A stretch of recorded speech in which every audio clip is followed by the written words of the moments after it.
Well, hello everybody and a warm welcome to your Alpha live stream of round 8 of the 2023 Club 100 Super Lightweight Cadet and Junior Championships, coming to you live from Buckmore Park just outside of Chatham in Kent, England. It is day 2 of our final race meeting of the calendar.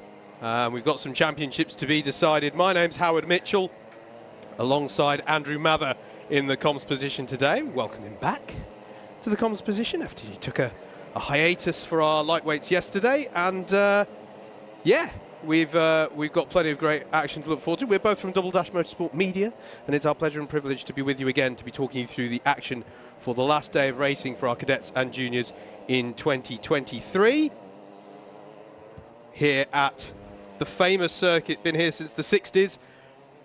Typically a driver's favourite here. A lot of people love the height change, the stringing, the sequence of corners here at Buckmore Park is really nice, and it lends itself to some fantastic racing, as you are about to see at this circuit. Also a circuit that's a champion of safety as well in karting.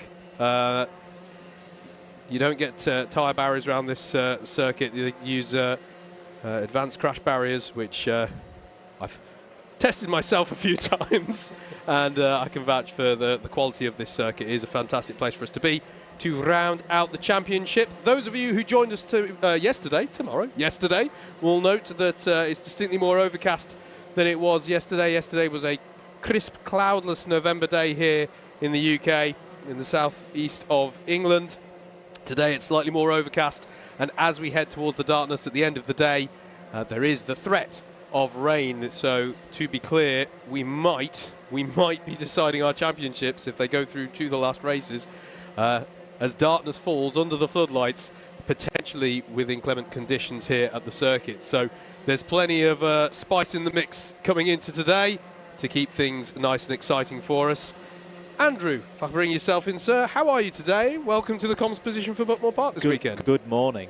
Refreshed back from escapades at Silverstone yesterday, and yeah, looking forward to today's action. I should also say hello to everyone at Kartmania, because I think we're on at least 2 screens at Kartmania. So hello everybody, I'm back to annoy you with more vocality like 1 PM yesterday in Hall 2. Yeah, really excited for the championship deciders. We were here, not streamed, but 2 weeks ago for the seniors, for the sprints. Yes. And it's a shame that we weren't able to stream that one because it was a corker. The main C1 championships had already been decided, but super heavyweights, as an example in particular, went to the last race and even changed a couple of times in that last race. This circuit always produces good racing, particularly at this time of year, and a bit of drama as well, even before, as you mentioned, the rain that could be falling later on in the afternoon. Shall we have a look through the scores on the doors? I think that's a good thing to do at this stage. Yes, I think that would be good indeed. Yes, let's hope it's good. I'm just checking where we are with time. You're not missing anything right now on track, folks. This is just practice. This is just a practice session for the drivers, but it is the last group of practice before we go into the all-important qualifying session. So that's what's going on track. And yes, indeed, Andrew, let's delve into what the situation is championship-wise coming into today. So it's both super lightweight categories today. Let's start with our cadets. Here are the scores after 7 rounds, with everybody having 1 dropped round. So this is based on best 6 from 7 at the end of today. To decide the championships, it will be best 7 from 8. Rory Hamilton has 1,519 points from the best 6 rounds of results so far this year. He has attended all rounds, so he has potentially got in his back pocket, should he need it, a 13th and a 20th place from earlier in the year, which are currently being dropped. If he beats those scores, they will stay as Rory's drops today. 16 points is the lead that Hamilton has over Ellis Cox. So Ellis standing there on 15.03. Similarly, has attended all rounds so far this year. We'll get on to how all the permutations work with that in detail later on. Jude Pudderfoot is an interesting part of the mathematical situation. Has missed 1 round, missed round 2 at Wilton Mills. So that's Jude's drop scores used up. Every single score, every single race in effect, therefore counts that Jude's participating in. At the moment, he's on 14.99. So he's 20 points behind Hamilton. Does have a mathematical chance, but he's basically got to go out there and win this thing today and hope something happens to others out there on track. Similar situation for Luka Batuev, who has attended all rounds so far this year, is just 1 point further back from Pudderfoot on 14.98. Should mention as well, it's the top 5 who get end-of-season trophies that will be later on this evening. Yes. Jacob Underhill is currently the holder of that 5th place. Can't mathematically win the championship, but is there on 14.64.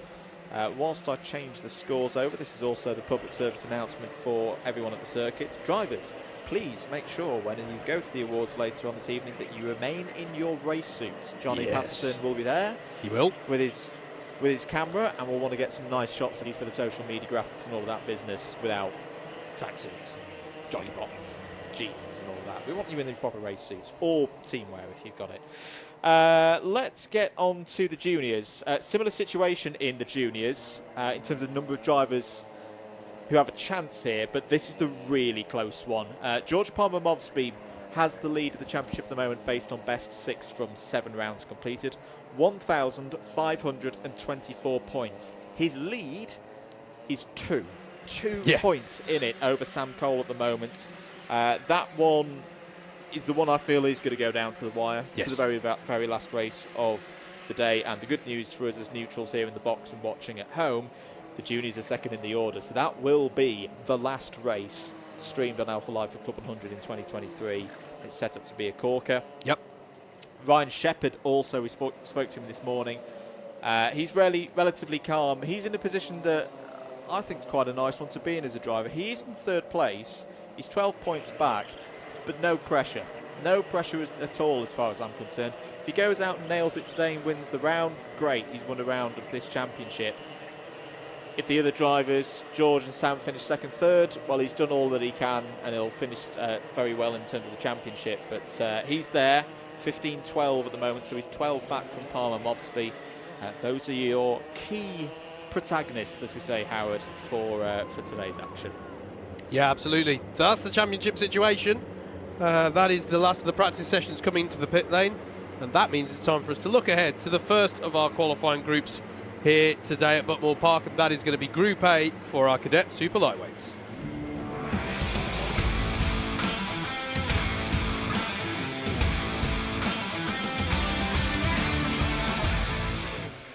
Let's talk a little bit about the format of the day then. So we're going into these qualifying sessions now, 11 minutes in length.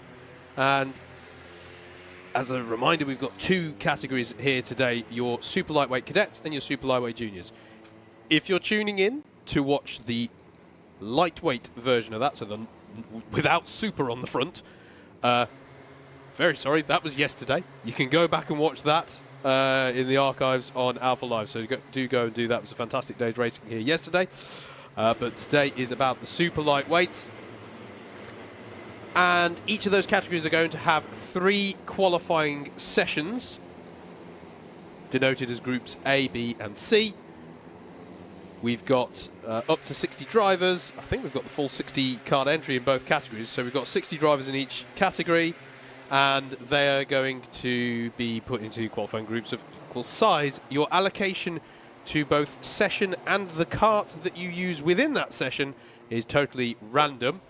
And it is going to be the best times across all 3 of those sessions. So it is as if we have a single qualifying session with all 60 karts on at once.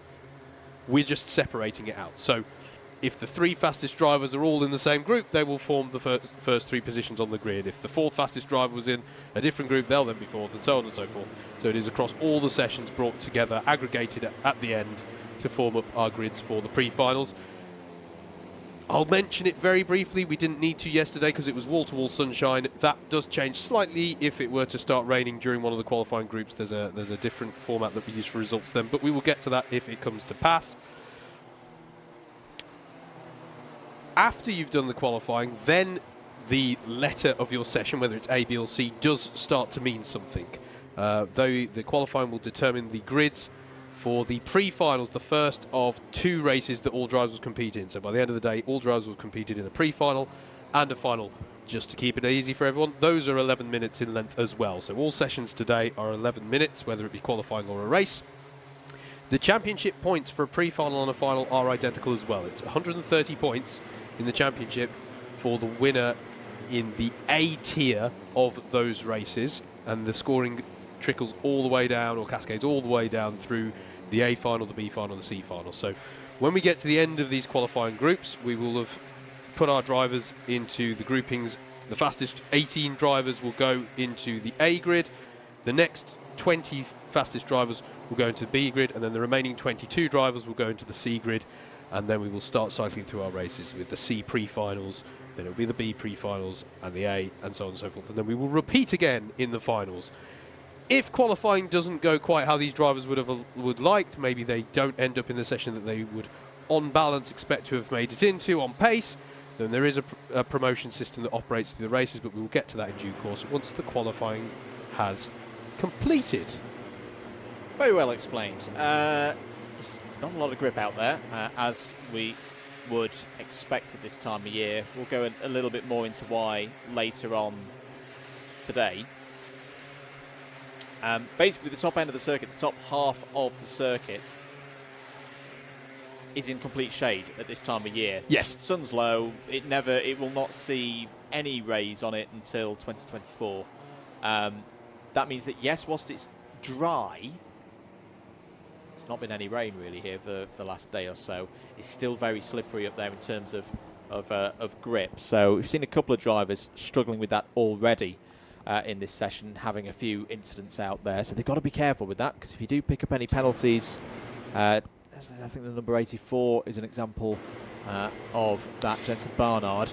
Yeah. It's not a case of like, oh, you've had a penalty in the qualifying session, you lose your best lap. You actually start losing positions still in these qualifying sessions. So tricky conditions out there for the drivers. It is indeed. At this point yesterday, I did a bit of a roll call of who was in each session. I won't lie, I haven't actually got that in the box at the moment. So I'm just waiting for that to come through on timing.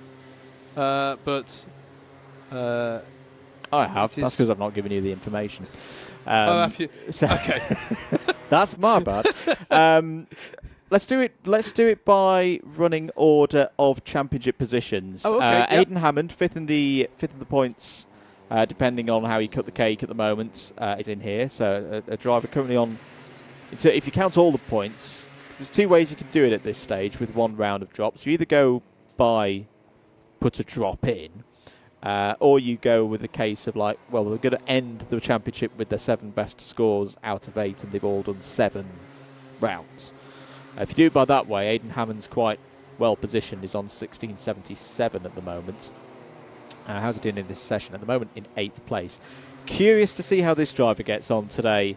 Howard Margiris Kavekis, our winner at Clay Pigeon earlier in the year. We didn't see Margiris in round 7 at Rye House. Yep. So Margiris is a little bit out of position in terms of the points because he's had an absentee round, which will end up counting as his drop. But he's still quite nicely positioned to get a score in there in the higher echelons if we see a similar performance to what we saw at Clay Pigeon.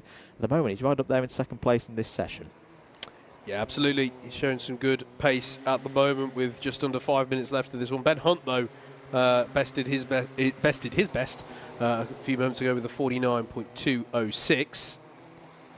Ben's another one yes. with a big day. Has currently, in terms of scores on the doors, got a double B-Final result at round 1. I've got to say, Ben's been one of the most improved drivers in 2023. It's been a sterling effort from in the number 53.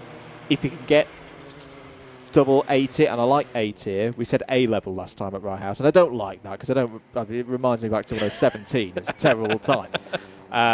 But yeah, a set of really good results for Ben today. Has a chance of potentially getting in that top 5 at the end of the end of proceedings, and this is a very good start. 4 minutes to go on provisional pole position. What was that lap time last time out? 49.532 for Hunt. 3/10 off Ben's best, but that won't matter because he's still got at the moment provisional pole position. Yes, indeed. Do we want to run down quickly who else is in the session? Yes. Jensen Barnard's out there. Wyatt McAllister is out there. Jack Beasley, Ledger Dimitru, Matthew So, Caelan Keith, Jacob Chapregi, Harry Kinkham, Jake Matthews, Luke Cherrington, Freddie Powell, Tom Grudoir, Andre Vasikov, James Gardner, Lewis Tracy, Sarah Telford, and welcome to the Cadets. First time that we've seen the 126 of Adam Duditis racing today. It's a brand new entry in the last round of the season. He's up in third place at the moment. Really good start for Adam there in the 126. Yeah, not half. Got to say, by the way, I'm going to give a shout out for this. Yesterday evening here at the track after the racing was done, there was the award ceremony for the championship for 2023 for the lightweight cadets and lightweight juniors.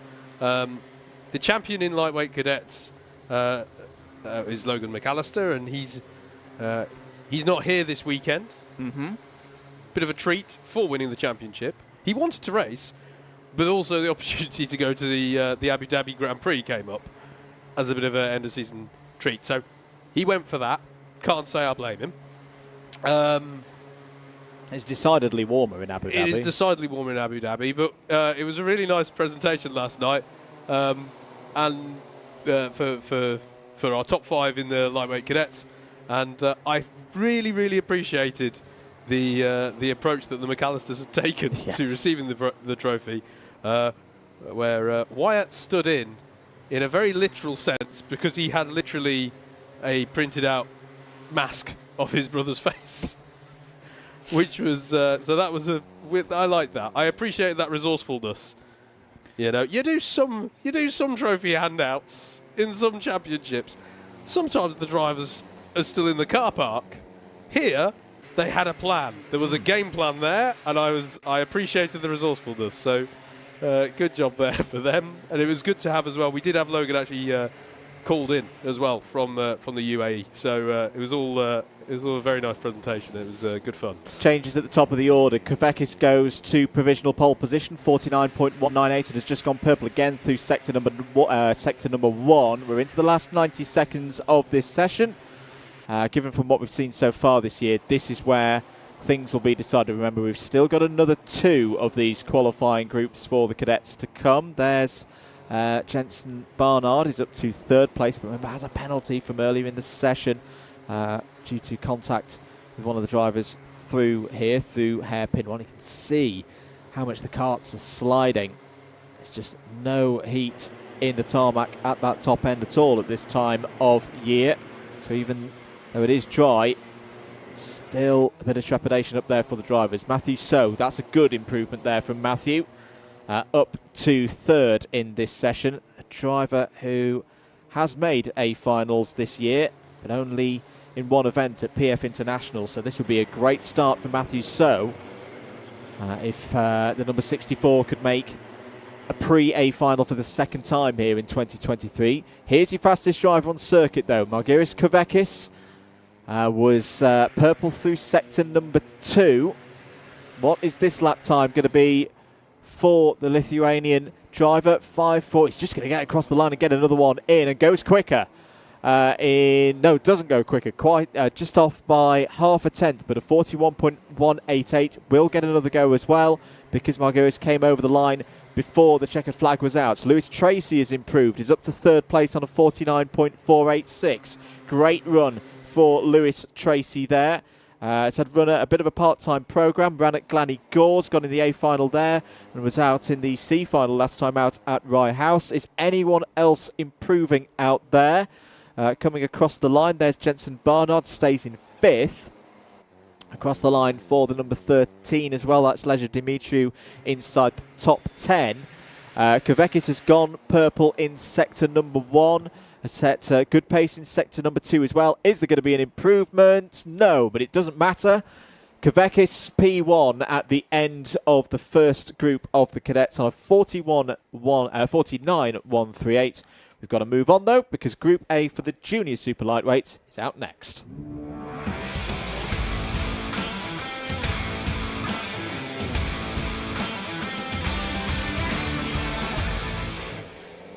Junior super lightweights qualifying Group A then taking to the circuit. and it'll be their opportunity now to have a go at setting an optimal lap time around this Buckmore Park circuit. There's the pit exit. We're going to be looking at this part of the track plenty today because this is a prime overtaking spot that we're looking at just there at Garda. The natural racing line looks to really get as late an apex as you can, which is sort of the traditional karting line anyway, but that corner in particular, the profile of it lends itself to a late apex, and indeed the run up the hill afterwards. You want to carry as much speed as possible through that. But that means that you take a very wide entry and it leaves you vulnerable to an attack on the inside. Likewise, if you try and cover that off by holding to the inside in defence, you will then, of course, have a compromised pace all the way up the hill, all the way to the start-finish line here. So that's one of the reasons why this circuit is so good for a good old dogfight over a position. As the first few times come in, and the early pace is set by the BIKC Junior Champion, now in the form of Bobby McGeer in the number 74. Congratulations to him for taking that accolade. It is, though, immediately, oh, then more times coming in. I was about to say it's bested. The accolade of winning the BIKC as a junior, that's not bested. The lap time is set is bested. I shall choose my language more carefully during these sessions, but yes. Key runners in this one. Ben Yangu is in this one, the number 8, currently 6th in points, if we take all into account. We haven't put our teeth in yet, have we? No. Mikey Brissenden, Bobby McGeer, as you mentioned, Nathan James Boyle, Declan Luff, Max Kilby, Toby Edelston, Daniel Campbell, Jensen Jarrett, Adam Sims, Rory Hinckley, Jack Hayhoe, Lewis West, Dominic Balasaitis, Max Cooper, Felix Bond, Thomas Northcott, Max Nash, Ewan Leonard, Luke Richards, Richard Winchcombe, Henry Ryan, Henry Wilkes, Andrea Braharu, and Harvey Newton, all on that grid, joined by Mikhail Islam. Welcome to Club 100 Juniors for Mikhail. First time running this year in the 1.82. Ooh, now is that a problem for the number 17 of Daniel Campbell? It seems to come to a stop there. And I think the front left wheel on his Club 100 kart is not quite pointing in the right direction. I don't know. His that steering wheel is right hand down, but that doesn't, even then it doesn't look like the right angle. Now, no. I took my eyes off the screen for a second there. There was a kart spun out in the centre of Hairpin 2. I wonder if there was a bit of contact between the two of them. Apologies that we missed that one. This is on the outside of Hairpin 2 in the first sector. Up at the top of the circuit. Blimey, I will get my... I will get my... It's the end of a long year. Oh, yes, indeed. Thank you. Oh, now this is vying for position as well, trying to find track position. Now, the problem potentially here for Daniel is that if it has been adjudged to be crash damage, that's me speculating partially, I don't think he'll be allowed back into the session. At best, he's going to be able to, if he does get back to the pits and gets a new kart, he's going to have to warm it up pretty quickly. It's a key thing at this stage of a year when air temperatures are cold, track temperatures are cold with the Rotax engines. I remember when we first brought the Rotax engines in, when we had that supplier change, and JV always described that the first few laps when the engine's cold will feel a bit fluffy. Yes. You really feel that at this time of year. You've almost got to be a bit patient, give it 4 or 5 laps before things switch on, and then go, oh yeah, this is more normal, as opposed to going out there and going, JV, this engine's rubbish. It's like, no, it's just cold. Yeah. Get that temperature up. There's a bit of an art to it, but the thing that you definitely need is time, and I'm not sure that Daniel Campbell's going to have that time. No, indeed. I think that's going to be session run in regards to Dan's attempt at this one. As we say, there is the opportunity for promotion up through the races, but it's not the easily trodden path. It is a lot more comfortable if you can get qualified onto the grid that you would see yourself on, which of course all drivers ultimately would like to be on the A-Final grids. Good start to this session, Howard, for Rory Hinckley. Yes. Was in the A-Final, A-tier races last time out at Rye House. Yes. The second time that, in terms of a pre-A-Final, that Rory had made it in 2023. The other time being Danny Gores. Could be a number 3 pre-A-Final here with this kind of performance, because being that high up the order, I think it'd be pretty safe at being the top number that you need. Slightly bigger grid here in the juniors.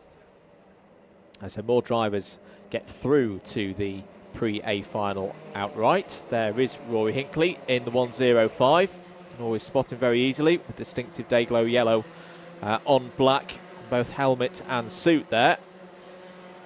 Going down through Syme Sweep. Very tricky part of the course in cold conditions. Very easy to spin through there. But Rory looking quick at the moment. Fastest driver at the moment, though, is Ben Yangu on, what is that, 46.518 at the moment. But interestingly, Howard, I'm looking at the lap times. No one seems to be going quicker at the moment. Everyone's in like the 47s and the 48s right now. Yeah, we did to a certain extent find this. Actually, no, this is the inverse of what we were finding yesterday in the qualifying sessions. So yesterday we would have a phase where drivers would sort of set themselves into it. Then we'd get a splurge of best laps. And then it would start to fall away again, which we hypothesised was because you go out there and warm up the kart and find some track, some clean air to do a lap in, and then everyone sets their best time, and then those who have set good times, as some new faster times do indeed come in. Thomas Northcott there taking the number 63 effort up to the top with a 46.427.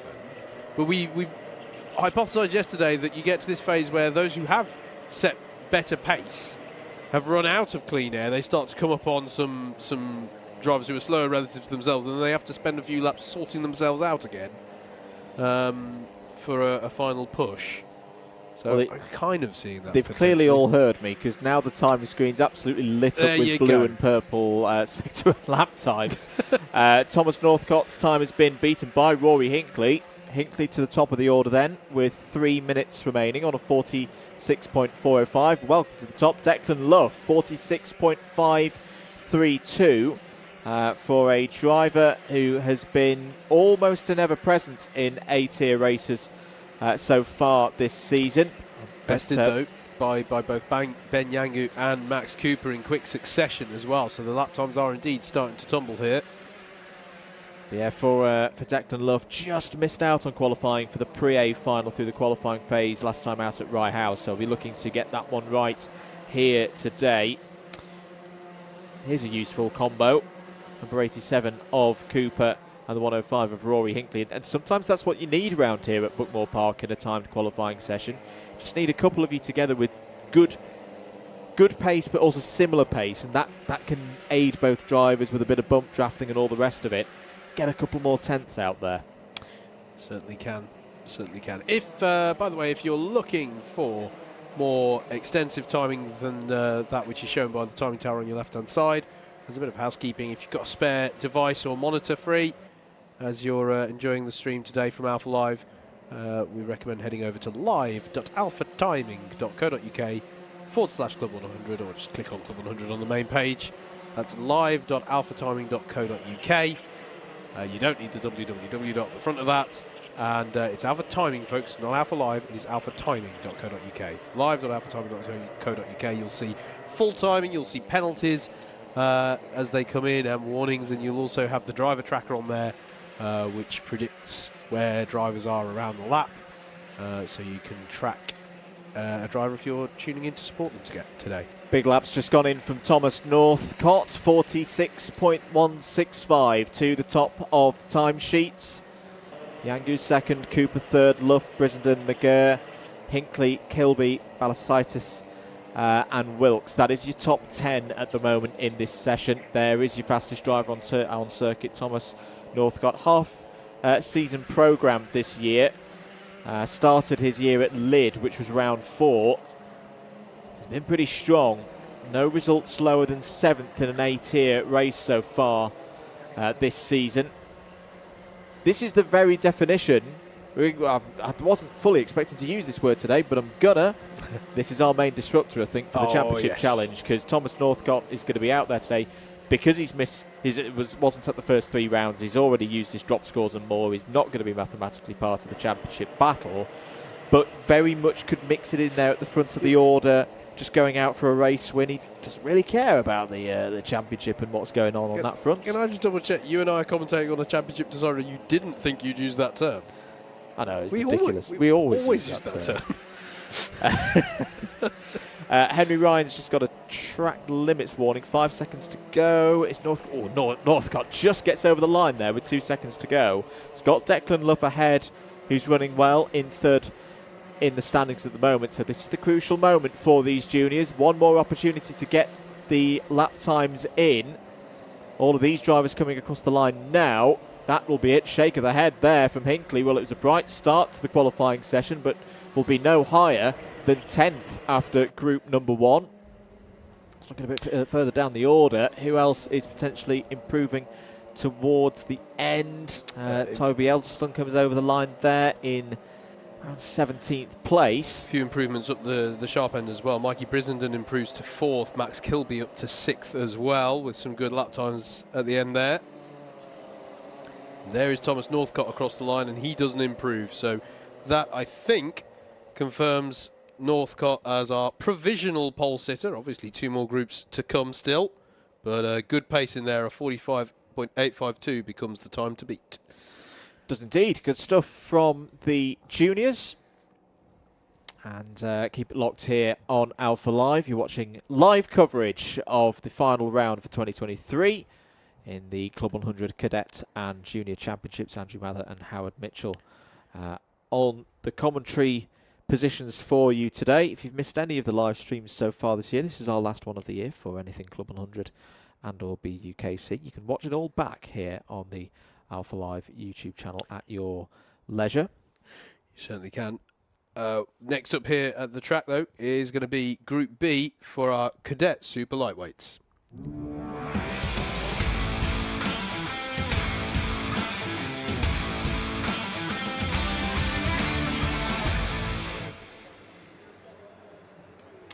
Karts heading out on circuit then for Group B in the qualifying phase for our Cadet Super Lightweights in their championship decider. Let's filter Group A out of the order and list down the drivers in championship position order who are here in Group B. Championship leader Rory Hamilton is in this one. Luka Batoev, another one of our drivers mathematically in with a shot, is out there as well. Jude Pudderfoot is also. This is a big one actually. Hamilton, Batoev and Pudderfoot all in play here.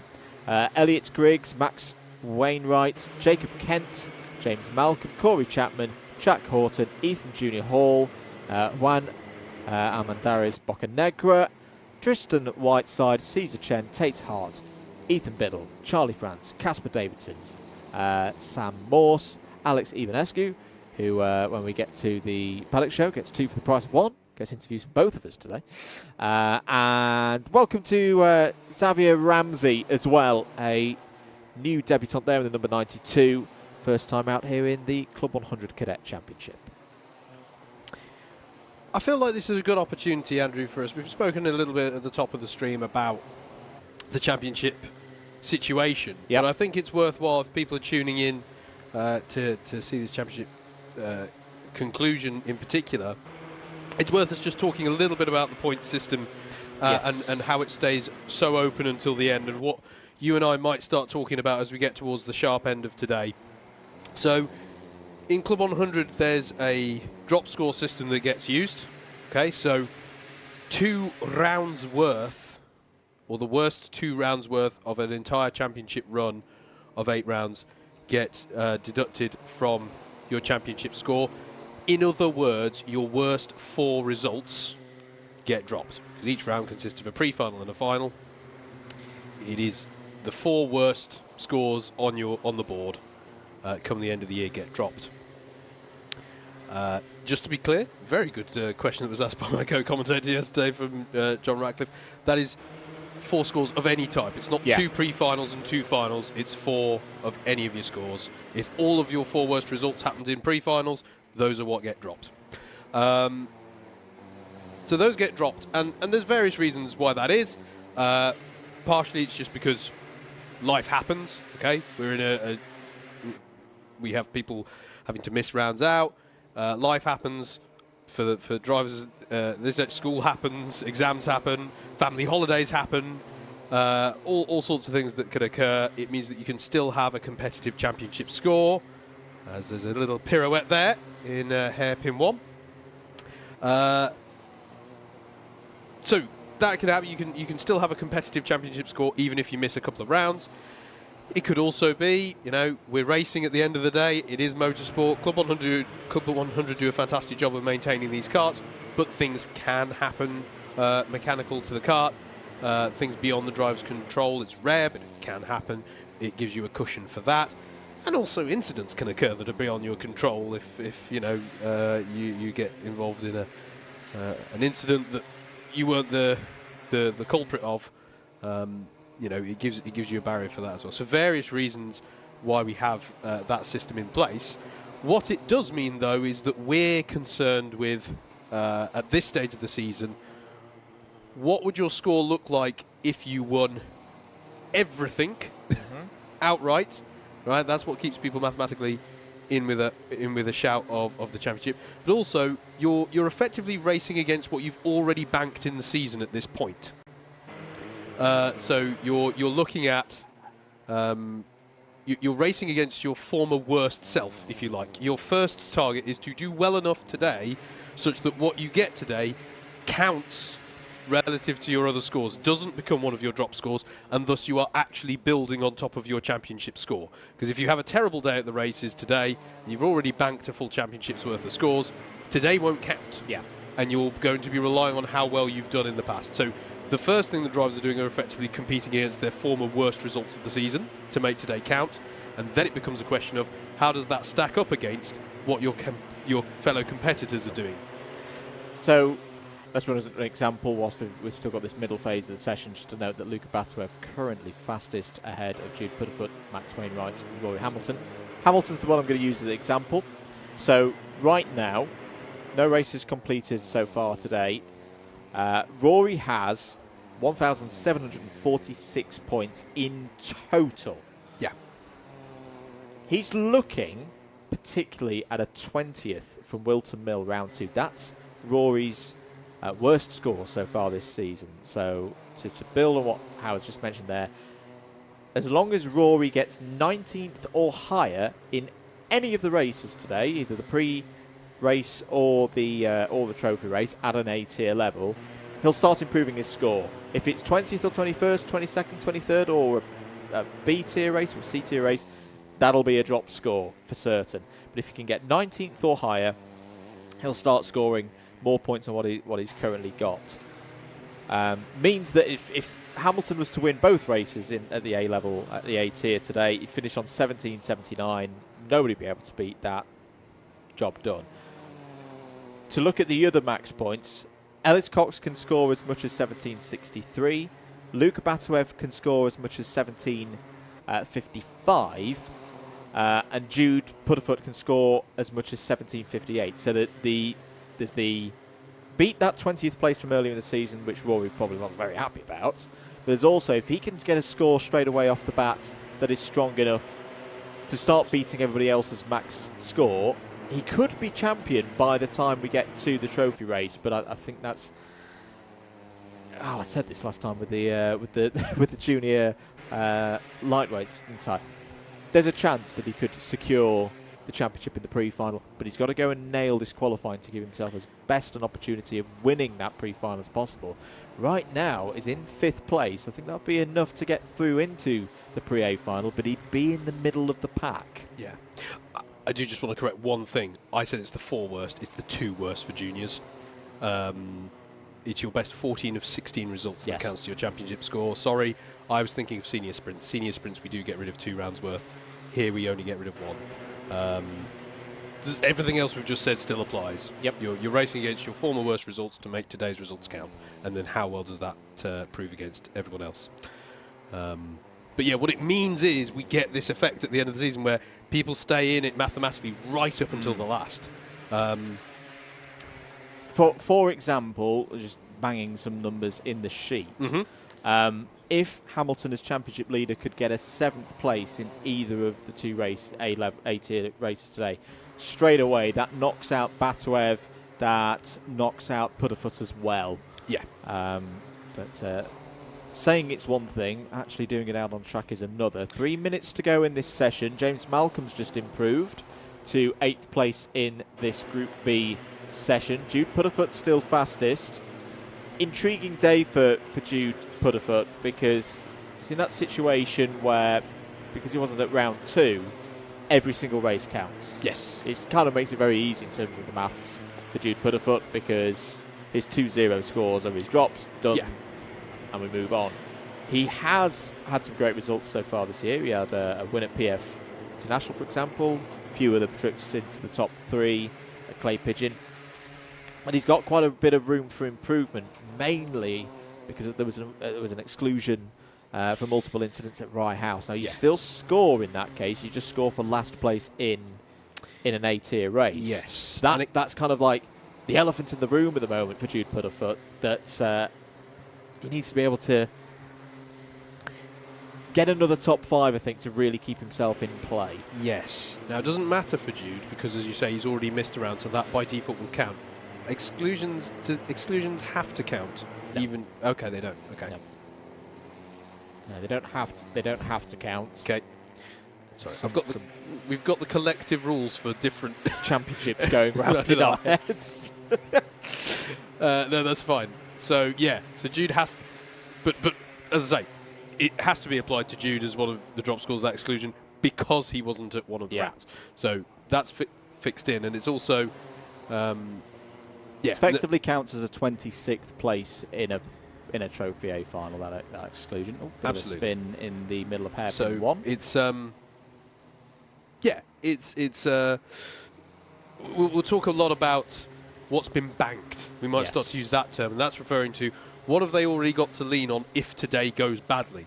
Jude is an example of someone who, because he has missed a round, he hasn't got a reserve to rely on with things back. Today has to go well for him, as it currently is doing. There's a segue, because he is actually at the top of the timesheets at the moment with a 48.965. Now, I'll remind you that the pole position I wrote down, we are already advanced to that. So this was Margaris Kavekis in Group A, who set a 49.138. So that time is already gone, because Jude has become the first person to set a time below the 49-second mark. And this group in general just a little bit faster, but not too surprised by that, because we have several of our drivers who are at the sharp end of the championship in this session. And as I say, random allocation, but it can just mean that you get a skew perhaps towards those who are faster or nominally faster in the championship. Checkered flag is out though, and has Rory Hamilton's already taken to the line. Can anyone else improve to take on Jude? There is Jude coming across the line. Doesn't beat his time, but likewise no one else seems to be. There's Luca coming across the line. Luca Batuev doesn't improve. Max Wainwright crosses the line and doesn't improve. I'm not seeing too many people improving out there. There's Elliot Griggs across the line. James Malcolm hasn't improved. Small improvement there for Charlie France, up a position, but I don't think the circuit's conducive to setting faster times at the moment. Oh, late charge there from Caesar Chen, up to 12th place. That's decent. But by and large, as people take the checkered flag, there's not been too many improvements out there. Jude Pudderfoot then becomes your provisional pole sitter as we look ahead to Group B for our junior super lightweights.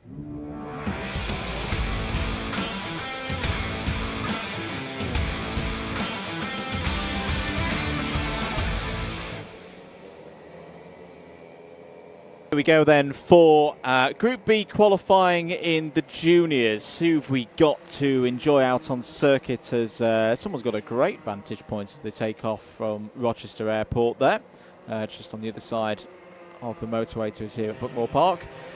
In order of where they sit in the championship, Ryan Shepherd, Sam Cole, Jack Redfern, Frederick Navarro, Benji Hamilton. They're all in this one. Tom Sands, Caden Ward, Eden James, Max Davies, Thomas Hughes, Zayn El-Tobshi, Jacob McQueel, Oliver Liversidge, Flynn Perry, Joshua Greaves, Alexander Campbell, Jasmine Taylor, Jack Philpott, Tyler Masters, Jaden Gerard Shepherd, Noah Rogerson, Rudy Gilmore Kelly, Philip Babulal, Jack Steele, Voidan Kodjayan, and George Lewis form out our runners for this second of 3 groups for Junior Super Lightweight qualifying. What's our provisional pole time, Howard, from Group A for those just joining? It's a 45.852 that was set by Thomas Northcott. That is the time to beat for that. I don't have a cut-off time for 8 here, I'm afraid. We're still waiting on the confirmed results from Group A qualifying for that. But I did manage to note down that pole time from Thomas at the end of that session. Hello to everybody in the comments. Let us know who you are cheering on today. Let us know what you're looking forward to for 2024 as well. Registrations, big day tomorrow. General registrations open for the championships that you see here today. Everybody, don't ponder it. If you're thinking, oh yeah, might have a go, you know, might think about it on Wednesday, Thursday, I think places will be gone.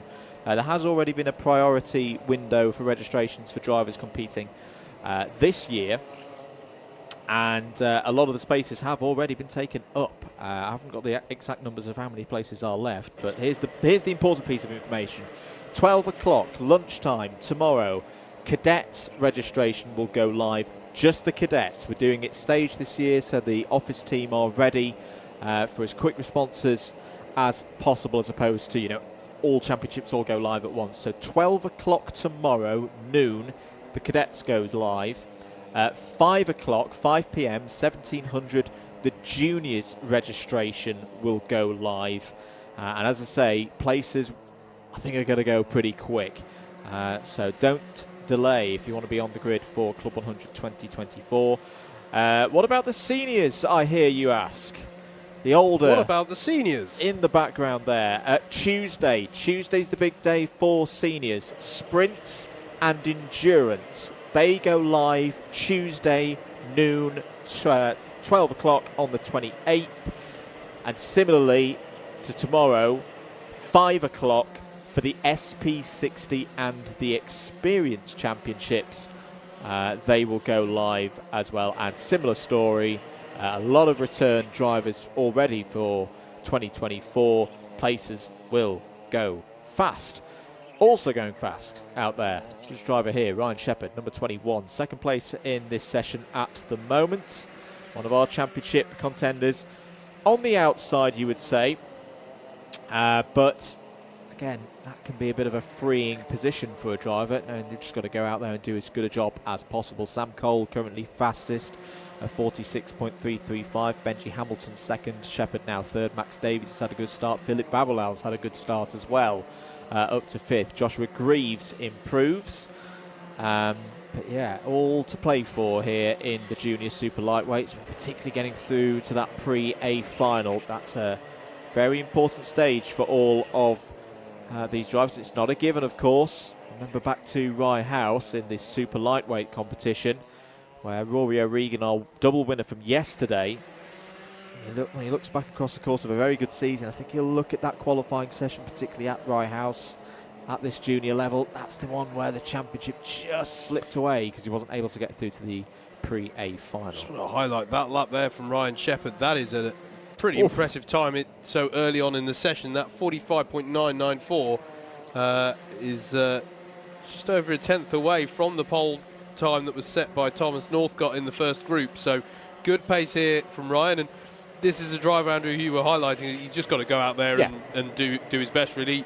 He is he's in that championship fight, but he's the sort of outside shooting for the championship. So he just has to throw everything he can at this and see what comes out of it. Have just been doing a little bit of quick maths, by the way, in terms of what the cut-off might be for confirming yourself in the top 18 and thus on the A-tier grid. I think if you're setting yourself a 46.3, then you're quids in for getting a spot onto that A-tier grid. Obviously, that's a moving target because we don't know what's going to happen in Group C, but that kind of time, based on what we saw in Group A, should get you onto that A-tier grid, we would expect. Here's another driver who we'll be talking about a lot today, the number 5 of Sam Cole in that championship hunt. We spoke to him during our paddock walk, which will be going out during the lunch break, which is at the end of these qualifying sessions between the qualifying and the race, so do stay tuned for that. But a driver... oh, thank you, Andrew. That's a important point. I'll correct that in a moment. But yeah, Sam Cole, the driver who's in the hunt, and it'll be interesting to see how he does in this session relative to his fellow championship competitors such as Ryan, and he just improves there to second place with a 46 dead. Good little reminder there, just to be there, passing notes in the comms box for reminding me it's the top 22 who are going to make it onto the A-tier grid here. I'm basing it off of yesterday's numbers. So yeah, slightly more leeway for getting into that that pre-A final grid. Indeed. I like that lap time from Frederick Navarro. Up third place in this group at the moment. Has been a regular in the A-tier races so far this season. His best day in this year's championship was probably Clay Pigeon so far, 4th and 5th on that day. A bit of a wobble at PF International. But again, this is what you can do with this drop score system. He'll be looking to get rid of that. He's just had a spin. Well, there you go, Frederick. That's the commentator's curse for you. But it's all right. 3.5 minutes to go. Get that turned back around. He'll be looking to get rid of a double C tier appearance at PF International, which he's on course to do definitely with the qualifying so far. Just needs to be able to get back on circuits. Now, and going again. If there's one thing I'm an expert at, it's how to retrieve a kart once you've spun it. That's through countless experiences. I would say your best bet in that situation is to actually pick up the kart from the front and pivot it round. That'll get you facing the right way, and then you don't need to be doing this waiting for the traffic to come to turn it around. It is actually an aspect of Club 100 that going back a few years now, these were clutchless karts, so you had to do that every single time you spun. You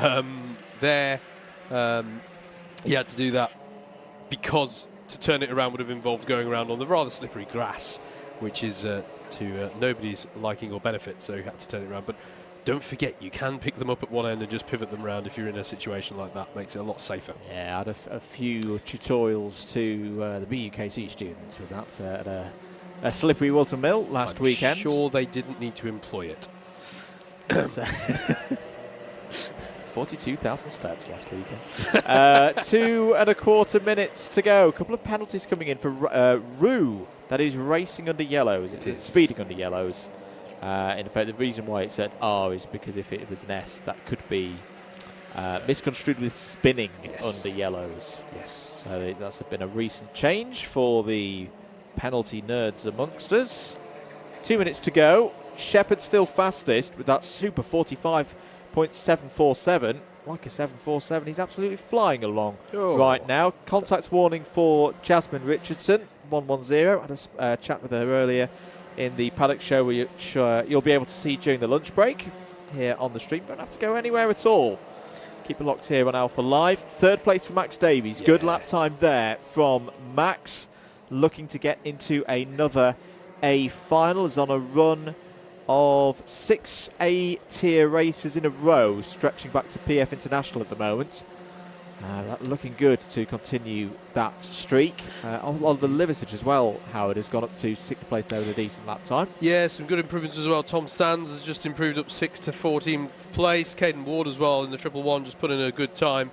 There's plenty of obviously, you know, we're talking a little bit about who's going to make it onto the A-tier grid, but beyond that, everyone's vying for the best position they can across B's and C's, and there's improvements coming in across the pack here, which are all important for determining how the drivers will line up for those races. Contact warning for Max Davies, though not what you want to be getting in any session really, but qualifying is certainly where we shouldn't be seeing contact, so it just needs to keep that on the clean side of things, but no doubt that he is driving well around this Buckmore Park circuit. Looks like he's got a bit of clean air as well on this lap, so it'll be interesting to see if he can improve this time around. 25 seconds remaining on the clock. Anyone crossing the line now, this will be their final, the start of their final lap. Now Ryan Shepherd's just pulled out there. Clearly feels that this isn't going to be a quicker lap. So he's gambling on getting a bit of free air, but it's not got a lot of time. Yeah. I think he's going to miss this. I think this will be done for Ryan Shepherd. He'll be hoping that nobody can get on. I think he made it. Oh, he does. I mean, he meant that. Absolutely meant that to cross the line with 2 seconds remaining. Gets another go. Benji Hamilton improves to 4th place, 46.102. Max Davies' qualifying session is over. He's pulled out of the racing line. Sam Cole over the line. Doesn't go any quicker. Stays second within this group. Across the line is Navarro. Navarro is staying in 6th place. Who else is improving out there? Caden Ward up to 11th with a 46.410. Can anybody get on terms with this man here, Ryan Shepherd? He is in traffic. At the moment, it's not going to be too much of a problem because he's well clear at the top of the order. Last few carts to come over the line. And that's all she wrote on that one. Shepherd from Cole, Davies, Hamilton, Liversidge, your top 5. Frederick Navarro, Eden James, and others all in the top 10. Yes, indeed. Group C qualifying for Cadet Super Lightweights is already out there on track, and it's coming up next.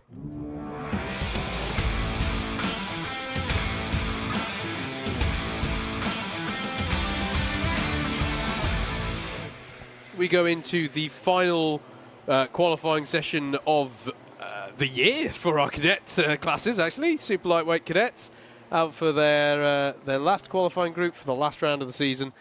And just to cover who's out there, James Vout is out there for this one, Cordell Sinclair, Edward Jones, Ziona, Daniel Marutiak, Adam Telford, Ellis Cox, Ewan Farrelly, Charlie Cipregi, Theo Thomas, Lewis Prendergast, Laurie McVeigh, Oliver Yangu, Teddy Young, Alfie Slattery, Noah Hobson and Jacob Underhill are the drivers coming out onto the track for this one.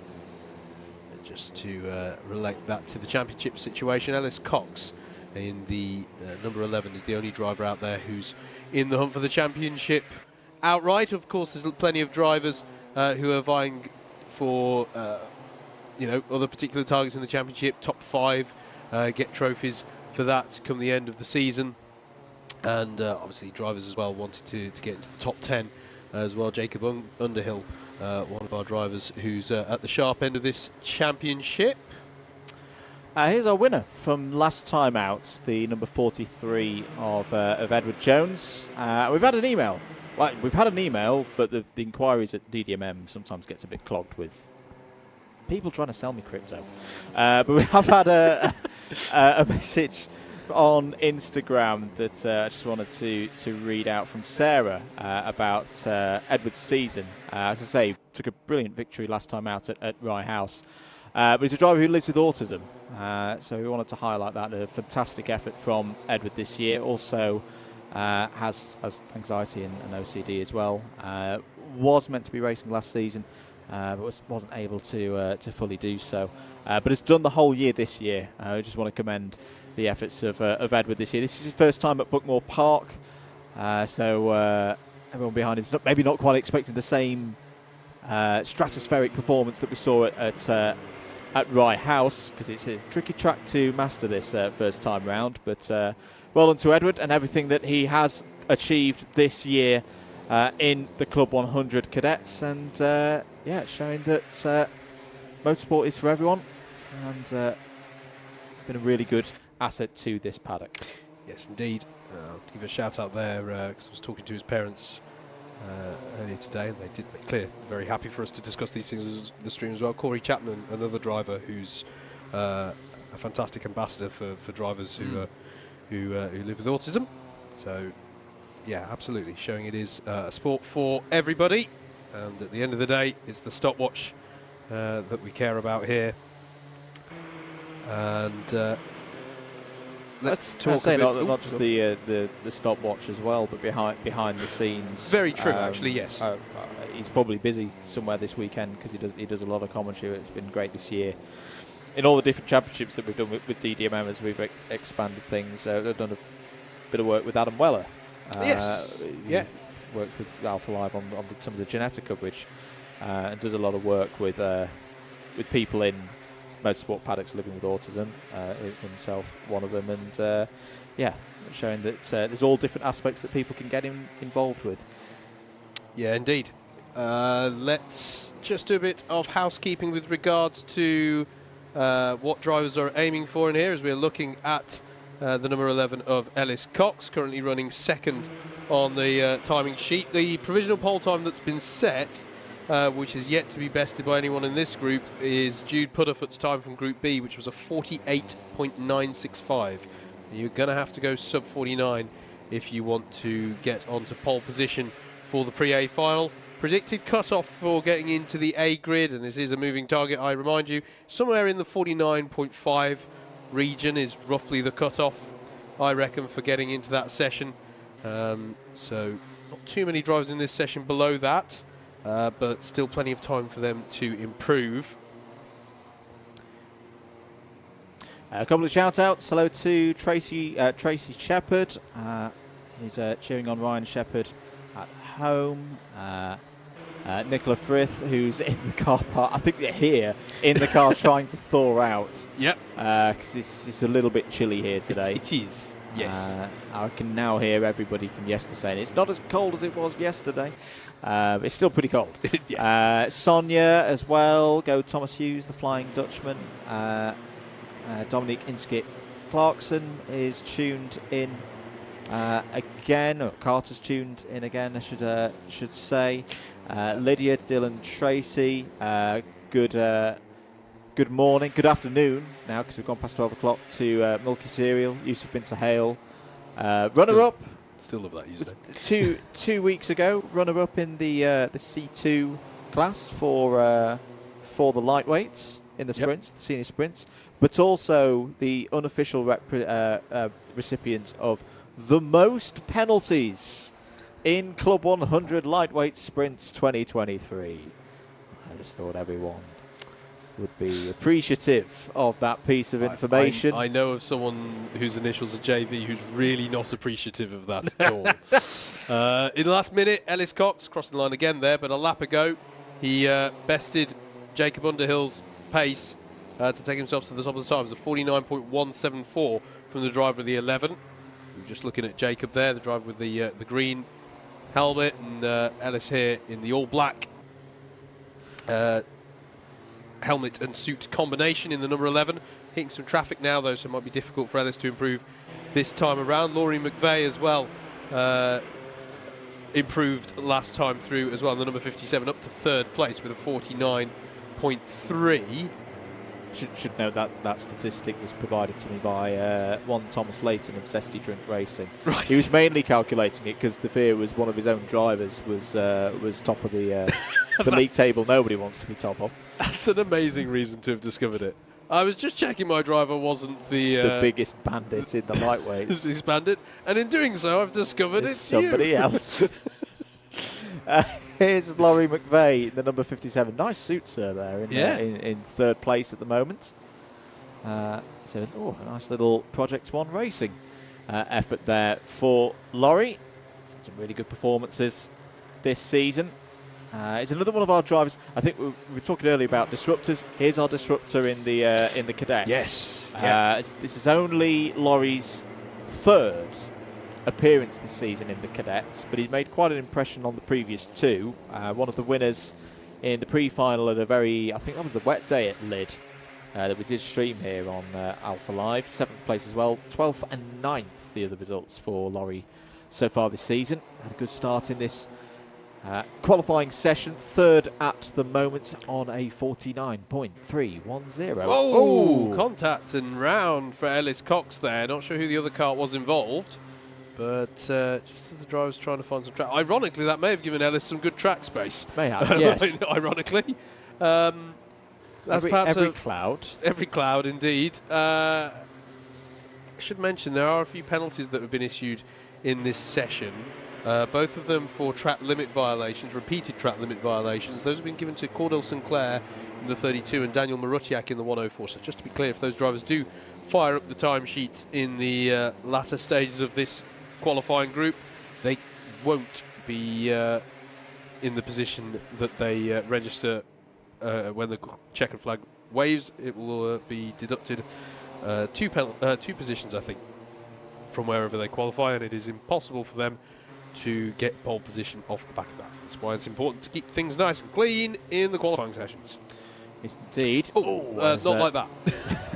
Although that was a decisive move there for McVeigh, but and that does actually mean that Laurie McVeigh is now in some clean air, so it might be interesting to watch what time comes in hereafter. It was, but I saw the unmistakable move. I think it's Howells on the exit of hairpin 2. Moving his collar, which probably means he's going to be radio something in. There it is, ABC penalty, bumper pass for Laurie McVeigh. Yeah, I'm not too surprised to see that. Don't blame the cadets, blame the students for me knowing that action from afar. Hand wave there for what's the penalty for, but I think that was a fairly open and shut case. And through irony as well, in perhaps slowing down a bit to view that, has allowed past the exact drivers that the bumper pass was done on. And I think Laurie is deciding to bail out there and just to slow down and get some track space that way. That was the number 52, Zaya Honor, firing through there to try and get some space as we enter the last 60 seconds on the clock. Zaya having a good qualifying session here, looking to get into the A-level, the A-tier races for the first time since round 2. And may not make it absolutely outright through the timed qualifying phase, but I think he's going to have a decent grid slot for the pre-B final at this current point. Oliver Yangu's improved up to 49.383, fourth place in this session. What can Jacob Underhill do here is just under 0.02 of a second off Ellis Cox's pace at the moment. He's going to get another lap in here, and he's going to go to the top of the timesheets in this session. 49.152, cracking lap there from Jacob Underhill. Yes, indeed. Yes, indeed. Not good enough to take the outright pole. Just a reminder of that lap time to beat 48.965. So still quite a way to go in terms of improvement. Well, to be fair, it's a couple of tenths. But it can be difficult to find around this Buckmore Park circuit, at which the checkered flag is now waving. So drivers now crossing the line to take the end of the session. Ellis Cox is across the line and hasn't improved. James Vout, Cordell Sinclair, Ed Jones all across the line and not improving. And that might mean that the main threats to Jacob's time there have already crossed the line. Not too many people improving. A few carts caught up in traffic there, I think, on the last tour of the circuit. Jacob Underhill crosses the line and hasn't improved. A few more drivers to cross the line, but I don't think anybody improved on that last attempt. So I think we provisionally at least say that your pole sitter for the pre-A final in Cadet Super Lightweight is going to be Jude Putterfoot with that 48.965. Is indeed. Number 23 of Noah Hobson comes across the line there, 17th. But I think they all just got into like 2 or 3 big clumps there and held each other up. But no matter, their qualifying's done. We'll see the cadets later on. One more qualifying session to go then. Group C for the Junior Super Lightweights are coming out on circuit now.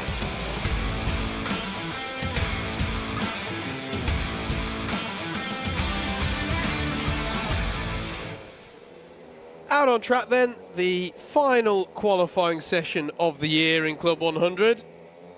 Let's talk you through who's out on track in this one. Jensen Davis is out there, Thomas Wordley, Henry Jones, Jamie Tiley Gooden, Henry Paransdor, Conor McNamara, Jensen Blakesley, Bailey Roberts, Charlie Wainwright, Brody Skinner, Elliot Goddard, John Wall, Daniel Archibald, Taryn McCamley, George Palmer Mobsby, Max Sheldon Hayward, Henry Barrington, Curtis Duane, Quam Kamaldeen, Kira Boylan, Zachary Watson, Charlie Bradburn, Connor Kenny and Daniel Hayday are your 24 drivers out on track in this one. I suppose the person to have our attention on from a championship perspective there would be the driver the number 31, George Palmer Mobsby. One of the drivers in the hunt, one of 3 drivers who can still win the championship here today. at Buckmore Park at round 8. Final round of the championship. Not so next year, by the way. I'm sure at some point we'll get a chance to talk about it in more detail, but it's a 10-round calendar next year, so an expanded calendar for our Club 100 juniors and cadets.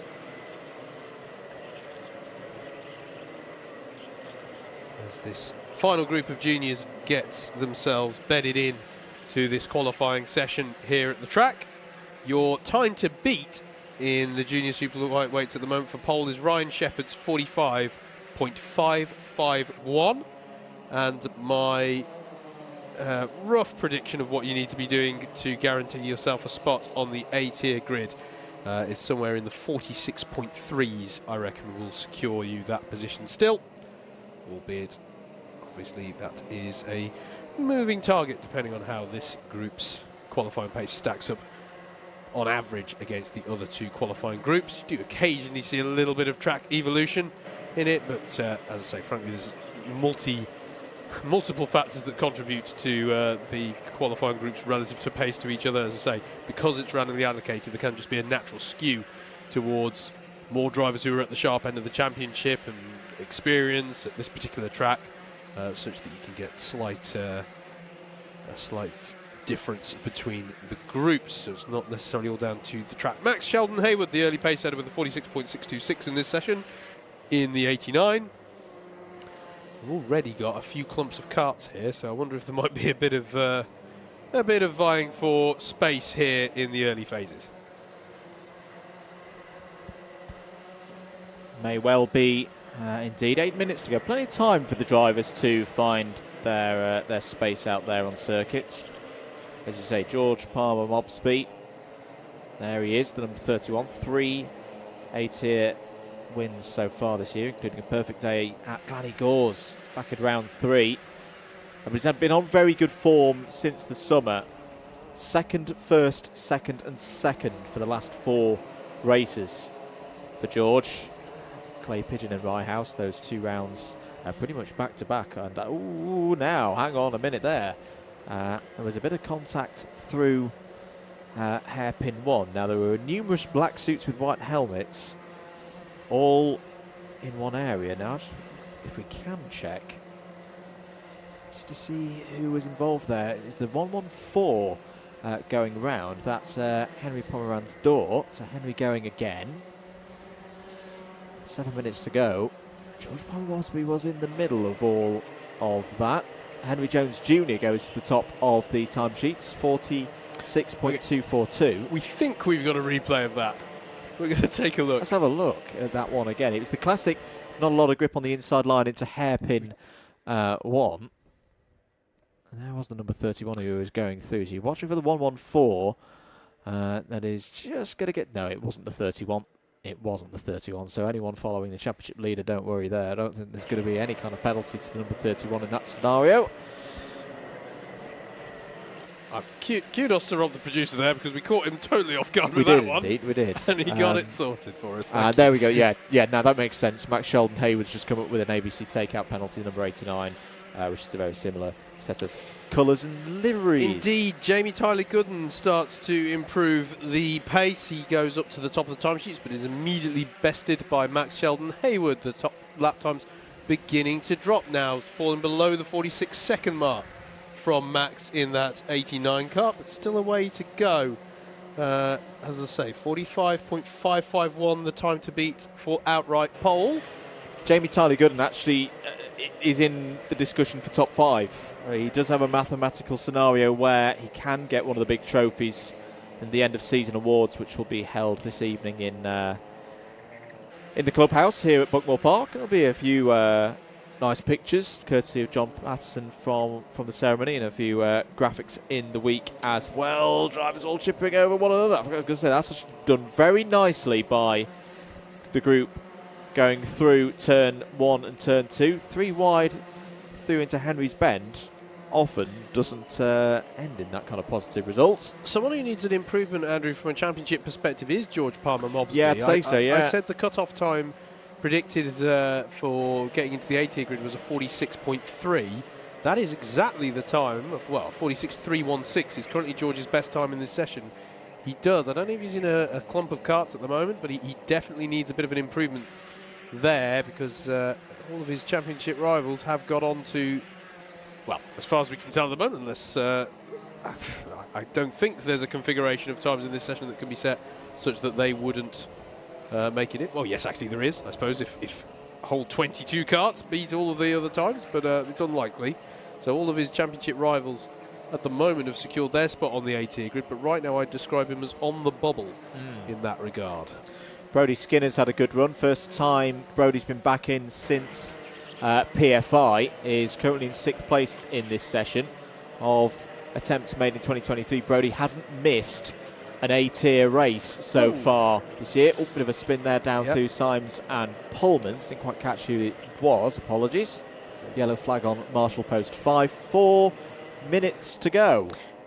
Reminiscent of the incident that was very decisive in the championship yesterday in the cadets. Elijah Hazelwood having a very similar spin in that part of the lap. I'm sure he's not thanking me for reminding everyone of it, but it was a critical point yesterday, and it is a point. It is really cold, and at the points where you're leaning on these Club 100 karts, leaning on these tyres, you know, we've had a fair few minutes this session now, so I'm sure they're up to temperature, but the grip levels out there are not as they would be were you here in balmy sunshine, it has to be said. And through Symes Sweep and the left-hander through to Paddock as well, that's where you're really leaning on the karts, Andrew. Oh, indeed. 3¼ minutes remaining in this one. Still a physical challenge as well, I think, in these conditions. Maybe not much as, you know, if we're middle of a heat wave in August, you really start to feel this circuit on the muscles and on the neck muscles particularly, because it is such a fast but also cornersome course. Now the 101 there has clearly had some problem, because that Nassau panel is not in Sittingbourne spec, as I call it. Nice. Now, as long as it doesn't get any worse, I think Jensen Blakesley will be allowed to continue round there. The Nassau panel, the steering column is fine. Yeah. The Nassau panel is just rocking around a little bit there. Got to commend the work of the crew. Yes. This week. Sorry, students. I'm having another go at you. It's a difficult event, qualifiers. It's always one for the BUKC. For the BUKC, for weather and a lot more mud. Yes. This time of year. A lot of hard work went into getting the karts ready for the event here today, so credit to the whole team down at Sittingbourne for their efforts from last weekend. Students treat the karts nicely. That most of them do. It's just a couple of occasions. Anyway, 1 minute 45 to go.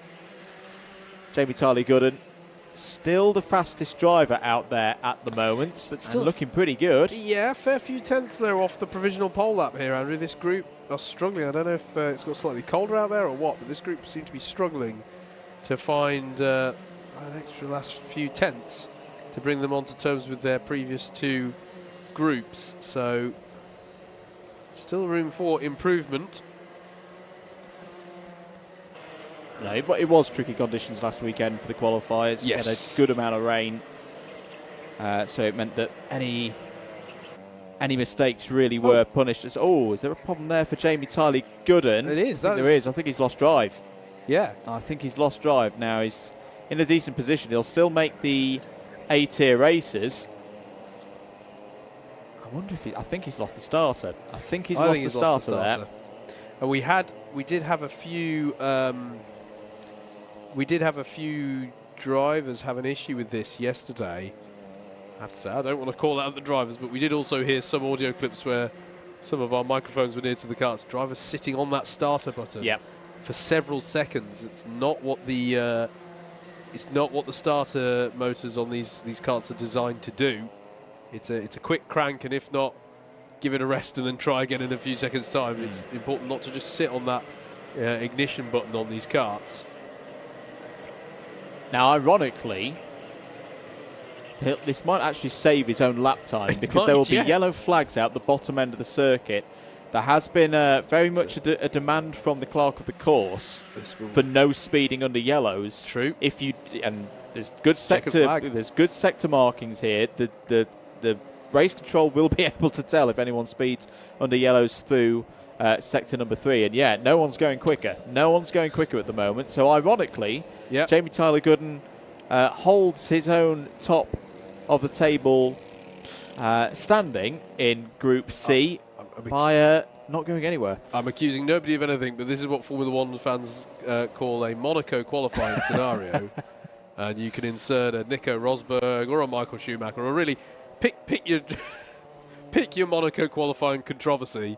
But yeah, very similar effect. There is Jamie Tyler Gooden taking the checkered flag, but not entirely under his own motive power, and that means that no one else has improved there. And I think we'll say provisionally that your pole sitter on the pre-A final for your junior super lightweights is going to be Ryan Shepherd, doing exactly what he needs to do that we've been talking about, taking the fight to try and take that championship in his battles there to well, one of the 3 drivers in the hunt for the championship.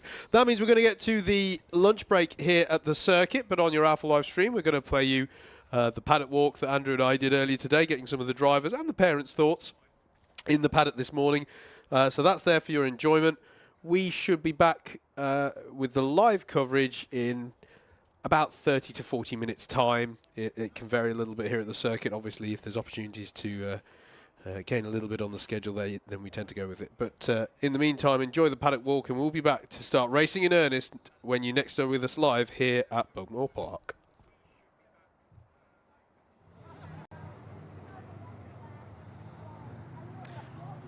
Down here in the paddock then, for our second paddock walk of the weekend, this time for our super lightweights. When you're watching this, we'll be having a little break at the circuit just before we go into racing in earnest. And Andrew, today has the added spice, as I'm sure we've already said several times, of some championships as yet undecided. We do. We didn't have this yesterday. We had many of the top 5 trophies awarded or to be decided yesterday. But yeah, that little bit of extra something when you know it's a champion that's going to be crowned today for both of our classes. I think it shows how competitive the seasons have been for both of these categories. That we've had 14 races so far this year at this stage, and we've still got 2 more to go. And there's still various permutations. At least 3 drivers in each category are still mathematically in play. Absolutely. If you didn't watch yesterday and you've not been to Buckmore Park before, firstly, try doing both. You can go and watch yesterday back. Not now, though. Now you're enjoying today. Slightly unusual setup here at Buckmore Park. Most people are very used to the concept of your pit lane overlaps with your start-finish straight, and so your paddock area and like your clubhouse and all of that are all in the same place. Here at Buckmore Park, it's kind of like a circuit on 2 tiers, which is good, gives us height changes, which drivers like, why it's one of the reasons why it's a bit of a driver's favourite. But the paddock area is down here at this end of the circuit, and the clubhouse is over on that side. It means there's a bit of tension at the start of a race, because everyone who's supporting a driver down here can't actually tell what's going on in the first few corners. There's that like tense moment before they all come over the crest of the hill. And the weather at this time of year as well. We'll be saying the same next week when we've got the CLUB100 Experience Championship here wrapping up things for 2023. We're basically in like a many years ago, an old quarry. So the top end of the circuit, where you've got those big tall trees, does not get any sunlight at this time of year. We'll be saying that the next time that sees sun will be March. Yes. Not too bad today. It's been cold but relatively dry. But that's still going to be a little bit tricky underneath. You could have a good amount of grip down here at the bottom end where it's a bit more open. Up at the top, you're going to have to be careful. Yeah, we did see some drivers struggling yesterday with the greasy conditions, not least in some respects had a deciding factor in the championship fight for second place in cadets. With Elijah having that spin just down here, I think that was cold tyres at the start of a race which contributed to that, and ultimately that was a deciding factor in the second place in the championship. So important drivers give that some respect. Speaking of whom and which, let's get the thoughts of some of them. Yes. As we're walking around. Who have we got? I'm going to just jump in. Hi, who we got here? Caesar. And how are you doing today, Caesar? Decent, I guess, but it's cold. It is cold, I will give you that. Have you been out on track already, yeah? No, I'm waiting for Cadet Group B. Okay, and is this today your first day at Buckmore, or were you with us with the Academy Day? This is my fifth round this season, but yeah, But you've not driven this track before? never done it. Okay. So you'll be out there learning it. How's the season gone for you so far then with the rounds you've done? I've gotten last in my Bs, 9th in my Bs, 6th in my Bs, almost last in my Bs I'm in today. So I'm not sure how today is going to go, but yeah. All right, you have fun out there. Oh, favourite film? Gran Turismo, the movie. Nice, okay. Who have we got here? I'm going to keep on jumping. You're being good sports, by the way, talking to me. Who have we got here? George Lewis. Hi, George. You've been to Buckmore before? I did an academy day, but that was it. Was that wet by any chance? It was wet. It started off wet, and then it went dry, and then it went wet again. But that's it. So you'll be learning the tricks of the trade with it being fully dry today. What's the, well, if it stays that way, how's your season gone in 2023? Well, I only compete in GYG because I signed up late, but that was actually a decent start. I got taken out, but I had a decent recovery drive. Nice, cool, okay. Favourite film? Probably Sonic the Hedgehog. Sonic the Hedgehog, solid choice. Cheers for talking to us, George. Have a good one. Andrew! Hello, we've got Alex Ivanescu with us here. Alex, just about set to go out on circuit for your first practice session. Are you feeling good? Yeah, I'm very excited. And you've driven this circuit before, haven't you? Yeah, only once though. Have you driven it in the dry? I know the Academy Day that we had here right at the start of the year was in the wet. I've driven it in the dry. I haven't really driven it in full wet. I've only driven it in a damp condition, so. Good stuff. Have you enjoyed this this season? Yeah, it's very good. Very competitive, and I'll be looking forward to do it again next year. Which circuits are you looking forward to for next year? I mean this circuit because it's a really good one, but also PFI because it's quite good. Oh, good stuff. Well, well done, a great season, Alex, and we'll catch you again later on. Howard, who have you got over there? What a good question. Who have we got here? Charlie, Lewis, Xavier. Cool, okay. And how have you been to Buckmore Park before, raced here before? What's the experience? Nah, I've never been here. Academy Day? No. Not the Academy. Okay, not the Academy Day. Okay, so learning Buckmore Park for the first time. Have we been taking a certain approach with that? We've been swatting up on YouTube videos. How have we been doing it? I really like the track. It's a good track, so just got to put in the laps and, see how it goes. So I've been watching like hot laps and Super GT on YouTube. Super GTA, classic answer there. I watch CLUB100 on YouTube, Buckmore Park, and it's really good out there. That's an even better answer. Okay, fantastic. Tell us about your 2023 season. I only started karting like a year and a bit ago, so just been trying to improve. I've got a few sponsors, Merseyside Movers, get them a plug. So it's just been about improving and, trying to improve for 2024, so yeah. Cool. 2023, how's it gone?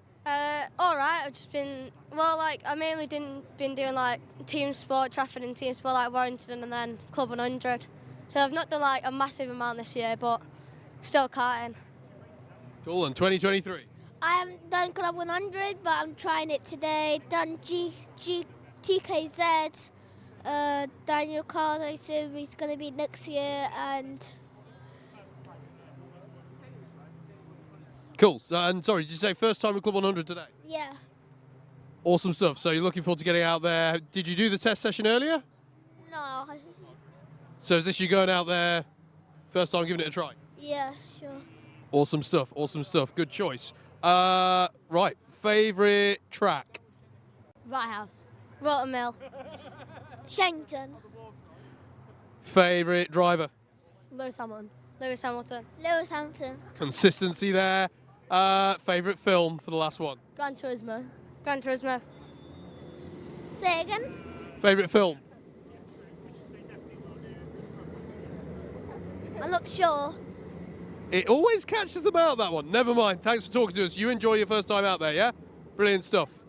Cool. I've lost Andrew. Where is he? He's there. He's I'm right behind us. you. Here with one of our major players of the day, Rory Hamilton, current leader in the Cadet Super Lightweight points. Before we get on to today, I want to talk about something else that you've been doing, Rory, because last night you weren't able to be at the Motorsport UK British Karting Awards because you were preparing for this event today, but success in the British Indoor Karting Championship, how was that? I thought it was great. Just try to keep consistent and just I didn't really want to risk a penalty in the final, so I just decided to stay where I was and then just good stuff. Similar question to one I gave to Bobby McGurr last night at the awards, our champion in the junior BIKC. Particularly today with the situation that you've got in this championship, what skills have you learned, have you practiced in the BIKC that you think you could use today? I think it's just mainly lines because in the BIKC it was flat out everywhere, so it was just like you got to focus on your lines, otherwise, because if you bounce wide then you're going to mess up and then your lap will be ruined. But then yeah. Let's talk about today. It's a big day. You're leading the championship.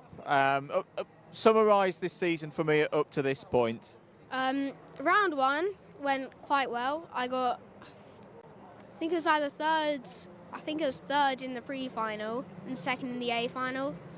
So, and then round two, I had a little bit of a spin on the pre-final. So it did put me down to like, I'm not quite sure, I think it was like 20th or something. But I climbed my way back up to 4th in the final. Round three, GYG, my favourite track. It was very good day. I won the pre-final and then came second in the A-Final, so I was quite happy with that. And then round four.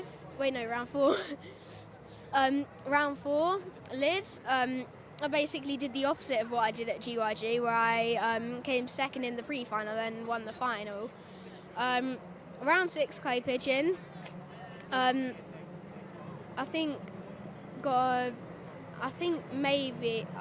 pretty sure I got a penalty in the final, but I was just trying to focus on making my way up the pack. So round seven, did I skip here? And round seven, Rye House. That was a very, very good time. I got first in the pre-final and then second in the final. A very good season indeed. Are you feeling good? Are you feeling ready for today and potentially, hopefully, winning the championship? Yeah. I'm a little bit chilly, but I'm feeling kind of confident. I'm not too confident because, like, it just depends. I've got to be very, very careful out on track today to not get any penalties. Just going to make sure I avoid, like, any incidents, really. I know you'll do your best, Rory. Best of luck for today, and we'll catch you later on. Corey Chapman, step on in here if you're all right for a second. Corey, you feeling good today? Yeah, I am, yeah. Buckmore Park, is this a circuit you've driven before, particularly in the dry? No, I haven't driven this track at all, but I am really good at new tracks. What kind of preparation have you done for today? So I won the first test and then came 5th on the second one. Now I'm just going to get ready for my practice. Coming to the end of the season, how would you sum up the 2023 season for yourself? I think I had an amazing time at GYG and the second written mill. I think that's my best round so far. So I'm missing a load of drivers in this session. What would you say has been your favourite track this season? Is that another case for next year as well? I think it's either GYG or Buckmore. Good stuff. Well, best of luck, Corey. Have a good one today. I think we'll have a bit of a wander further into the paddock. So practice sessions continuing at the moment. I think we've got the juniors out right now. I should mention as well, if you're not aware, a lot of investment over the course of the winter for CLUB100 as we go from the 23 to the 24 season. Brand new fleet of karts for the juniors for next year. We are going to keep repeating this because it's a big day tomorrow. If you're watching this and want to get involved, registrations, general sale, general registrations for the juniors and the cadets both open tomorrow. Details of the timings of those are on social media at CLUB100 Racing. Spaces will go quick. A lot of the spaces have already gone with return customer priority onboarding for this year's drivers. But I want to say it's 12 o'clock and 5 o'clock for ones that will confirm later whether it's the cadets first or the juniors. I think it's the cadets first. I think it is as well. For tomorrow. And then for seniors, same routine, but on Tuesday. For all of our seniors championships, they will go live at 12 o'clock, 5 o'clock. Check the full details on the social media. Get on the grids. I won't say how many spots are left because that wouldn't be professional, but I have seen the entries and some of them are already quite large. So yeah, the spots are going to go quick tomorrow and Tuesday. Yeah, great to see how much support there is, but at the same time, if you are looking to get involved, be on it, be on top of it. Absolutely. Should we go? Where should we go? Should we go a bit further up the hill? Presumably in a few moments' time, we're going to get our juniors, A group juniors coming back in. Yes. I think this is Group B for the cadets. Yeah, we've just got a few drivers who are focusing on getting them. Should we try and grab some of the drivers that are in karts? Yeah, let's try for a very quick word if we can. I'm going to try and get down the front because that's the easy. In fact, trying to get Luca Batta over if we can for a minute. Luca, say a quick word for the paddock show. Are you feeling good ahead of today? Yeah, I'm feeling good, feeling confident that I can I think I can keep fourth and maybe have a shot at third or second in the championship. This has been your second year in CLUB100. What do you think you've learned most in 2023? Well, I've learned that it's not really as it's not like owner at all, because there's not much working together. It's more fighting, and my only micromax races, so I've learned that you need to keep a full body slide but smooth with the steering inputs. I think I've learned the most that you just need to keep yourself in the game and not get any penalties. Yeah, so it's been about that different driving style and racing clean as well. What's the hope for today? What would be a good result? Well, just like doing well in the A-Final, maybe getting on the podium, and hopefully nothing goes wrong, no spin outs, no penalties, no crashes, just good racing. Good stuff. Best of luck, Luca, and I'm sure you'll do very well. Howard, who have you got? I have James Malcolm here in the 41. How are you doing today? I'm alright, yeah. Cold, but I'm alright. I find a good way to warm up on a day like this is to drive a CLUB100 kart, so hopefully that'll improve. Buckmore Park, have you been here before? Yeah, quite a few times, yeah. Yeah. Okay, so you're coming in with some experience. Is it a circuit that you enjoy? Yeah, it's one of my favourite circuits. So, yes, I really enjoy it. Okay, and give the viewers a bit of an overview of how your 2023 season has gone.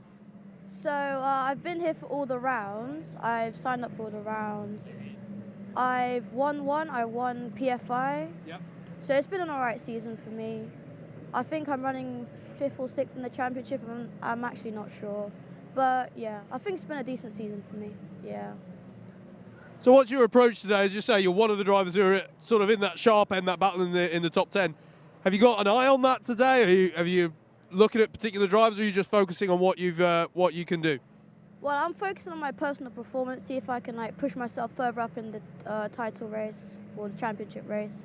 So yeah. Awesome stuff. And do we have plans for 2024 yet, or is that to be decided? That's to be decided. I really don't have any plans. So Cool. Well, you have a good day out there. All the best. Have a good end to your championship. Okay. There's Andrew. Andrew. I say from son to father here with Derek Malcolm, James's dad. How are you doing today? How's it feeling? He's feeling informed today. Yeah, yeah, he's enjoying himself so far. And from your perspective as a dad, summarise the 2023 Club 100 experience for me. It's been great. You know, the journeys sometimes are daunting, but everything, the organisation, the quality of the carts, been great. And looking forward to next year, are you thinking you're going to be back or trying some other things on the karting pathway? We're hoping to go own a kart next year. And how's Club 100 helped with that, do you think? It's taken him a long way because he's done quite well in Club 100 since he's been driving for them. He's been on the podium a few times, so yeah. What would you say to anyone who say it's that time of year when people are signing up for next year? What would be your advice to people watching at home? And as quickly as possible because it's the best, Club 100. It's been our best experience. That's very good to hear. Derek, thank you so much for being with us this year, and best of luck for the future for James. Juniors are just about to come in, so Howard, I'll quickly hand to you for another interview. Yeah, we might just have some chance for a quick word. Alex Ivanescu in the 120. How are you doing today, Alex? You've been to Buckmore before? Yeah, only once. Okay, and it's a circuit you enjoy?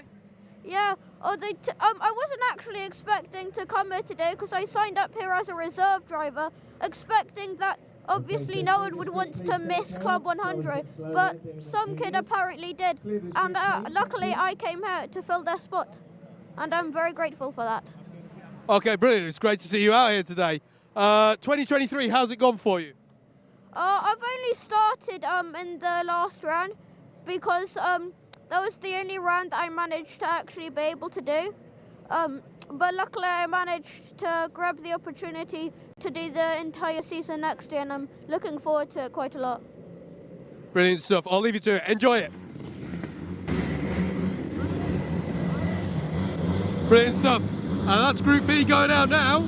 We did it again. Alex got 2 for the price of 1. Oh, did he? Yeah. Okay. Juniors coming in. We'll have a little bit of a talk with the juniors because I want to know how this track's driving. I know as you'll be watching this, there'll have been a load of running for practice sessions. I also want to have a chat with one of our drivers who has been doing some great things in the BIKC. We'll just give him a minute to get his kit off the kart. But Bobby McGurr, who's going to be like, oh no, not this guy again. I spoke to him last night at the Motorsport UK British Karting Awards. But Bobby, who is the winner in the junior category for the BIKC recently. So just taking all the kit off the karts because, of course, this will be a kart used by another driver in the next group. Bobby, shall I? Yes, Bobby, you step I'll in. take your number plate off for you, mate, if you'll talk to us. Bobby, good to see you again. Fresh down from Silverstone last night. Track, how's it driving out there? Yeah, it's a little bit damp, a little bit greasy, but overall, it's definitely heating up a bit. Would you say your indoor experience is going to help today with that stranger level of grip and how the tyres are reacting to the surface? Yeah, I think so. At Basildon, it's very slippery on the downstairs floor, so possibly, yeah. And you were quick in the test session earlier. I think I saw you up in the top 4 earlier on this morning. Yeah, it was good fun, good fun. What would be a good result today? What would you be happy with? Probably a top 5 in the A-Final, but that's all I can wish for. Good stuff. Once again, well done on your BIKC win as well. And yeah, good to see another driver stepping up the karting pathway. Who else? It's a new ploy we should use. I should say, I'll service your kart if you'll talk to Andrew. Yes. That's brilliant. I want to try and find some of our key protagonists in juniors. I'm trying to spot without any of them. Bothering them too much. If not, isn't this? I think that might be Sam. Sam's yeah, it is Sam Cole. I'll let you do this one, Howard. Hi, Sam. Potentially a big day today. Is that on your mind, or are we just focusing on what we can do on the track? It's just another race today. I'm 2 points behind George. But yeah, just another race today. Just give it everything, see where we end up in a few hours. Awesome stuff. Buckmore Park, is it a circuit that's treated you well before, or is it even your first time? 2 podiums here last year. Of course, yes. Yeah, did the endurance a couple of weeks ago, which we should have won, so good experience around here. So yeah, confidence very high. Brilliant stuff. And do we have, obviously you're focused on today, do we have plans for 2024? We're still not really sure yet.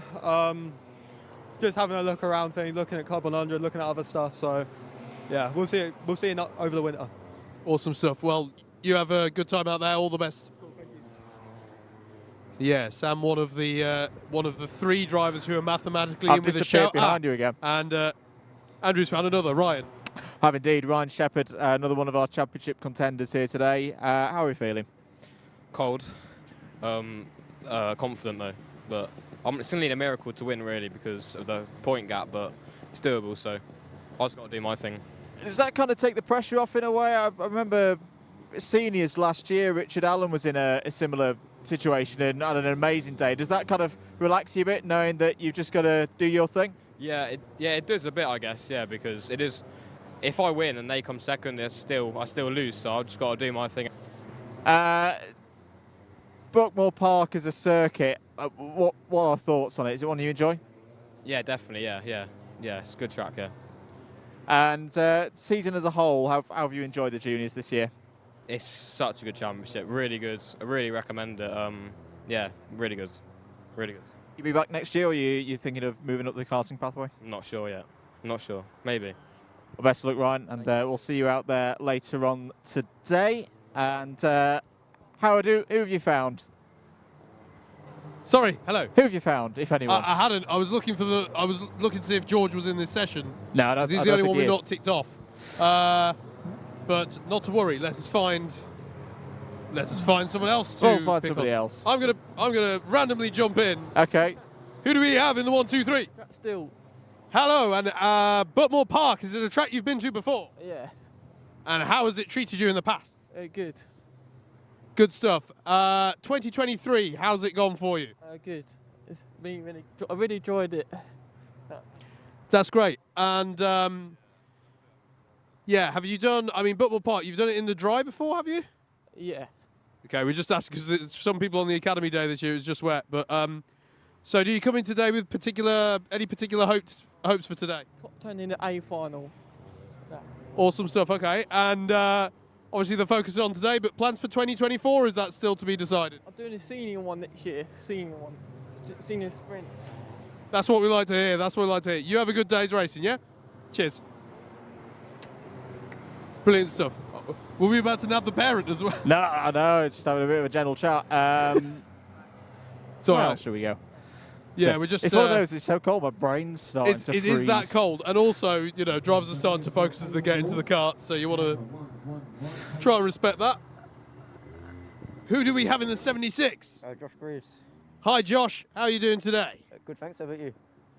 I'm fine, but cold like everybody else, and I'm not about to be warmed by a Rotax engine. Buckmore Park, circuit that's been good to you? It's been alright so far. I tend to qualify quite well here. Okay, so have we got a particular goal today coming into it? First goal is just to qualify in the A-Final, and then we'll go from there wherever I do qualify. Brilliant stuff. And how's the 2023 season gone for you in general? It's had its ups and downs. Just looking forward to concluding it. Awesome stuff. And is this Dad? Yeah.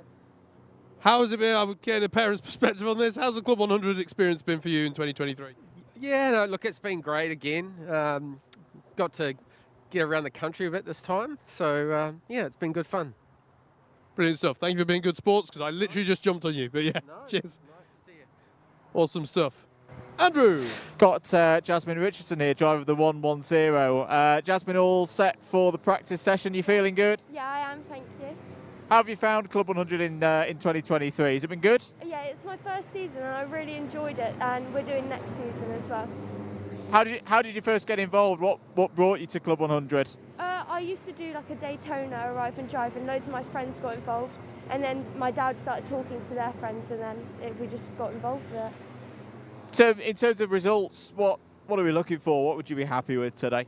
I'd be happy with a B-Final, yeah. And you're going to be back next year, you think? Yeah. Good stuff. Well, good to talk to you, Jasmine. We'll have a chat with Jasmine's dad as well, because we always like to get the parents' view on this one as well. CLUB100, how have you found it this year?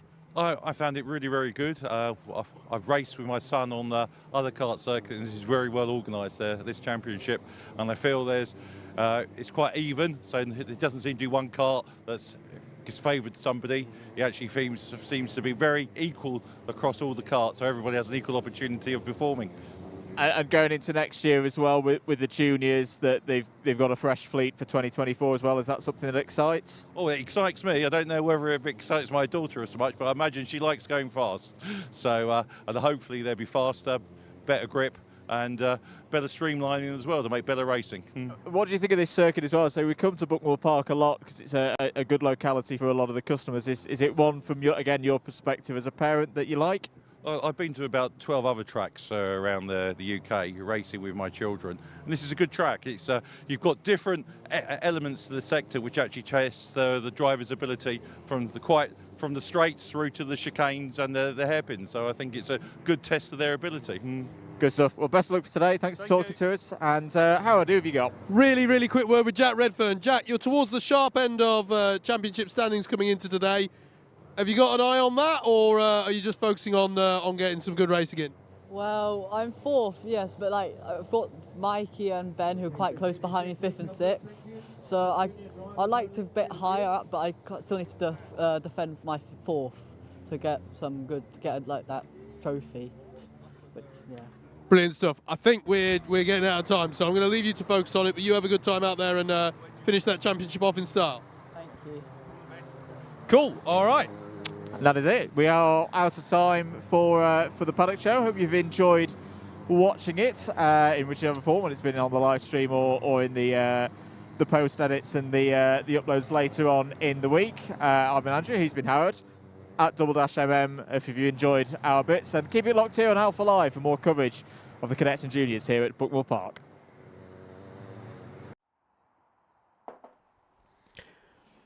Well, thank you to Andrew and Howard down in that paddock walk, and hello everybody from the comms box. Myself, Howard Mitchell, and Andrew Mather in the comms position for you.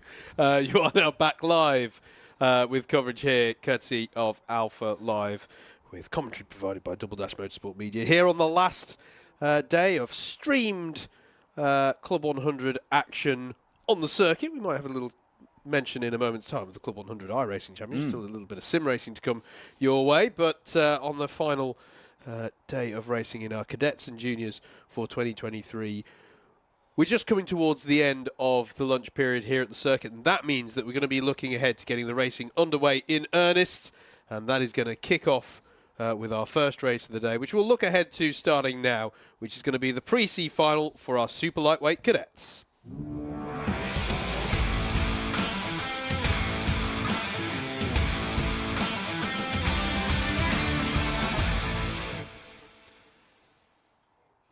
Things just coming together then in the paddock, but we're gonna just make sure that we're ready for when everything goes live. Should we take a look at the grids? We can take a look at the grids. Let's take a look at the grids for this one. Jack Horton is going to be your pole sitter for this then, with Xavier Ramsey alongside. Daniel Marutiak in third on the grid. That comes somewhat courtesy of a penalty taken in qualifying, so might show an interesting turn of pace here, starting from third on the grid. Luke Cherrington alongside.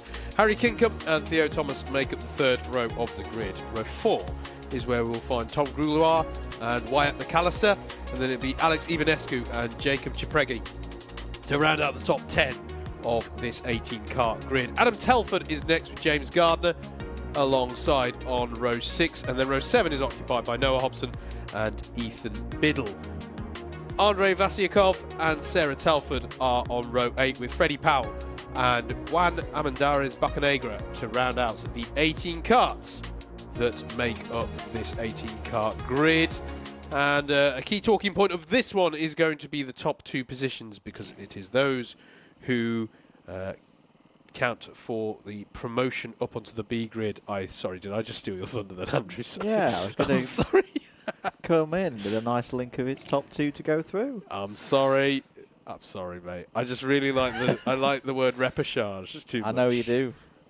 But indeed, yeah, last pre-C final of the year for the drivers coming out onto circuit now. They'll immediately go into a grid formation.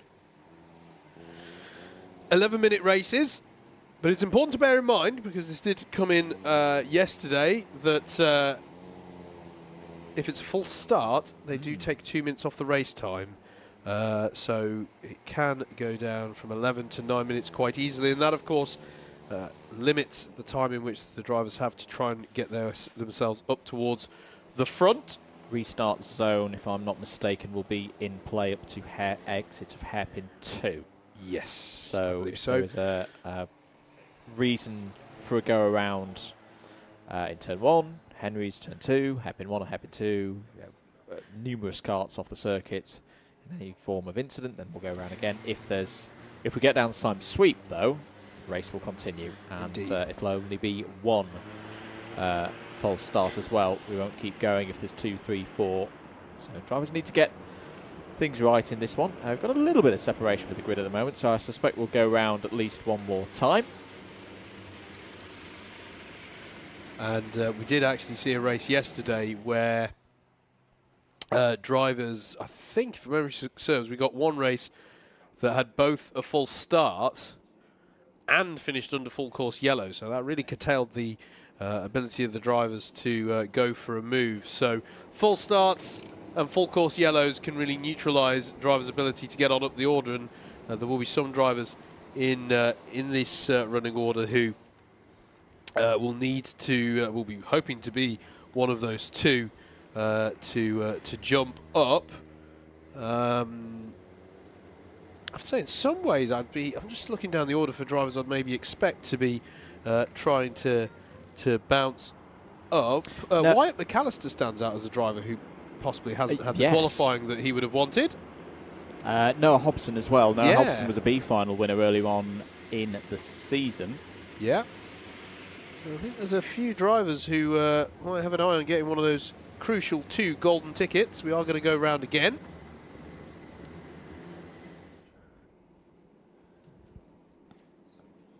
So Elliot Alt in the pace kart at the front of the order. Getting ready for our first race of the day. Last day of racing for the cadets and the juniors in 2023. Great to be here at Buckmore Park. Andrew Mather and Howard Mitchell on commentary duties for you, coming through the cut through. I think there's one. I think it's Alex Ibanescu. Yes, needing to be given a little bit more time just to make sure that Alex is on the back of the field. Thumbs up in the air from Els. Looks like we are going to be good to go on this occasion. 11 minutes on the clock. Ready for our pre-C final. 2 places on the pre-B final grid. How are they going to be decided? It's the number 17 of Jack Horton will take us from pole position. Xavier Ramsey on the outside. Away we go then for 11 minutes here at Buckmore Park. Good start for Horton. Ramsey round the outside holds on to second place. 2-3 wide in the middle of the pack, but it's a good start, a clean start, Howard, as they run into hairpin 1. Yeah, I worried you might be slightly premature making that call, mate, but yeah, they are keeping it well, and there is an incident there in hairpin 2. There's about 3 or 4 drivers involved who have had to come to a bit of a stop there. I think they're all going to recover, but it's very easy. If someone just starts to lose the rear on the sort of boxed-off nature of the curb there at hairpin 2 means that if someone spins, there's not really a lot of places for people to go. As the main pack work their way down, though, through Paddock and even up to Gardner, it is still Jack Horton who's holding on to this one at the head of the field. Yeah, it all just packed up a little bit there in through hairpin 2.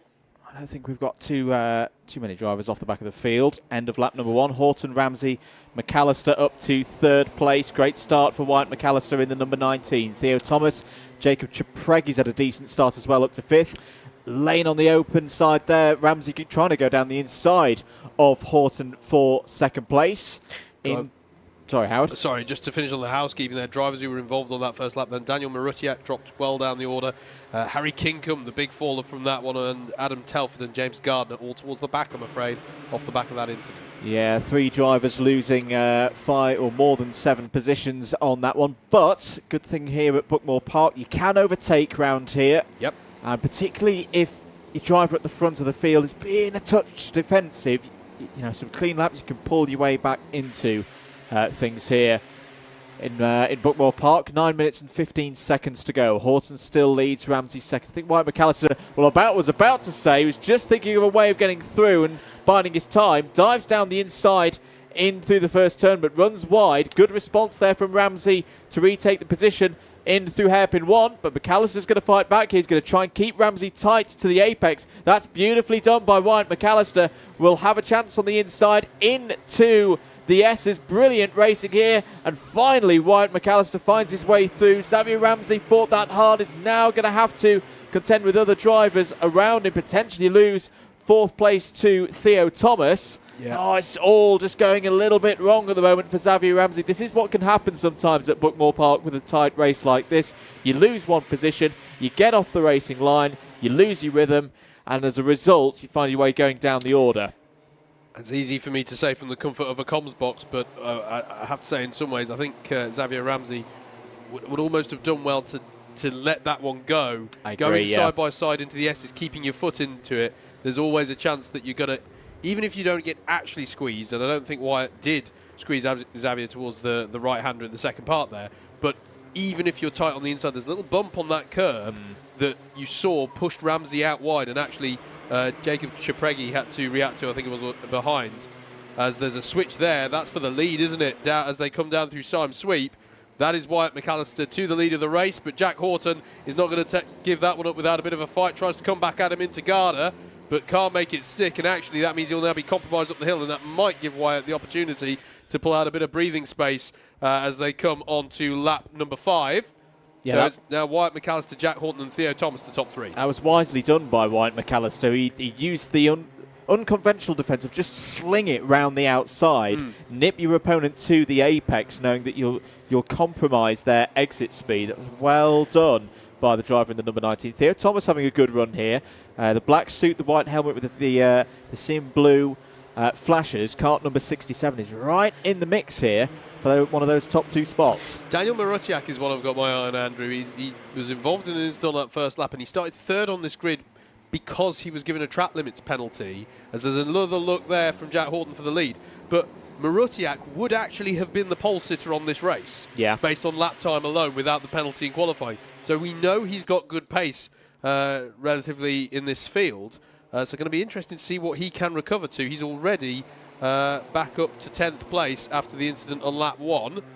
At the moment, though, Wyatt McAllister and Jack Horton, the holders of those crucial top 2 spots that will bag them positions on the back of the pre-B final grid. Ramsey going quickly as well. New fastest lap of the pre-C final.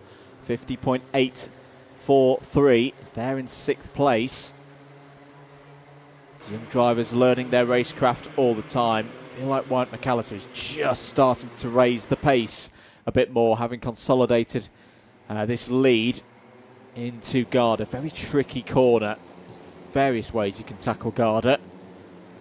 But not much grip out there today. Track limit warning for Marutiak. I think if Marutiak can keep closing in and get that 4-second gap down to, pull it down by what, half a second each lap, he's going to have a chance here, but at the moment it's actually going out. 4.1 seconds from 1st down to 10th. Now you see fastest lap of the race for Wyatt McAllister there, and you might be going, well, why is he under attack from Jack Horton then? Why hasn't he pulled out the gap? Well, the answer is that the lap times are only different by 6/100ths of a second.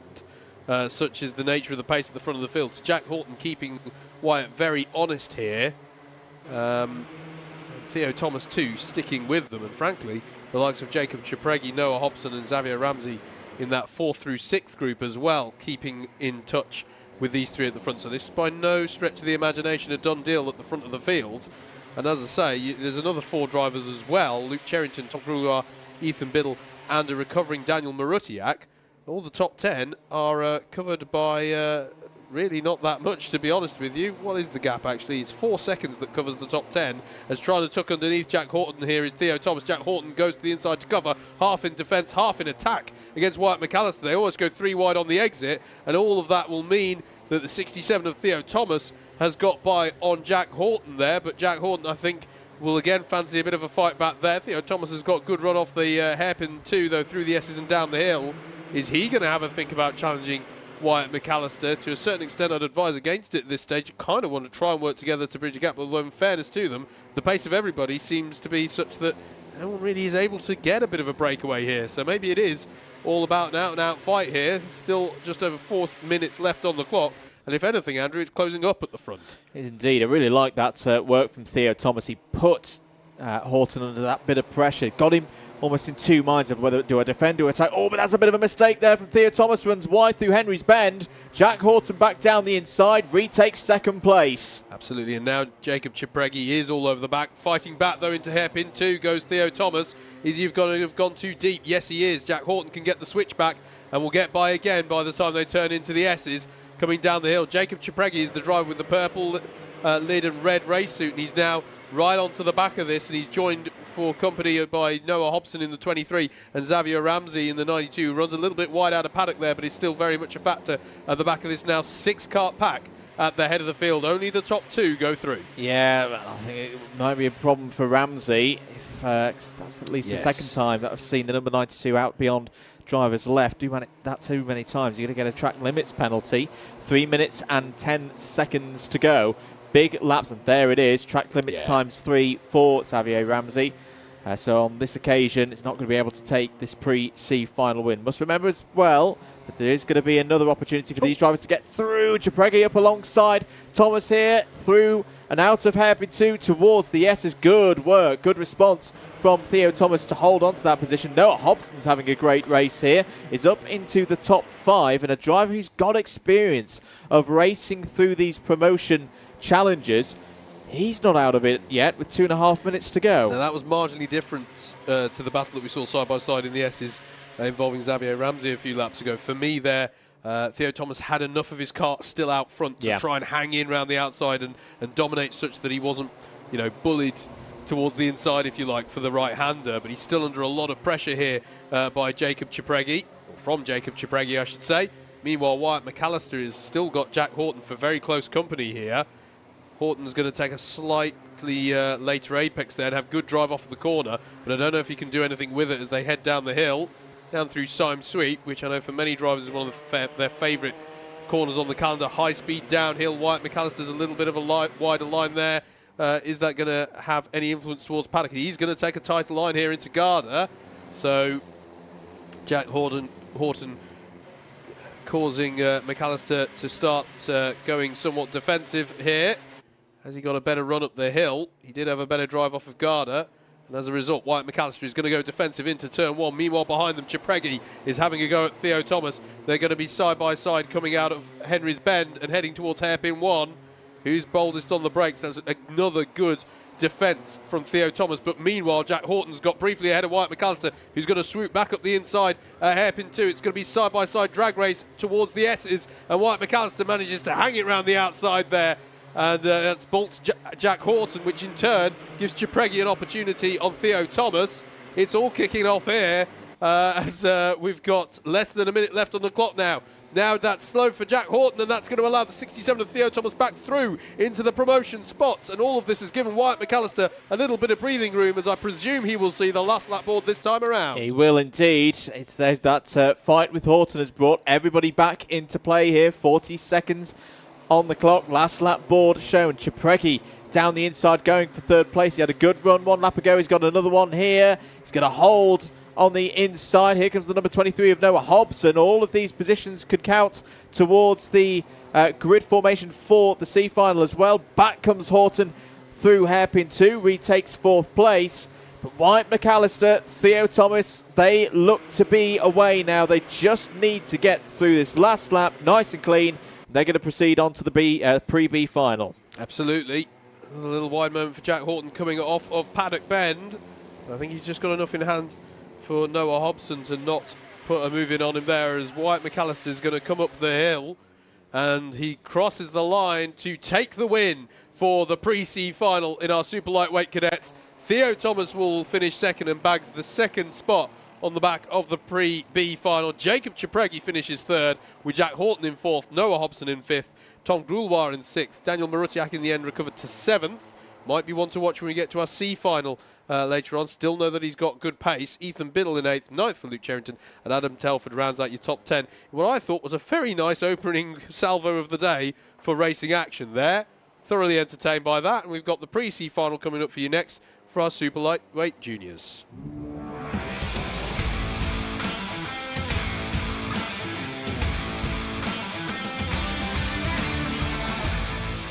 Let's take a look at the grid then for the first race of the day for super lightweight juniors. It will be George Lewis in the 153 who starts this one on pole as they come out onto the track. Top two of this race will go through into the pre-B final. There we go. Here's our grid, right. George Lewis will start this one on pole, as said. Richard Winchcombe alongside Connor Kenny and Adam Sims on row number 2. Alexander Campbell and Ewan Leonard on row number 3. John Wall and Tyler Masters are your 4th row of the grid, with Jaden Gerard Shepherd and Jasmine Richardson to round out the top 10. It's Henry Pomeranz-Dor and Quam Camaldine on row number 6, and then row 7 is going to be where we find Jack Hayho and Mikhail Islam. Henry Ryan and Jacob Aquil are on row 8, with row 9 occupied by Kira Boylan and Jack Steele.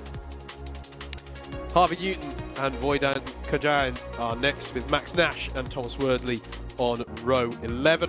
And then on row 12, it's going to be Daniel Campbell and Elliot Goddard. Bailey Roberts and Rudy Gilmore-Kelly are on row 13. Row 14 is Andrea Baharu Mustata. And then it's Charlie Bradburn alongside. Daniel Hayday and Curtis Duane rounding out a 30-kart grid. I am just going to look across to you with a raised eyebrow there, Andrew. That is a big grid for a pre-C final. Yeah, biggest grid of the day in terms of number of karts. We're going to go around for at least one more formation lap. Bumper entry today for the junior super lightweights. Because I say, it's 76 drivers in total competing today. That makes more sense. In the junior super lightweights. And if you want to get on the grid for 2024, remember registrations tomorrow at 5 p.m. for the juniors, and their spaces go on general sale. What it does do, of course, is it puts more pressure. We don't increase the number of promotion spots just because of the size of the grid. Yeah. So it is still just 2 drivers going through on this, and unlike usually we have 30 drivers. This is like a BUKC grid, this one. BUKC grid. So I think we're going to be good for a start this time around, though. And away we go then. George Lewis leads away, the pack of 30 karts heading towards turn number 1. That's a great start for Richard Winchcombe from grid 2, but he's going to be on the outside as they head towards the hairpin. 3 wide, even 4 wide at the front. Who comes to the 4? It looks like Adam Sims, was it, who came for? Was that the 94, I think, of Alexander Campbell, as they all seem to have got through relatively cleanly there through hairpin 1. The 19's had a big hit, and there's a ruckus in the middle of the pack, and that's at least 6 or 7 karts that are held up in that. Now, will that constitute a full start? I think we're just inside the zone, but I think it will be called good. There's a penalty to Tyler Masters in the 100 for breaking formation. I think that's Alexander Campbell who's come to the head of the field. We just picked them up at Garda a little too late to confirm, but we'll know it as they come up the hill. Yeah, that is the 94. So it'll be Alexander Campbell who's navigated his way through a fairly frenetic first lap. And I have to say, a lot of damage, it looked to me, on the Nassau panel of the number 19 of Connor Kenny in the midst of hairpin 2. So it's Alexander Campbell in first. Ewan Leonard has gone up to second. John Wall in third, although he's immediately under pressure from Richard Winchcombe, who sends a move up the inside of hairpin 2 and moves himself up into third. So now Richard Winchcombe is up into third place in the 115. The key thing with that start is whilst a number of drivers were held up, there weren't really that many who came to a full and complete stop. Yeah, that's true. That's, for me, I think the probably most likely reason why race continued. Track limit warning for Andrea Baharu Mustata in the 159, who's made good progress on that first lap. Max Nash up 10 places. Daniel Campbell, I think, is up 11 places as well. Drivers starting outside the top 15, I think they've got to play the long game if they think they've got the pace to get up into those B-tier races. It's almost, you've got to do this as a 2-part race, knowing there's a lot of drivers out there, only 2 spots to go through from this pre. Got to think that long game and get yourself a good grid position for the Trophy C final later on this afternoon. Certainly do. I wonder if Dan Campbell's pace is really good. Is he out of position relative to where we'd expect him to be? I think he does just seem to have a good turn of pace at the moment. One of several drivers, though, I think, who could make it through here. That is Adam Sims on the move. I think that was a move being put on John Wall there. or no, sorry, I think he might have been just defending against George Lewis, who was our pole sitter. Alexander Campbell still leads Ewan Leonard behind, but Richard Winchcombe has just set the fastest lap of the race. He's really trying to bring himself onto the back of these top two, and these top two are not working together. That was a half look from Leonard on Campbell into hairpin number 1. If I'm being honest, I would advise against that right now. I'd try and work together to bridge the gap, because there are plenty of drivers who would like to be occupying these top 2 spots at the moment. Well, for Alexander Campbell, 1 appearance in a pre-B final so far this season. That was 2 rounds ago. There's the number 86 looking down the inside. That was Jaden Gerard Shepherd. A few incidents out there still on that last lap, it looked to me. Jasmine Richardson dropped well down the order on that last lap, so some drama's befallen her race. Mikhail Islam as well, who's already accrued a penalty for braking formation at the start, also fell down to the back of the field, as did Henri Pomeranz d'Or. So a few people will be hoping for a better time of it in the C final. This is the 86 and the 54, so that is Jaden Gerard Shepherd getting by on Adam Sims for 6th place. And very clearly, and there's the damage you can see on the 19 behind them of Connor Kenny's kart.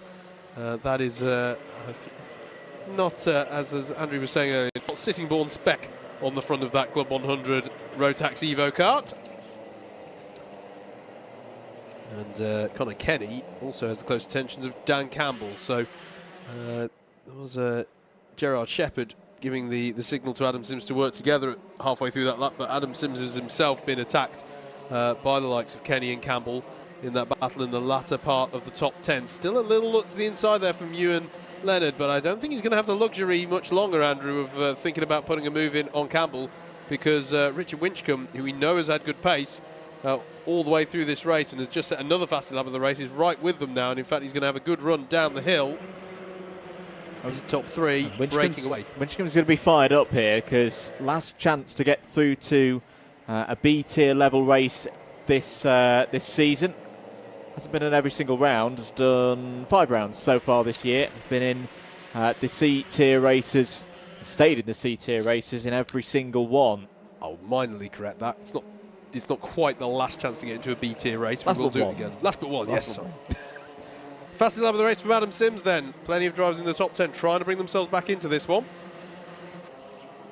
Still, though, I've got to say, I'm a little bit... I'm not in the kart, so, you know. But I don't know, Ewan's approach to this is slightly odd to me in 2nd place, Andrew. He's sort of half looking into attack, but they're never full-on opportunities. And I just feel it keeps on bringing Winchcombe back into the fray to have a go at him. Yellow flags out down the hill. I think that was for some traffic furniture replacements. The bollards, the blue and white bollards that you see, the reason why they're there is to protect the carts on the curbs. The curbs, the far side of the curbs, there'll be a bit of a ridge for the owner racing that can take place here at Buckmore Park. Oh, looking down the inside now is Ewan Leonard, but again, Campbell just able to hold around the outside. Yep. Is Leonard going to be compromised? Yes, he is. Down the inside goes Winchcombe. Lovely stuff there from Richard Winchcombe. Goes through into 2nd place. Patiently waited for his moment and took it. Yeah, absolutely. Nicely judged there by Winchcombe. And that exchange has meant that John Wall comes within. Oh, a spin! Spin there, and that is Ewan Leonard, I think, must have been caught at the end of it. But that, to me, Andrew, looked like textbook trying to go for a late break move into Paddock. And in reality, there's really not that much of a braking zone into Paddock. You really slingshot through that corner. There is a drain as well on driver's right as they head towards that, and that can upset the cart if you really cut into the curbing there at the corner, and it can induce a spin. That's the kind of move that works in July when it's 27 degrees, nice and grippy. Doesn't work on a day like today. Yep. Unfortunately, the grip levels will be very peaky, where you can get a decent amount of grip with it being a dry day, but once you hit the limit of it, bam, it goes. Yep. And for poor Ewan Leonard, he's going to have a lot of work to do now to get back up the order. I think he's settled in around 14th place, so 12 places off the promotion spots, and a long, long way down as well for any kind of C-final, Trophy C-final grid. It's a great opportunity now for Campbell, Wall and Winchcombe to fight out for these 2 places. I know it well. The last race I did in senior sprints in their heavyweights was involved exactly that incident for me, where I may have taken out Peter Gillett. Let's not. Why would you do that? I did go up to him afterwards, and do you know what? To highlight just how nice a guy Peter is, he was just like, it's fine, it happens, it's racing. Really good mentality, which I was very relieved of, being as it was definitely all my fault. But it's easy to do. At least that's what I tell myself. Here's the battle then, still going at the head of the field, and John Wall has is now defending against Richard Winchcombe. Interesting how these three play this, because there's 3 minutes to go. The fastest driver on the track, though, is not right behind them. It's Adam Sims in 4th place, but he is quicker than them. If they fight too hard, they're going to bring Sims back into play as Wall looks down the inside of Campbell. For the first time in this race, we've seen Campbell having someone have a bit of a look to his inside into hairpin 1, but it's all to no avail, really. Campbell's not, weak on the brakes into that corner. Just everyone has a good run off of Surtees Bend at turn 2 and thinks they've got a shoe in for the move. But I have to say, Alexander Campbell's been absorbing the pressure like a sponge in this one. It's been absolutely fantastic. Yeah, he's been doing a tremendous job in this race so far, looking to make it through to the pre-B final. Fastest driver on circuit is now Jaden Gerard-Shepherd in 6th place. There's a forcing driver wide penalty for Ewan Leonard. Here comes John Wall down the inside, looking into turn 1. That's a brave attempt, but again, wise stuff there from Alexander Campbell, resisting the urge to turn in, but this time down the inside. John Wall does take the position into hairpin 1, got a great run off of Henry's Bend, takes the lead of the pre-C final with just under 2 minutes remaining. That's how it's done. I have to say, that is the first... That's the first move I've seen to hairpin 1 of this battle at the front of the field that wasn't a bit half-baked, frankly. That was proper commitment to the inside. Already had part of his cart alongside by the time he got to the braking zone, and he was rewarded with the lead of the race. Daniel Campbell up 15 places as the graphic on the far left is showing. That's a great run up to 8th place. He's probably going to be a bit too far off being able to get into this group now. There's contact warning. That was what the gesture was for Richard Winchcombe there in the 115. Just a warning, not a penalty at this stage. Track limit warning for the 178 of Harvey Newton. Just want to say as well, Kira Boylan's having a really good run. He's up to 12th place now in the number 72. He's just got past Rudy Gilmore Kelly for that spot. Winchcombe, interested to see how Winchcombe plays this now. Campbell's been good in defence so far in this race, but really does have to hold on to that position now. Winchcombe knows it, try to go down the inside. Campbell round the outside, and here comes Adam Sims. He's had that pace for the last few laps and has got the opportunity now as they go on to the final lap. It's going to be one of these three. You think that John Wall is gone now, just needs to have a clean lap, will be through into the pre-B final, but who is going to join him? Indeed, into hairpin 1. Adam Sims goes for it, crossed up on the steering, and that's got him up just about into that position, but it's gifted it to Campbell. All of that has slowed both Adam Sims and Richard Winchcombe down, and by throwing everything at that move, it was way too costly a move. And that means that Alexander Campbell is surely now locked into that second promotion race.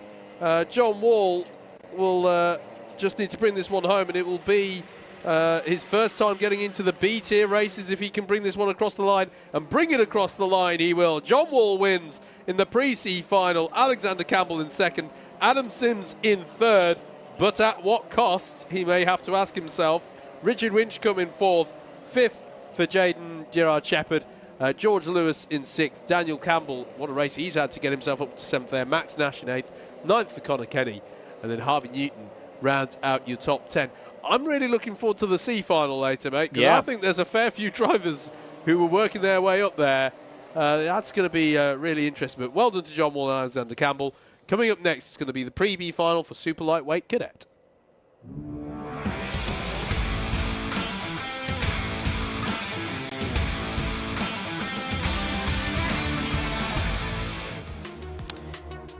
Is your grid then for the aforementioned race. Edward Jones will start this one on pole. Sam Morse alongside. Corey Chapman and Adam Geodassis are on row number 2. Aidan Hammond and James Malcolm make up row number 3. It'll be Caelan Keith and Jensen Barnard on row 4, with Charlie France and Ziana rounding out the top 10. Lewis, Prendergast and Jack Beasley are next up on row 6.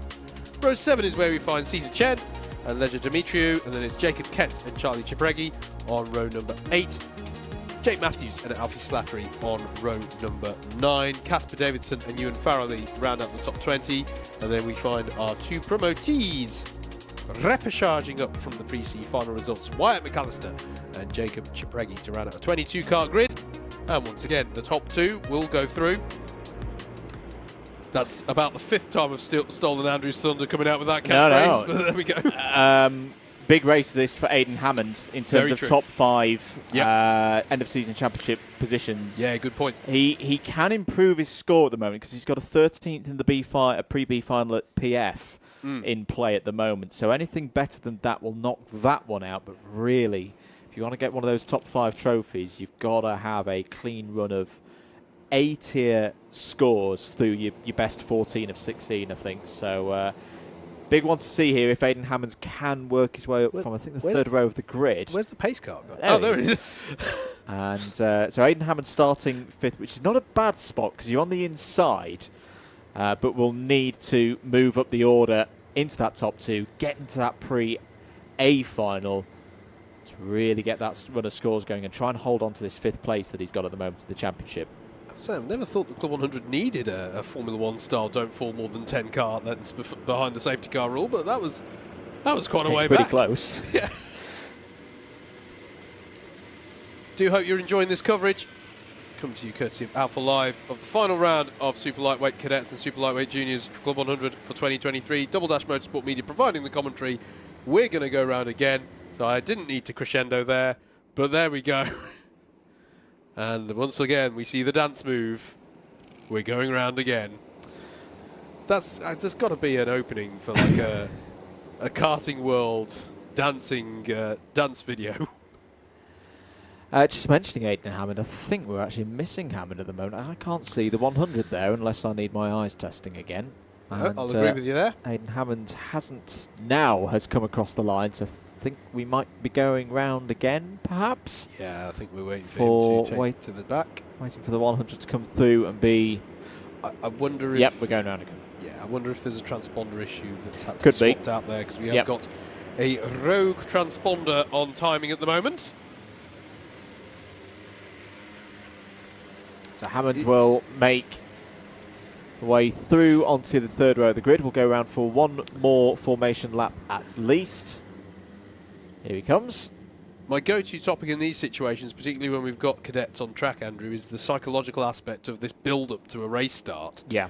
You know, drivers will all have their game plan for the race, and this holding people, like holding them back ahead of the race, can just cause all that emotion to build up. So important for them to keep a wise head screwed on and not throw it away. Or in other ways, for it to just drain away as you get a little bit bored going around the oval and then not be ready for the start of the race. We've seen that happen many a time. Still maintain my record all for different ages. Yeah, my record for rolling up laps was still a BUKC graduate race at Rye House a few years ago where, we've been brought to a stop.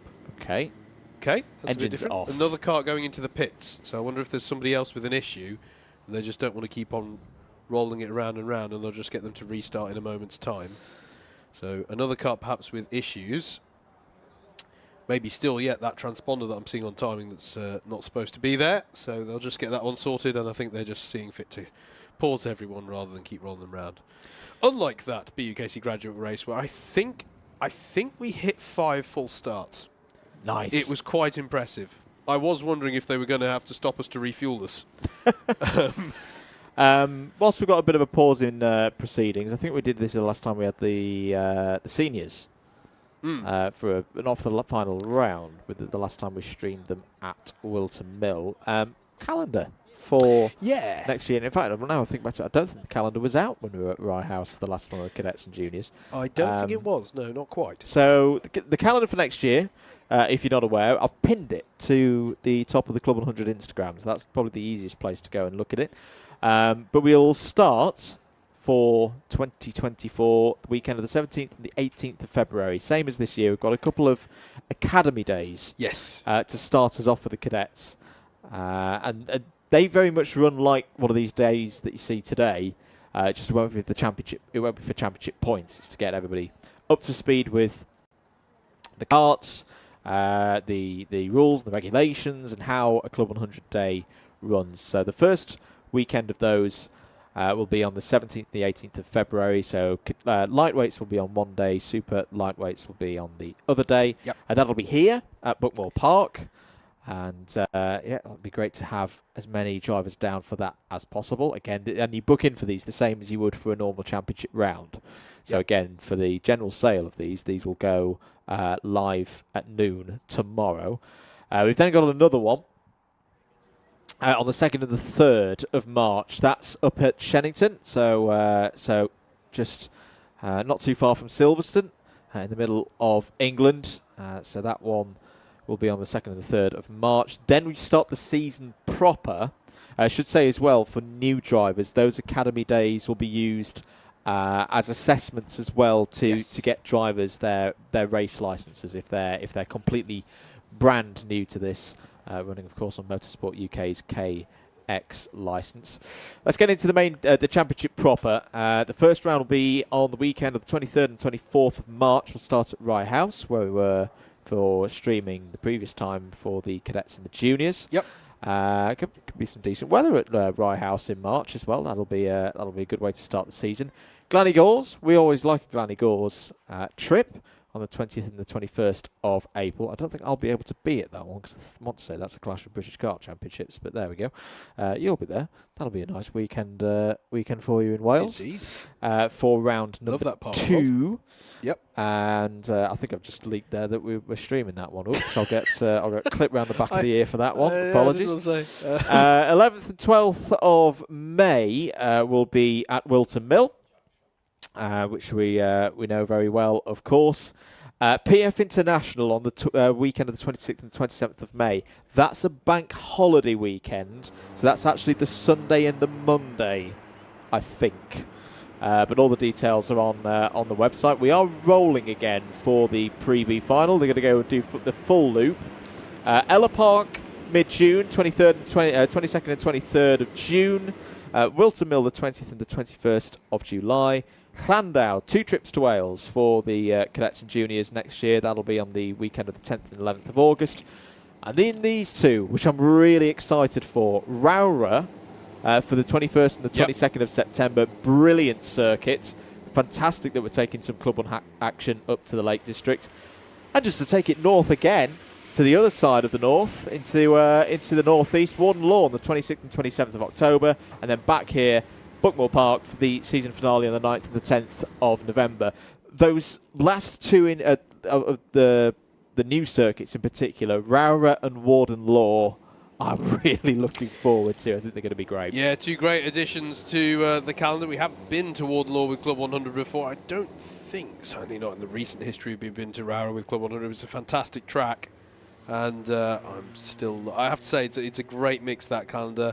I'm still loving the fact that I still have a soft spot for Llandow. Still glad that one's there. Glannygores as well, a lovely part of Wales to go to. So yeah, that's a good mix of a calendar, I have to say. Should just put the provisory in there. Please note, these dates remain provisional until the 31st of December 2023. Indeed they do. There we go. Registration's going live tomorrow, 12 o'clock for your cadets, 5 o'clock in the afternoon for your juniors, as we are doing our dance moves again.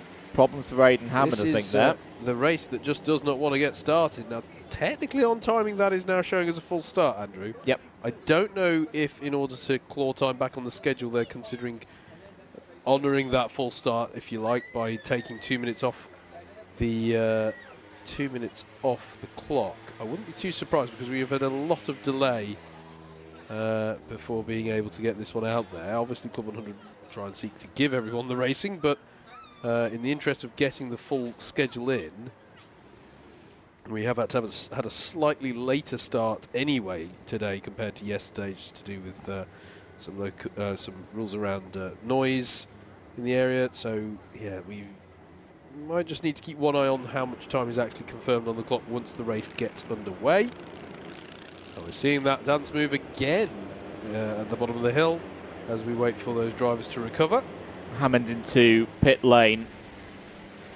This one really is, Andrew, I think, psychologically for these Feel like your drivers. grad's race. Well, yeah, a little bit, but drivers are, because of course in the kart you don't really know why. No. Yeah, there's far too much going on around you for you to know why it's happening.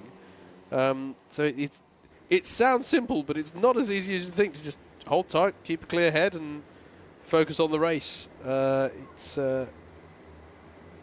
It can be surprisingly difficult because you've hyped yourself up, you've got yourself in the zone, and then you've just been asked to hold for a little while. We'll go round again because we're just waiting for Aidan Hammond to come back into position on row number 3. Mm-hmm. Drivers will need to keep spread out here just to allow create the corridor. The number 100 to come through the middle as quickly as possible. There is Aidan Hammond. Yep. He's just come out the pit lane there.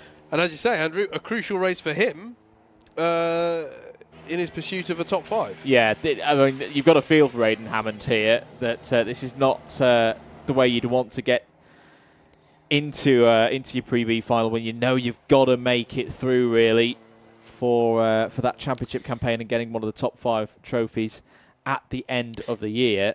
Managing the karts as well on repetitive rolling up laps. There's a skill to that, Andrew. If you just go around with the kart in humming mode, as I like to think, where you're just sat on that, on the throttle, as we'll go around again, when you eventually dump your foot down on the throttle, you may find it doesn't matter what kart engine you've got under you, you're always going to get that classic as it it's not been how's that go again?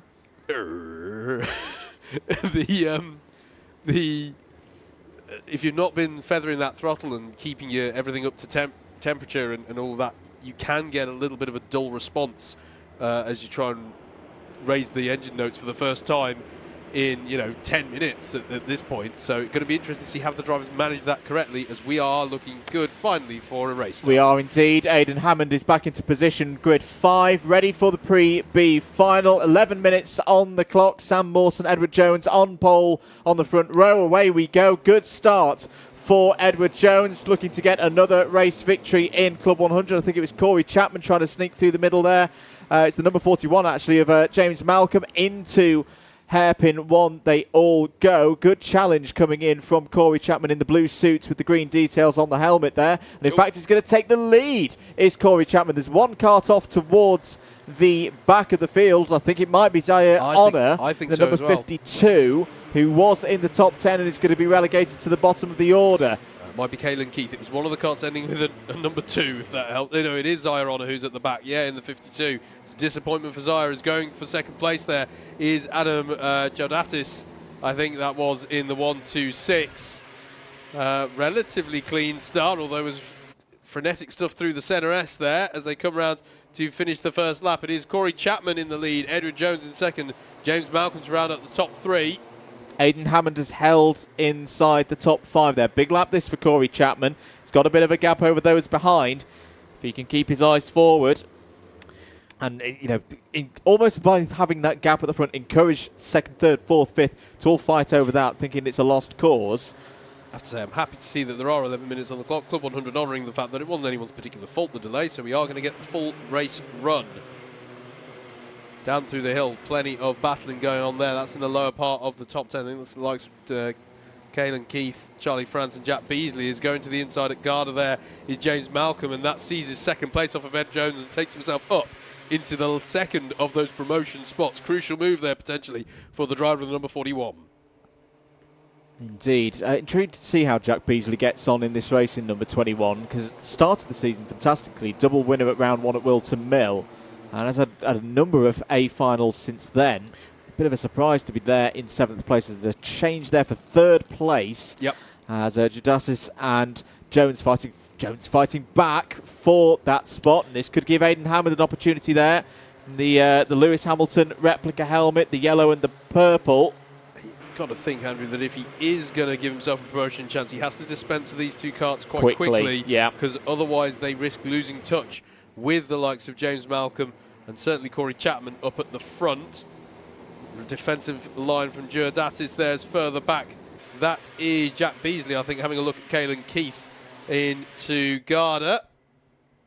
Coming round onto lap number 4, then side by side between the 43 of Ed Jones and Aidan Hammond. He's got the job done, and so too comes through Jack Beasley in the 21. So that's Hammond and Beasley flying through the order at the moment, as we've got a red flag showing. Yep. So a red flag that will bring this race to a halt. The drivers slowing down to a safe pace. Corey Chapman at the end of the 3rd lap, your leader. James Malcolm 2nd, Adam Giudice. So I've been impressed with Adam today. First run in the Club 100 Cadets. Aidan Hammond 4th, Edward Jones 5th. Caelan Keith in 6th, Jack Beasley, Charlie France, Jensen Barnard and Jacob Chipregi, your top 10. And I won't speculate on the reason for the red flag until we know any further news. 8 minutes and 10 seconds remaining on the clock. You're watching live coverage of the Cadet Super Lightweight Championship for Club 100 2023, the final round of the season here at Buckmore Park. Hope you're enjoying your Sunday afternoon. Plenty more racing to come here in Kent. Plenty of racing, as this is our last Club 100 live stream of these. Not quite the last Club 100 event. We're back here next Sunday for the culmination of the Club 100 Experience Championship. We should also say for next weekend, being very proud to be part of the Rotax family. Next weekend, Rotax Max Challenge Grand Finals in Bahrain. Huge team from the United Kingdom going. 27 drivers from the owner ranks of Rotax Racing here in the UK going to Bahrain, and everyone here at Club 100 and Alpha Live and DDMM wish those drivers the best of British luck for what could be another very successful weekend for British drivers on the global scene. Absolutely. I do just want to confirm what we do know at this point about this red flag, by the way. This is for an incident that's occurred up at the top part of the circuit near the start-finish straight, just in line with the corporate pit lane. So after Cafe Corner and on to the Sisley Straight. It's involving 3 drivers. It's the 13 of Ledger Dimitriou, the 107 of Caesar Chen, and the 74 of Jacob Kent. Just a coming together between those 3. The medics, I think, just checking over the driver of the 107 at the moment at the time, the team are with them, and just checking that everyone is okay there. That's everything that we know at the moment in relation to this. Those are the 3 drivers involved in that. So we're just going to have a pause here at the circuit whilst the crews are making sure that everything's okay up there, and the drivers have been stopped, as is customary for a red flag procedure, in single file at the bottom of the hill, well out of the way of any of the support vehicles that have to come onto the track. Okay, whilst we're under red flag conditions, keep your messages of support coming in for the drivers. A few more bits of information to know Wednesday night over on the Double Dash Motorsport Media channel. We'll have a bit more racing over Club 100 variety in the virtual world. The final round of the Club 100 iRacing Championship, and Brands Hatch in MX5s, in almost a little bit of a homage to a end of season ender for a BTCC, but with Club 100 iRacing styly sprinkled on top of it. Should be good fun. Be great to have as many people watching and supporting. That stream will go live from 7:45 p.m. on Wednesday. And if you haven't missed any of the action this weekend, you can watch it back here in full, free of charge, on the Alpha Live YouTube channel, as well as any of the streams from earlier in the year as well, including broadcasts at Lyd and Rye House and Wilton Mill earlier this year for the cadets and the juniors. If you're just joining us, we're under red flag conditions at the moment for an incident at the top end of the circuit here in the Pre-B final for the Cadet Super Lightweight Championship Round 8 at Buckmore Park. And of course, the safety crews being given all the time that they require just to go through their procedures before we resume racing here this afternoon. Pre-B final for the junior super lightweights will come up after this, and then the pre-A finals for both the cadet category and the junior category, both in their subclasses for super lightweights. The lightweights, I don't like calling them the not super lightweights because they are very super out on circuit, but you know what I mean. The ones slightly heavier than the super lightweights. That's the definition between the two different categories. They ran yesterday, so if you missed any of the action, if you were here at the circuit and obviously not able to fully watch the stream, or you're at Kartmania or any of the other events going on this weekend, then do give that a watch here on the Alpha Live channel. And hello to everyone at Kartmania, because we are on, I think, at least 2 screens at Kartmania this weekend in Hall 2 for Club 100 and their stand, and also in Hall 1, if I've got that correct, on the Alpha Live stand. And if you are interested in racing in Club 100 for 2024, do go have a chat with Will Chew and the team there on the stand this weekend. As I say, registrations open, general registrations open for 2024 tomorrow, starting with the cadets at noon, 5 p.m. for the juniors, and similarly on Tuesday, noon for the first 2 senior competitions, those being the sprints and the endurance, the team endurance championships. Their registrations open at noon on Tuesday, and 5 p.m. for the SP60 and the experience championships. Just one other key note as well for anyone who has done the priority onboarding.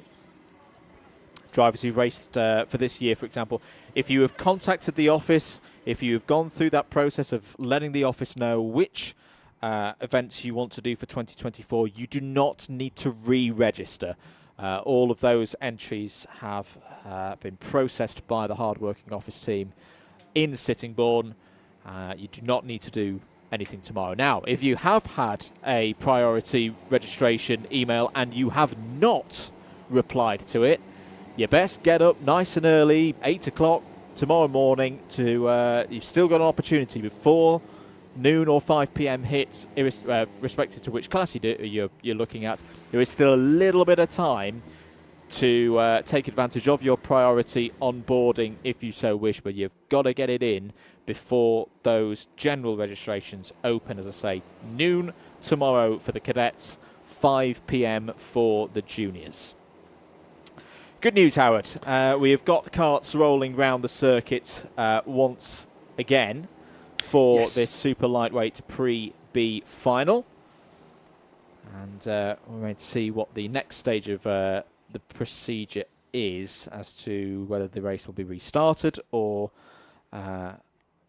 whether that will be called. There are stipulations in the rules that the result can be called after 2 laps, as it is on our screens at the moment. Chapman from Malcolm, and they're going to the bit late. That might be what's happening, at least for the time being. Corey Chapman, what we're seeing on our timing monitors here in the box is the words provisional results. Corey Chapman from James Malcolm, you're 1-2, Edward Jones 3rd, Adam Giudiasis 4th, Aidan Hammond, Caelan Keith, Jack Beasley, Charlie France, Ledger Demetriou and Jensen Barnard, your top 10. But I should stress that is a provisional result. Yes, indeed. And you will have seen on the shot as well the ambulance recovering to the paddock. All of the drivers involved in the carts have been recovered. For obvious reasons, folks, you'll understand we're not going to speculate on what the conditions are there. It wouldn't be right for us to do that. So we'll try and get you news of that as soon as we can. So that is going to be result called for that pre-B final. And yeah, we'll be a bit of a reset here at the circuit. Indeed. A couple of shout-outs. Hello to Kian, who's cheering on Caden Ward here today. Lewis Brissenden cheering on Mikey. Hello to Harry Eden as well in the comments. Matthew Motorsports, who is asking for a shout-out for Joshua Greaves. Absolutely. Driven really well today as Josh. YK. I can feel some action cooking for George Lewis, absolutely. But keep your comments in. Greg Smith as well. Hello, Greg. Good to hear from you, mate. One of our senior drivers who's got multiple screens on the go. It's got us on, but more importantly, prioritising Club 100 over the Formula 1 for this afternoon. So thank you, Greg. Thank you for tuning in. I think we're going to get reset, though, and we'll see the cadets back out again later on. Next up out on circuit, the Pre-B final for the junior super lightweights.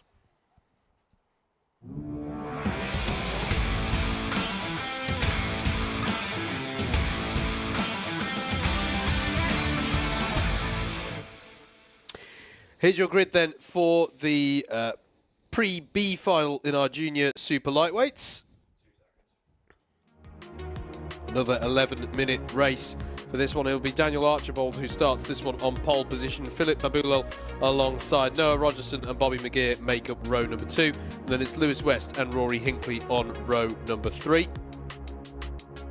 Ken Ward and Tom Sands make up row 4 with Zachary Watson and Henry Wilkes on row 5 to round up the top 10. Joshua Greaves and Nathan James Boyle are next.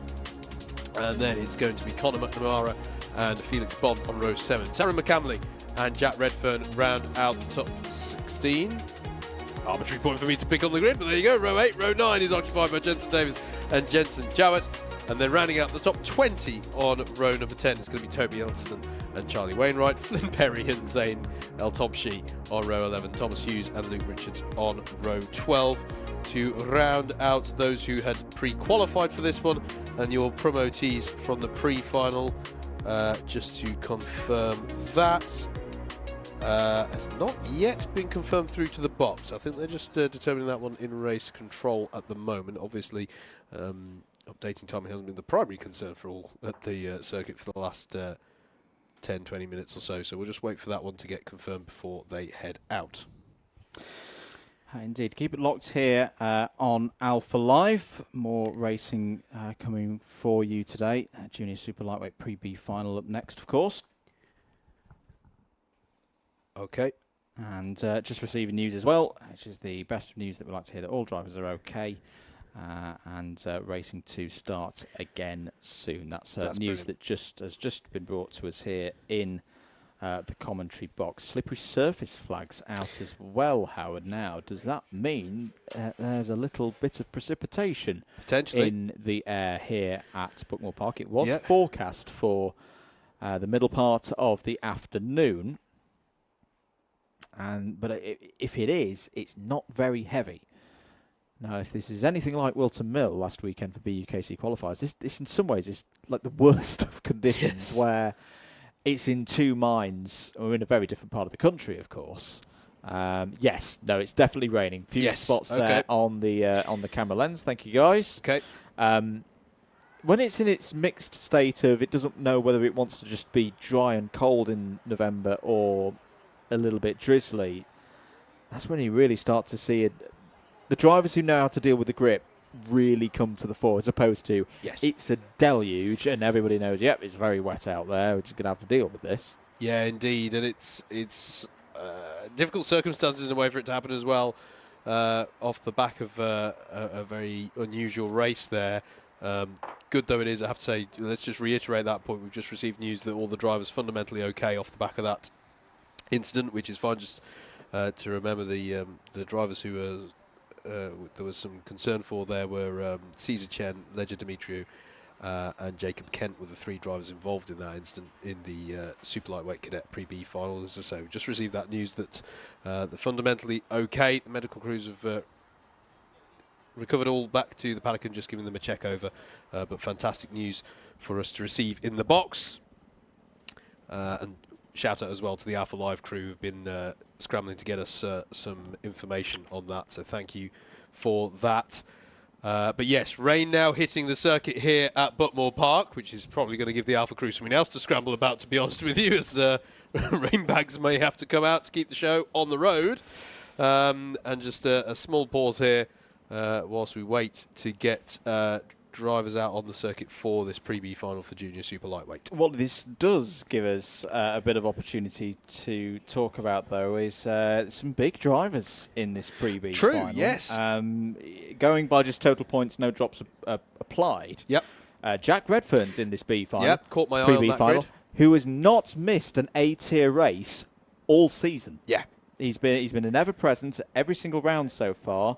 And can't remember off the top of my head whether there's been an example where he's had to race through a pre-B final to get onto a pre-A final grid. There may well have, but if there has, he's achieved it. I think this is going to be a bit of a harder task for him, though. Mid-grid, isn't it? Mid-grid, 16th, with some really good drivers up ahead as well.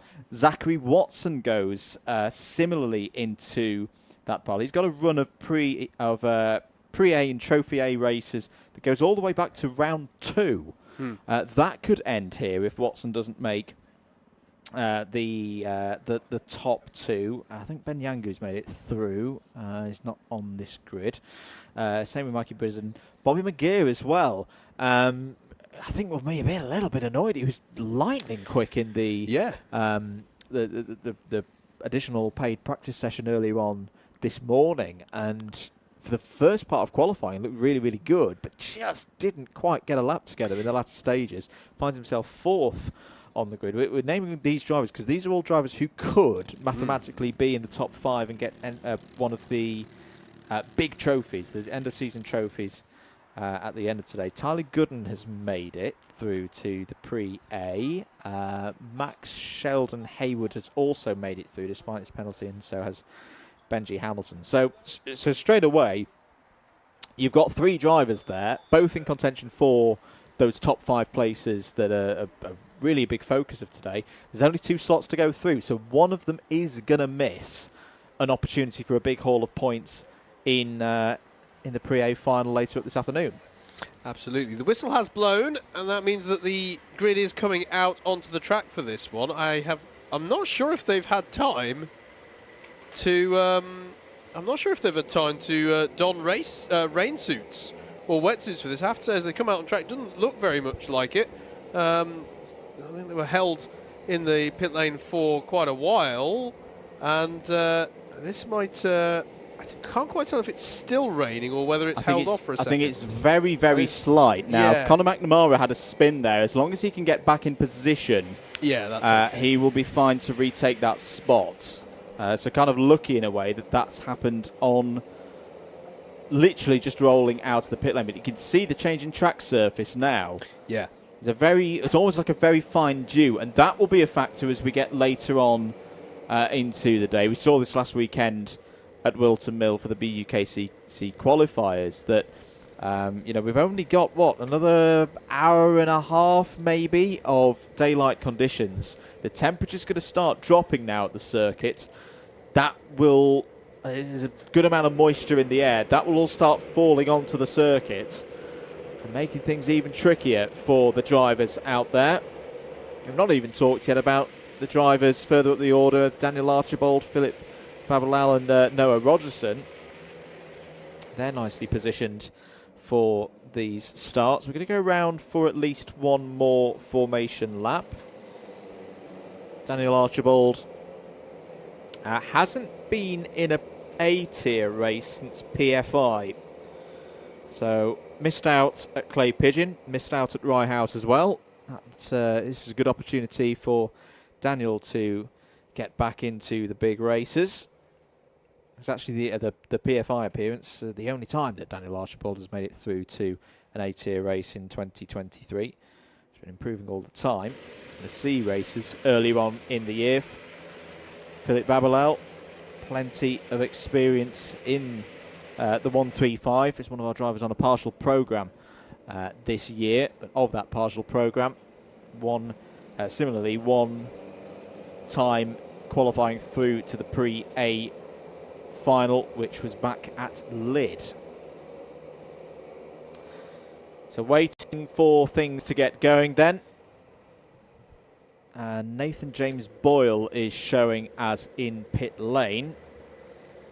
Also interested to see how Alexander Campbell and John Wall get on here, because they've got good experience of how the track's driving in racing conditions here today, having come through from the C-Final.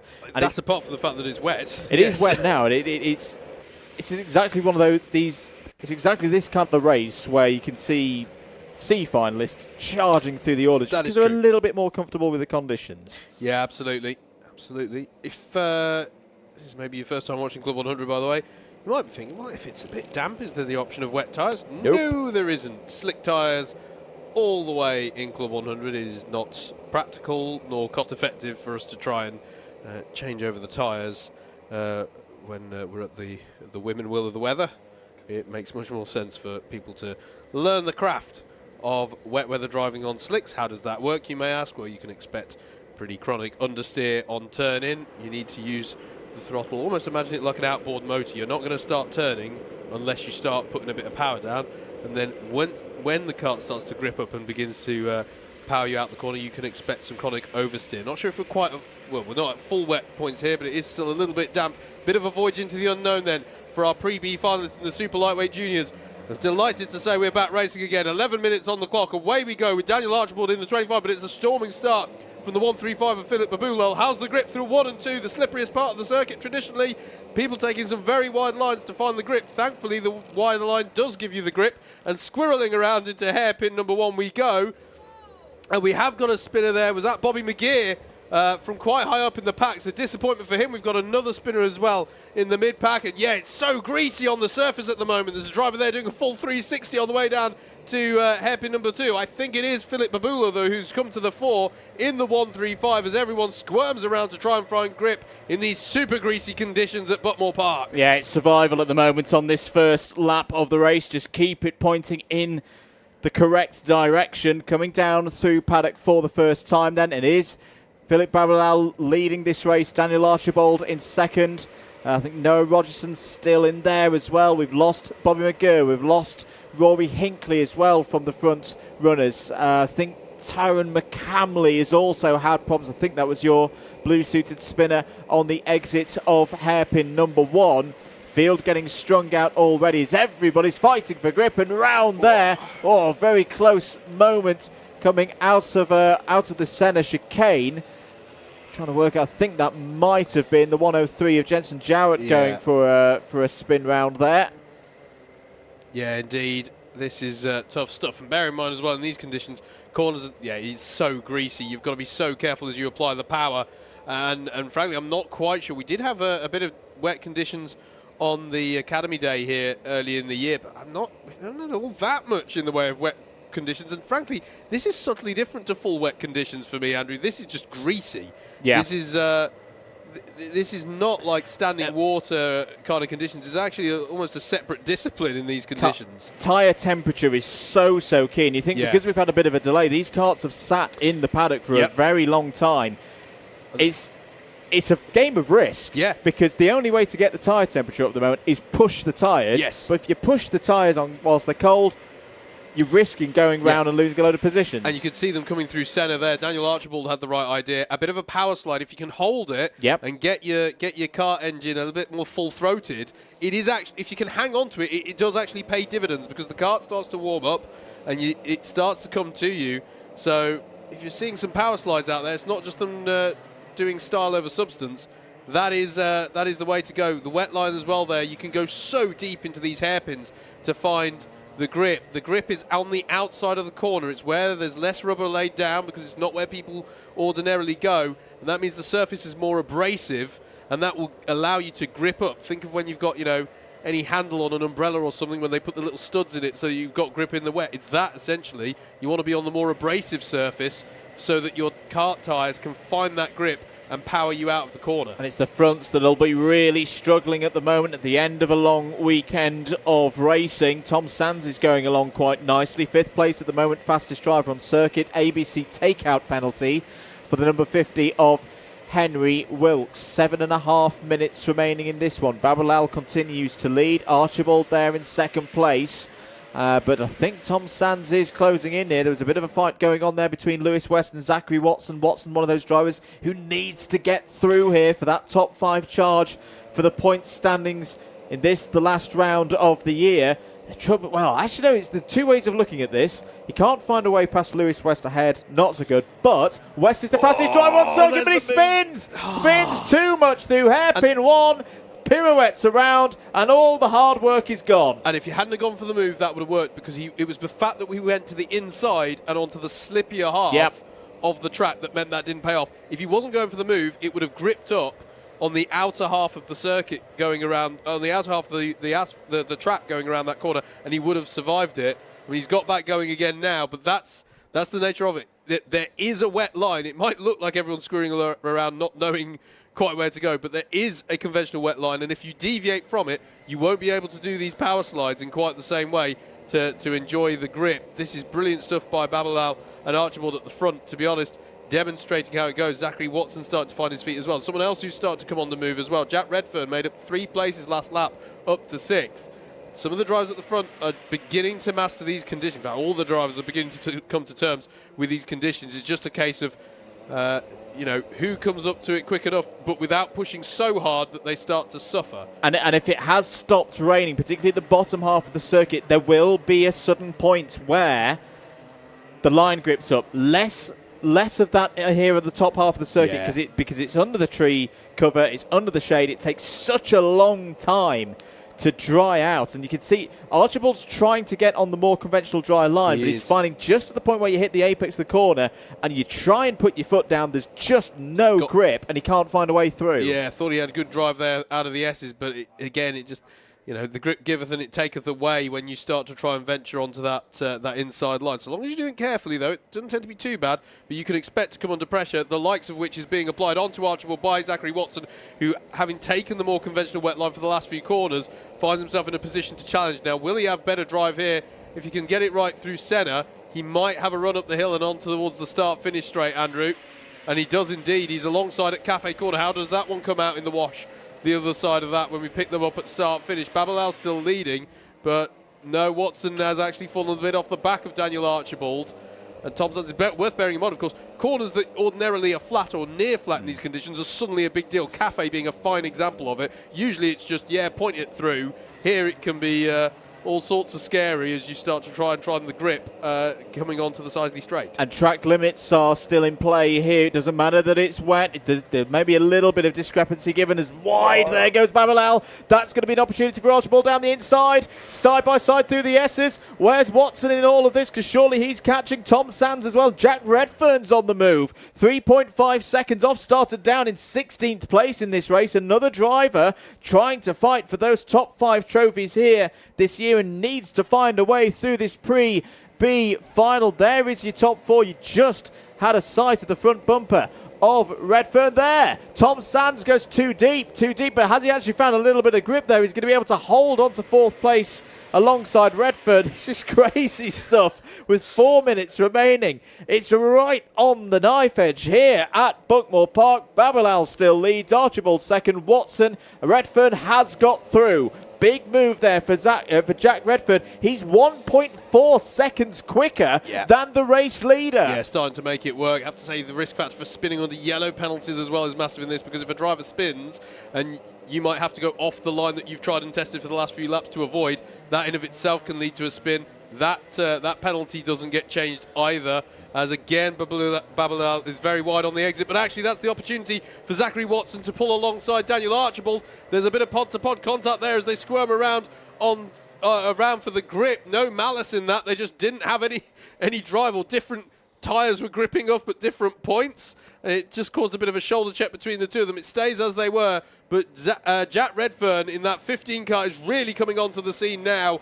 And this is the kind of thing we see in these conditions, is that drivers can suddenly, something clicks and they go, okay, that's how I do that particular corner. It can gain them a whole second a lap.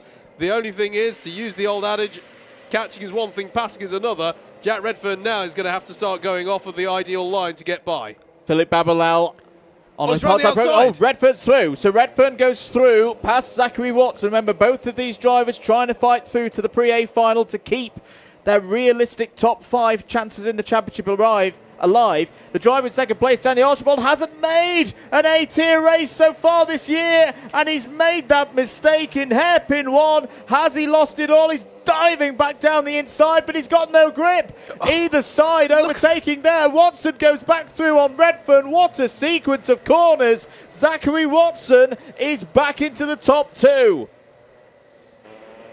If you're thinking this lottery is almost a bit unfair, this is a key skill in British karting, I have to say, that you've got to master.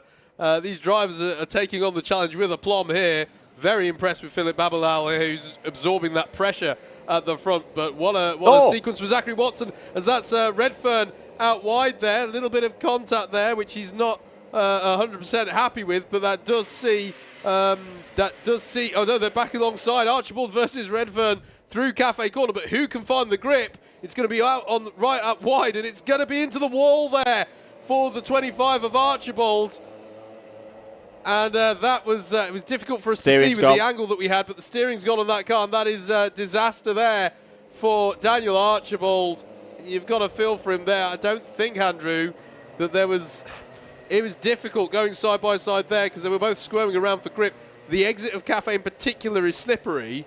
If you're not out right to the exit curb, you can, and look at this, challenging for the lead now through the S's. A little nip on the rear of Babalal there from Zachary Watson. I've got to say, if I was Zachary Watson, I'd try and hang in there for second. I'm not sure I'd worry about challenging for the win on this one. Just bring it home and live to fight in another race. The trouble at the moment, though, Jack Redfern has got the tyre temperature. Yeah. He's probably the only one of these drivers who's got the tyre temperature. He's looking a lot more composed in the middle of the corners. You can see him just cruising up to the back of Zachary Watson. You never know, this could be the deciding factor between Watson and Redfern as to whether one of them gets a top 5 or not. New fastest lap of the race from Redfern, 1 minute 8.713. This is the last lap. The number 25 has been cleared off the circuit. We remain green. Great work by the Club 100 and Buckmore Park marshals here at the track. Babalal trying to hold on. He's going round the outside. He's going to lose the lead to Zachary Watson, but he's got no grip. He's lost it. He's lost it out of hairpin 1, and he's led from the very start of this race on the last lap. Makes a crucial error. Through goes Watson. Through goes Redfern. And quite remarkably, the two drivers we said were in big trouble in terms of top 5 championship spots now look like they're going to be going through. And he kept hanging on to the faith that if I just go out wide off on the grip, but the difference not there that was the wide. paint. Yeah, the paint changes everything. And once he'd ended up with his tyres on the red, he needed to back off the throttle because there was just not going to be any grip. Well, what a drive. What a couple of drives here. This is why they're in the fight for the major trophies here today. Wasn't expecting this one when I read out the grid earlier on. Zachary Taylor's going to take the win if he just about manages to get over the line. Jack Redfern second. They march on through to the pre-A final. Opportunities for big points now. Tom Sands takes third. We'll have pole position for the Trophy B. Philip Babalal will be absolutely kicking himself, but we'll have the solace of a front row start for the Trophy B. Lewis West 5th, Thomas Hughes 6th, Caden Ward, Henry Wilkes, Nathan James Boyle and Toby Edelson all inside the top 10 provisionally on the road. Felix Bond, Jensen Davies, Flynn Perry, Zayn El Topshi and Taron McCamley. Good drive there from McCamley, having been facing the wrong way on lap 1. Finishes in the top 15. Charlie Wainwright in 16th. Bobby McGurr 17th. Luke Richards, Alexander Campbell and Jensen Jarrett inside the top 20. Noah Rogerson, Joshua Greaves, Conor McNamara, Rory Hinkley and John Wall all inside the top 25. One retirement, Daniel Archibald. Well, drama aplenty here at Buckmore Park. The floodlights are on. The conditions are greasy. It is going to be the pre-A final for our super lightweight cadets coming up next.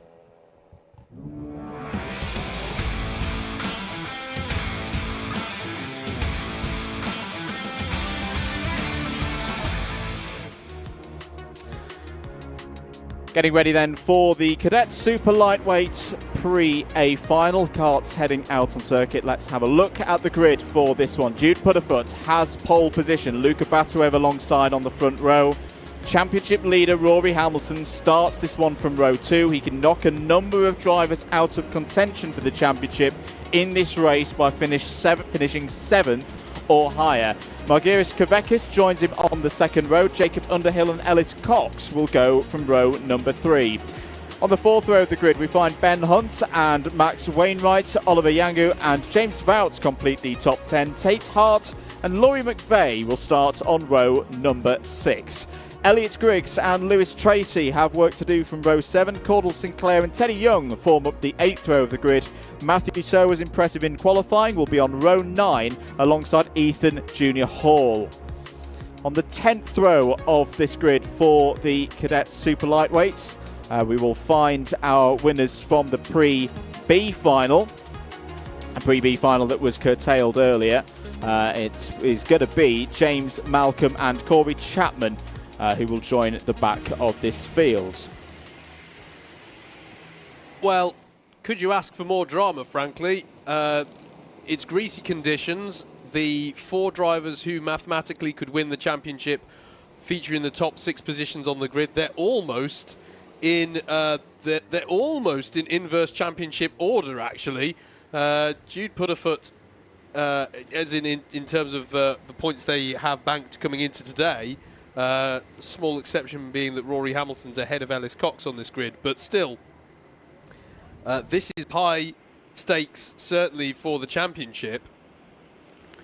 And just as we've seen with the juniors, these cadets are going to have to learn very quickly the state of play with these conditions around this kilometre circuit here at Buckmore Park. We are going to be good for a start. Away we go then. Away goes Jude Putterfoot in the 58. How's the grip into turns 1 and 2? That is a massive start from Rory Hamilton. Massive statement of intent. Can he hang it round the outside? He can, you know, because that's where the grip. And Ellis Cox has spun at the back. There's several spinners at the back, and one of them, I'm pretty sure, was the number 11 as they go into the first head. Is that Luca Batawev out wide as well? 2 of our championship protagonists have already spun towards the back of the field here, but it is Rory Hamilton after a storming start, followed by Jude Putterfoot, who comes out of hairpin 2. And I think, Andrew, the start has been called good. Yeah, there was a lot of drivers out in the leaves on drivers left through the first couple of corners, but what a start that was for Rory Hamilton. Let's say he can knock a number of drivers out with 7th or higher. If he goes and wins this race, there's a spin there, 2 spins in the middle of the pack coming down Symes Sweep and into Pullman's. There's a chance here that Rory Hamilton could wrap up the championship with a win, and not so good results for other drivers. Yeah, we're going to have to confirm who's had issues as they come around to finish this lap. But massive, massive challenge here for the youngest drivers in Club 100. Rory Hamilton leads. Jude Putterfoot has stayed with him in second. Jacob Underhill has navigated that one brilliantly into 3rd place. Then it's Ben Hunt and Margiris Kavekis. James Vout, Luca Batawev is in 7th now after that spin, so he didn't suffer too badly off of that. And likewise, actually, Ellis Cox has only dropped down to 9th. So, ironically, I think given how many spins and various dramas that befell the main pack there, actually, those who spun in the first couple of corners have managed to recover a lot of what they lost there. Drivers who have, unfortunately, fallen towards the back. Elliot Griggs, Tate Hart, Lewis Tracy and Oliver Yangu has fallen well down to the back of the order, I'm afraid to say, as these drivers navigate these tricky conditions. And there's a big spin there into Symes Sweep. We'll try and pick up who I think it's Ben Hunt, the number 53. Yeah, it is. So and that would have again been the red and white paint off to drivers left out of the S's. You'll have you'll have put all your chips down on finding some grip out there to get turning into Symes Sweep.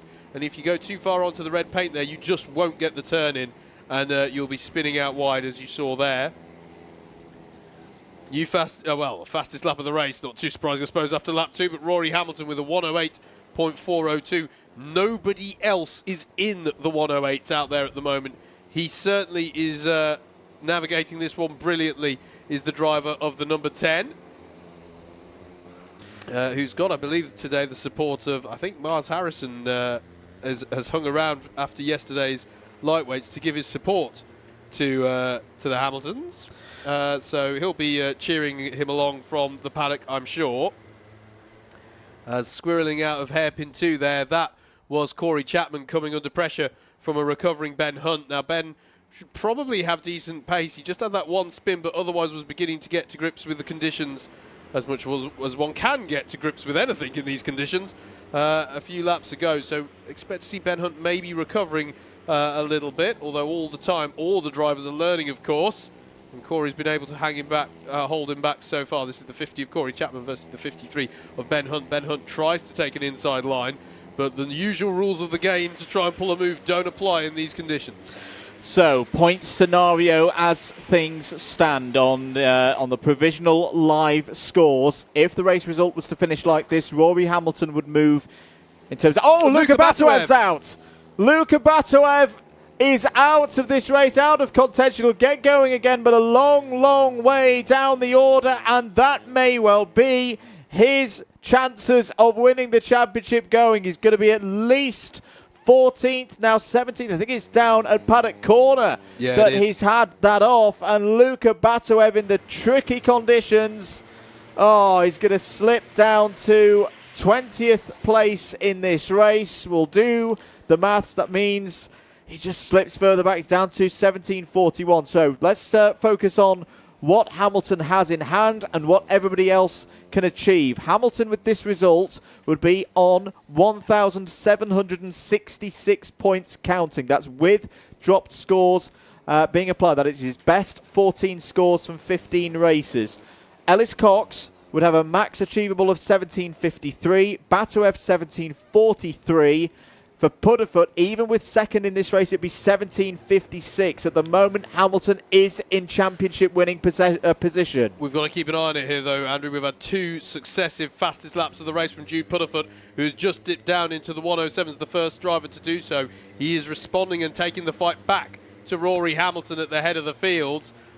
Jude is definitely the outside contender for the championship, and I'm guessing that you would tell me even if he did take the lead off of Rory, Rory would still be in rude health in terms of that championship score. Yeah, it would turn from a 10-point difference to an 8-point difference in terms of margin in hand. So the wisest thing to do right now, if you're Rory Hamilton, is keep it calm. If Pudderfoot does start to challenge, just let him through. Doesn't need to win this race to be champion at the end of the day. Yeah, so just to, we went through a lot of the scores there, mate. So just to summarise, are we saying here that if if it were to finish like this, Hamilton is confirmed as champion? Yep, we would. We would declare that with a level of confidence on the provisional results because of the margin of points that Hamilton would have in the bank secured before the Trophy A-Final versus the max achievable of the others out there. His closest competitors at the moment are going to be Ellis Cox and Jude Pudderfoot. Cox has come back up to 5th place, has recovered really nicely. Yeah. So potential battle on for 2nd place in the championship and more. As there's a yellow flag through Syme's sweep. I wonder if that's for a driver who spun just before Paddock, where the next marshal post is. So this, with 4.5 minutes on the clock, could be a decisive moment. Well, it could be a game set match moment, frankly, for the championship here. Now, what does Luka Batuev is sadly largely out of it. What can Ellis Cox do? Ellis Cox, well, if he comes up to lead this race somehow, would move on to 1763. Needs to hope that Hamilton is then 4th or lower. I think that's the most likely. It's very short odds of that happening. But that's the most likely path of this championship going on to the trophy final. Just to put that into context, Ellis Cox is some 17 seconds off the back of this lead battle. It is an extremely tall order now. Just the way that the cookies crumbled here at Buckmore Park in the greasy conditions. To be clear, even if Jude Pudderfoot gets by on Rory Hamilton, because Pudderfoot was the driver who had to have the most go his way, was the outside chance of getting the championship. Even if Jude gets by, Rory will still be okay. He spun! Rory spins at Paddock Corner, exactly where we saw an incident for Luka Batuev. It's not into the wall for Rory. It'll give the lead to Jude Pudderfoot. Such is the lead that those two had drawn out that nobody else gets by. It's Jacob Underhill, the next driver back. By the way, I know we're not shouting the praises of perhaps enough being as he's not mathematically in for the overall championship, but Jacob is having a fantastic drive here. And there's an ABC takeout penalty for Ellis Cox at the same time. I don't know for which driver that was against, but we might see someone falling down the times, or Ben Hunter's just fallen down the times last lap, but who drops down the order?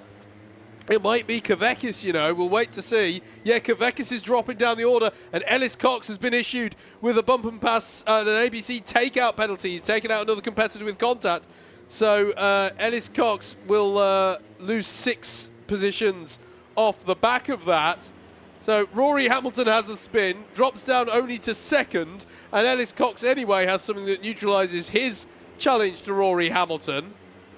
My goodness me. So despite the drama, the end result that we're predicting is unchanged. Jude Putterfoot is now your race leader. He's doing everything he can do, but there simply aren't enough opportunities for him to score points to challenge, even with this result. With Rory there in 2nd, it neutralises anything that Jude could do championship-wise. He's only had 1 win so far this year, has Jude Putterfoot. That was back at Paul Fletcher International. What a great way to finish the season this would be, with another maximum score here at Buckmore Park. What is it? Well, Rory Hamilton's closing here. 2.5 seconds is the gap. It was 1.9 seconds quicker, but I think they're now going to get another challenge. It's the challenge in the form of traffic. That's Ethan Junior Hall just ahead. And good driving there from Ethan. Just holds to drivers right, lets the race leaders come through. I think it has stopped raining out there. And that's why you're starting to see drivers in some places of the circuit start to take more conventional lines. Not through the S's, of course, or through this part of the circuit. 1 minute remaining on the clock. Is Rory Hamilton a minute or so away from securing the 2023 Club 100 Cadet Super Lightweight Championship? Is Jude Putterfoot less than 1 minute away from a 2nd win of the year? I can say Jacob Underhill with this 3rd place is really playing himself into the top 5. I think of the live points that would move him up to 4th. Yeah, he's having a really strong showing here, is Jacob. As we said at the top of the street, he can't mathematically win it, but he's really looking good in that top 5, or hunt for trophies in the top 5 there. Last lap board has been shown. Jude Putterfoot is your leader. Rory Hamilton, who took another 7/10 of a second. That's a spin for the 86 of Ethan Hall. So that was the driver who was just lapped by the leaders last time around. It was another gain of 7/10 of a second for Rory Hamilton on Jude Putterfoot. It won't, pending any issue for Jude Putterfoot in this bottom part of the lap, it won't be enough, but it won't matter from a championship perspective. We've got a slow-moving Max Wainwright there. That's simply the next kart that they would lap. But I don't think they'll quite catch him before the end of the race, as Jude Putterfoot is going to round Garda and start to head up the hill. What a moment for these two drivers. Jude Putterfoot had a disappointing end to Rye House, and he's going to bounce back with a 2nd A-tier win of the year. His 1st since PFI. Takes the pre-A final, celebrates over the line. It's 2nd place for Rory Hamilton. He shakes his head, but I think that's enough. I think that is enough for Rory Hamilton to be the 2023 Club 100 Cadet Super Lightweight Champion. What a drive, all from the start. A brilliant start from the 2nd row of the grid. Kept his cool, even with a little spin. Takes a huge haul of points. Others over the line. 3rd for Jacob Underhill. Another podium. That's his 3rd top 3 in 4 races. Ellis Cox 4th, but has a penalty, which is going to hinder his hopes of 2nd place in the championship. Potentially Corey Chapman. What a drive from Corey Chapman. Up into 5th place from the back end of the grid. Laurie McVeigh 6th, Marguerite Kavekis 7th, 8th for James Fountain, 9th for Cordell Sinclair, Matthew So in the top 10, James Malcolm as well, another one of our pre-B finalists, finishes in 11th, Tate Hart, Teddy Young, Elliot Griggs and Ben Hunt all inside the top 15, Oliver Yangu 16th, Luca Batoev in 17th, Lewis Tracy 18th, Max Wainwright 19th, and Ethan Hall in 20th. Well, ever the racer, Rory Hamilton shakes his head there on not getting the win, but I reckon he's about to get some news in the paddock that will see him punch in the air with delight. That was a high-drama race there. We haven't got too much time to dwell on it, though. It's the pre-A final next for our junior super lightweights.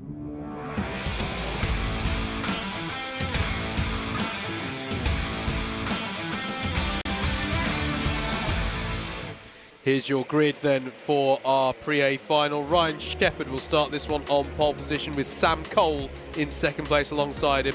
It's Jamie Tylee Gooden and Thomas Northcott on row 2 with Ben Yangu and Max Davis on row number 3. Benjamin Hamilton and Oliver Liversedge are your 4th row of the grid with Frederick Navarro and Henry Jones on the 5th row to round out the top 10. Max Sheldon Hayward are next with Declan Luff alongside him. Row 7 is occupied by Henry Barrington and Mikey Brissenden. Eden James and Max Cooper are row 8 with Max Kilby and Dominic Balasaitis on row 9. Row 10 is where we find Jensen Blakesley and George Palmer Mobsby. He's got some work to do from a championship perspective, starting down in 20th. Brody Skinner and Jack Philpott are on row 11, and they will be joined by our promotees from the Pre-B final, who I'll try and confirm to you before we get underway. Thank you, Zachary Watson and Jack Redfern. Thank you, Andrew. And that's how they line up then for this Pre-A final, and we're good for a start. Still greasy conditions out there. Away we go with Ryan Shepherd in the 21. Into turn 1 they go. There's a bit of a moment there for Ben Yangu as he tries to find grip, and we've got spinners out into the wall. The 63 has fallen off there. I think that might have been Ben Yangu as well, who was off in the wall. Thomas Northcott, it was in the 63, who's at the side of the road. How are they finding grip through hairpin 1? That's slightly better, but there's a few people squirreling around on the paint on the exit. How's that going to be coming out of hairpin 2 as well? That's still the 21 of Ryan Shepherd at the head of the field as they all squirm around to try and find some grip. They do indeed. I think Zachary Watson's had a good start there. He was very wide out of hairpin number 2. Big race this, huge race this for George Palmer Mobsby, because if he doesn't make his way through the field here, there's a potential that he's going to lose the lead in the championship. He has got an 18th back at Lid, that if he can improve on. Who's that into the wall? I think that might have been. We'll work that out in the moment. We'll have to, I'm afraid. Good move from Benjamin Hamilton, by the way. He's on the move. I think he's got himself up into second place here as we're going 2 wide, even 3 wide in greasy conditions up to Cafe Corner. Ryan Shepherd then is in the lead at the end of that first lap. Benjamin Hamilton with a great start up to second. Jamie Tylee Gooden and then Sam Cole in 4th place. And look at this. This is down 9th place. This is Max Kilby, Zachary Watson, Jack Philpott battling away. So, Palmer Mobsby up 8 places at the end of lap 1. This is now a position where every single spot Palmer Mobsby gains, that is points. That is extra points. It's taking an 18th at Lid earlier in the season out of his counting scores.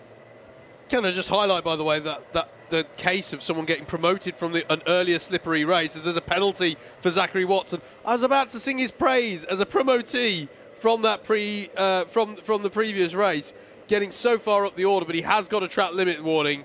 But it just goes to show those who have already acclimatised to these greasy conditions, as this is Tylee Gooden and Sam Cole doing battle through Garda. Sam Cole is going to hang it around the outside. Can he find the grip up the hill to seal the deal on 3rd place? Yes, he can. Bold move there by Sam Cole to take himself up into 3rd place. And that's again. A huge, huge move from Sam Cole. He's another driver who needs as many points as possible. He's got a 24th and a 26th on his scorecard at the moment from Glanny Gores to be a big change of the points if he can finish in the top 5. Did we mention, though, George Palmer Mobsby? I said he needed to be on the move. 8 positions gained on lap 1, up to 12th place. Wasn't able to get by anyone on that last lap, though. So was that just opportunism on the first lap, which is now going to get a lot harder to capitalise on as drivers start to find their feet in front of him. Still Ryan Shepherd leading this one with Ben Hamilton. He's had a fantastic start to this one as Benji Hamilton. And then that's a wide moment there for Jamie Tylee Gooden, and that's surely going to allow Ben Yangu, who, apologies, was not a spinner on that first lap at turns 1 and 2. Is that going to allow him to have a go? Maybe for 4th place. No, he's too far off the back at the moment. Then it's Navarro, Max Sheldon Hayward, Henry Jones, Zachary Watson and Jack Philpott round out the top 10 at the moment. Live points look like this provisionally with our calculations in the box. 3rd place Sam Cole, 1,755 points. There's a tie on points for the lead in the championship. Shepherd and Palmer Mobsby both on 1,758. The tiebreaker would go to the number of wins. But hang on a minute. Palmer Mobsby's falling down the order.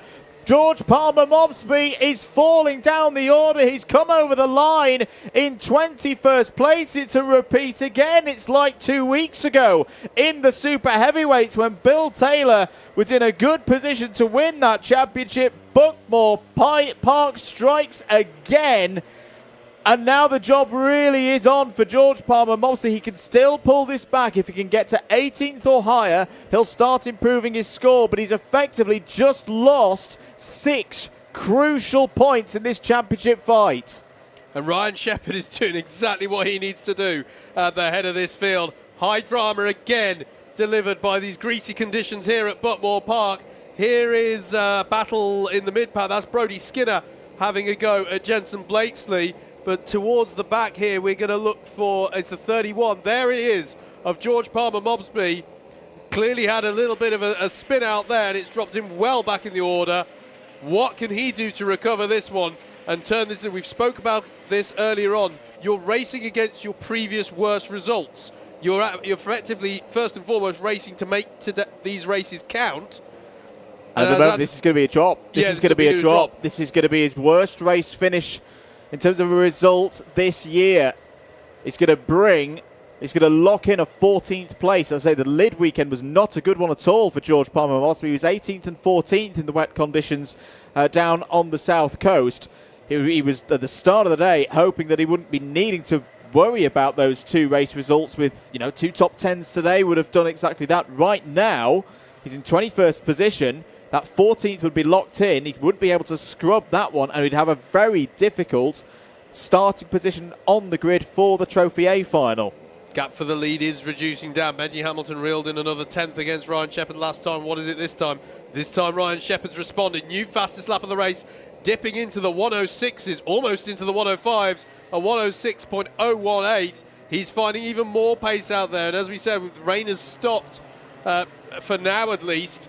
And that means that the conditions are beginning to grip up. You have to take the wet line through this section, through hairpin 2. You can see how deep Ryan's going there to find the grip. He just about keeps it within track limits. Tennis court rules are at least one of your tyres on that white line. Good, then it's in.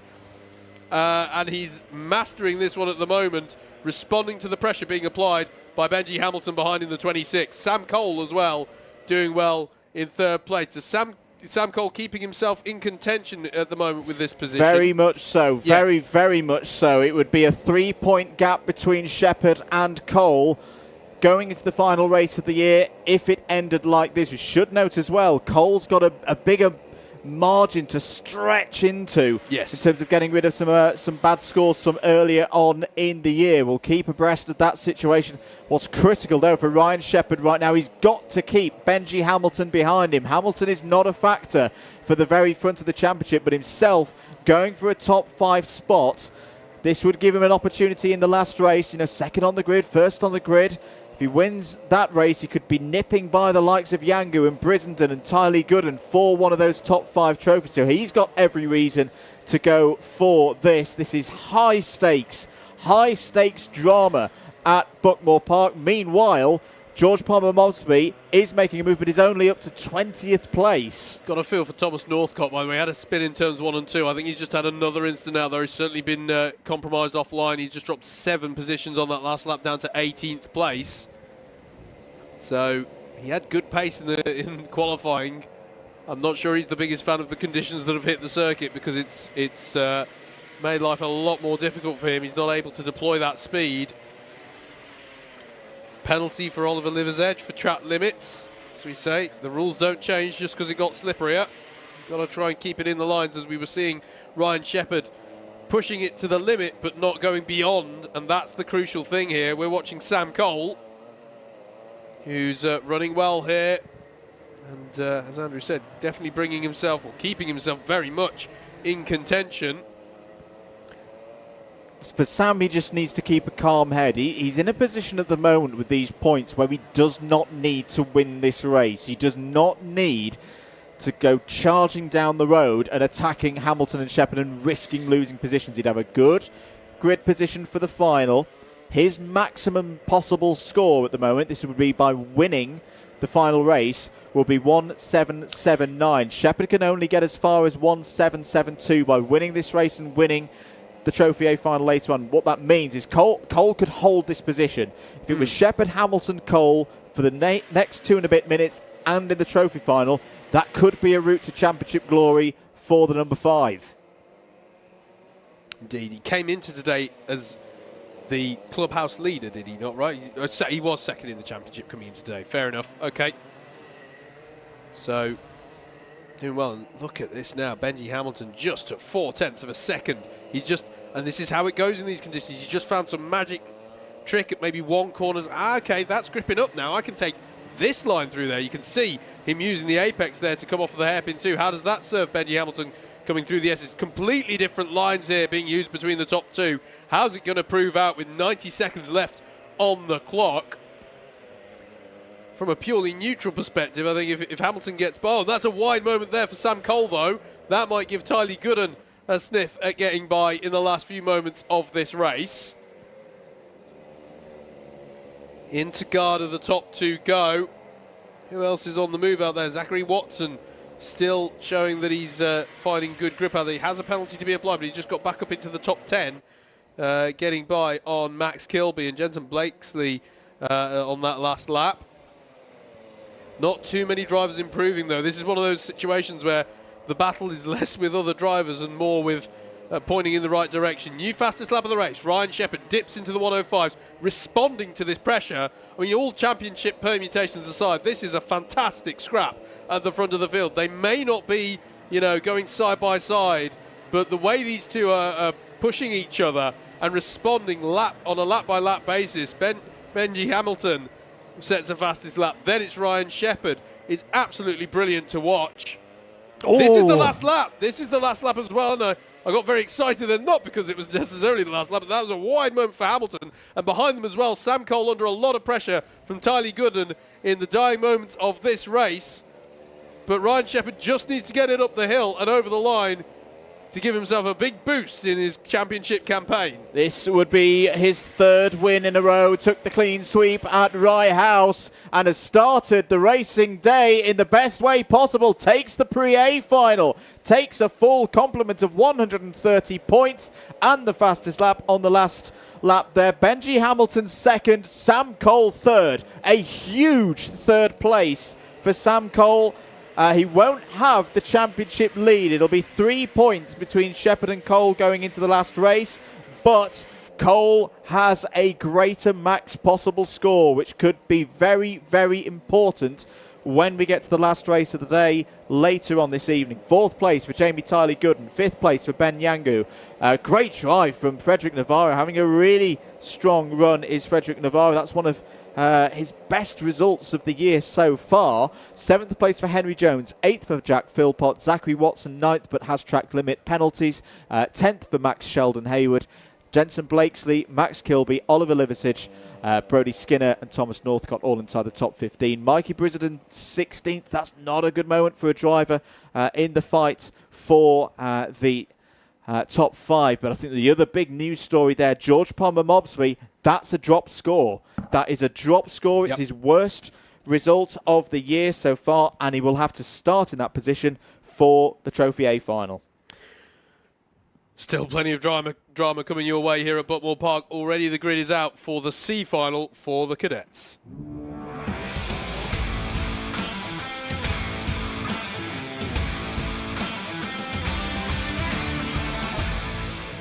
Here's your grid then for the Super Lightweight Cadet C final for round 8 of the 2023 Championship. Jack Horton will start this one on pole. Noah Hobson alongside Tom Grouloir and Theo Thomas are on row 2. Daniel Marutiak has had an eventful day. He worked his way up the pre-C final quite a bit. What can he do in this one with Ethan Biddle alongside him? Luke Cherrington and Harry Kinkham are next, with Sarah Telford and Xavier Ramsey to round out the top 10.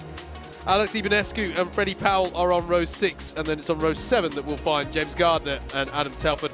Andrei Vasiakov and Juan Armendariz Bocanegra round out the 16-car grid under the floodlights here at Buckmore Park. I have to say, Andrew was just saying about how Ryan Shepherd gets his racing for the day off to a good start. He's not wrong, but my mind boggles that the floodlights are on, and that's them opening up their championship points for the day. Such is the nature of racing in late November in the UK. As we've got a driver with an issue there. Oh, now is that a driver falling? Oh, it is. It's Adam Telford who's fallen off the back. Now, I'm not sure if he'll be allowed the time to retake his grid spot. It is under the race steward's discretion as to whether we get it underway if drivers are just falling off the back like that.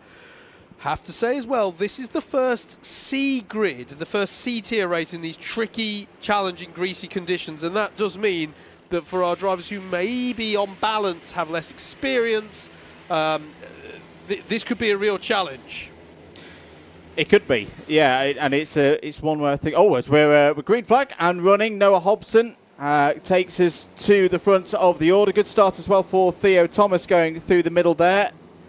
Top two, remember, go through into the B final. Down the inside is Theo Thomas. Oh, round goes Jack Horton. Yeah. And there's other drivers spinning in sympathy there. And more on the exit of the corner. Number 22 for Freddie Powell's at the moment on the exit of hairpin 1.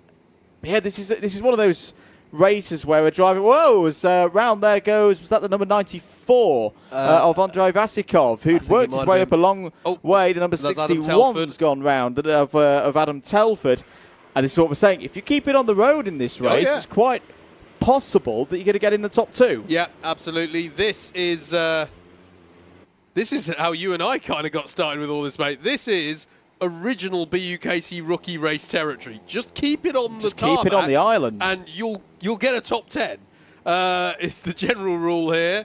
This is the 29 versus the 92. That's Tom Groulois versus Xavier Ramsey, who must have had... I don't know. Actually, I don't know if that's a good start for Ramsey or if Groulois had an incident. We'll have to wait and see. Theo Thomas, though, has acclimatised nicely to the conditions. Leads at the end of that one. Noah Hobson in second. Then it's Harry Kingham. Then it's Tom Groulois, and Xavier Ramsey has had a really good start there. Actually up 6 positions on lap number 1. So too, from the back of the grid, for Armendariz Bocanegra up to 7th place from the back of the grid. That's brilliant stuff from the driver of the 51. That's what we're talking about. Just keep it running and pointing in the right direction. Yeah, and I think we saw Juan going around the outside there into the turn 1. Andrei Vasikov has got through, so both of these drivers making their way up the order. Oh, problem for Harry Kingham there. The number 71 has a spin and loses 3rd place as a result of that. So I think at this stage, it's very much looking like Thomas and Hobson's races to lose and places in the B final to lose. They've got 6 seconds over the rest of the field, but you never know in these conditions. We saw similar back at Lid in the C final there for the Cadet Super Lightweights. Yeah, hard to once again battling between Groulois and Ramsey, and behind them that's Telford and Armendariz Bocanegra. It's hard to overstate how challenging these conditions are, Andrew. These drivers are aged between 8 and 12. Yep. Darkness is beginning to fall. It's cold. You can see the sheen from the floodlights. Is that Xavier Ramsey in trouble? Ramsey round at Cafe Corner, and disappointing there for Xavier. But you can see the sheen off of the paint from the floodlights. It's so greasy on those patches. Frankly, the only way this could get any harder would be for if the rain returned, to be perfectly honest with you. That's Vasyakov and Kingham doing battle around hairpin 1. I'd go as far as to say, in a way, you want it to rain, so it equalises out the surfaces. Yeah, it's true, I say that at the moment, there is a bit of grip on the tarmac, but as you say, it's actually used a lot in when automotive companies can't go to Sweden and icy places like this. They'll use this. They'll have painted tarmac because, as soon as you get a bit of water on it, it gets far slipperier than just wet, unpainted tarmac. Yes, it was the number 94 of Vasikov. Luke Cherrington has had a track limit warning. This is the fight between Tom Groulois and Harry Kingham. Again, you never know. Someone could come in underweight in the top 2, and this 3rd place battle could be what takes you through to the B final. Yep. Absolutely, it could. Theo Thomas leads them with 7 minutes left on the clock. Noah Hobson next to him 2 seconds down, and it's 6.7 seconds back. This is Ibanescu battling with the recovering Vasiukov. And then there's this battle. This is Sarah Telford in 8th versus Ethan Biddle in the 103. Daniel Marutiak in the 104. What a day Daniel Marutiak has had, I have to say. Would have had pole for the pre-C final, but for a penalty in qualifying.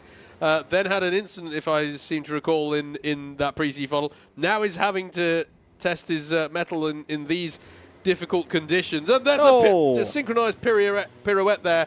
That was Ibanescu and Vasiukov and Fred saying everyone has to try and avoid, and there's plenty, and there's just can't find the grip. We've got at least 4 drivers who have spun off the back of that synchronized spinning there for the 2 drivers off of hairpin 2.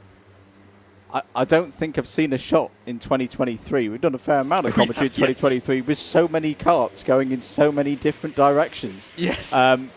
Yeah, I'm not surprised to see an unsafe release penalty there for Vasiukov, unfortunately. Yeah.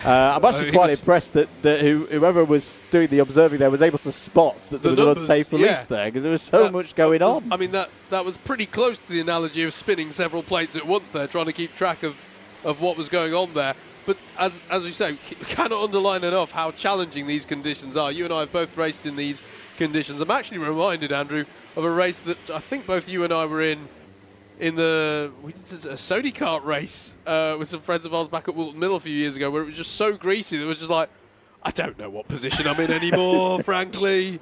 We're just going to keep on going. I mean, that was understandable, because that was a group of University of Birmingham bandits. True, just very true. Trolleying around. There's the most similar conditions I can liken this to, where you just put the power down and it's an act of faith to do so. Yep. And it's a vicious cycle as well, because as soon as you spin, you lose the tyre temperature. You push to try and get the tyre temperature back, so you spin again. It's really these are the worst conditions to drive in for me. Yes. Really, really is. Our drivers are doing very well out there to keep it on the tarmac and keep going. Kinkham threw up into 3rd place, that is the 3rd place battle. Kinkham now ahead of Groulois. That's the 71 ahead of the 29. Fastest lap of the race from Theo Thomas, a 1 minute 12.048. But Noah Hobson, you know what, Noah is keeping Theo very honest here for... that's a back marker. That's a back marker. Ignore what I was about to say.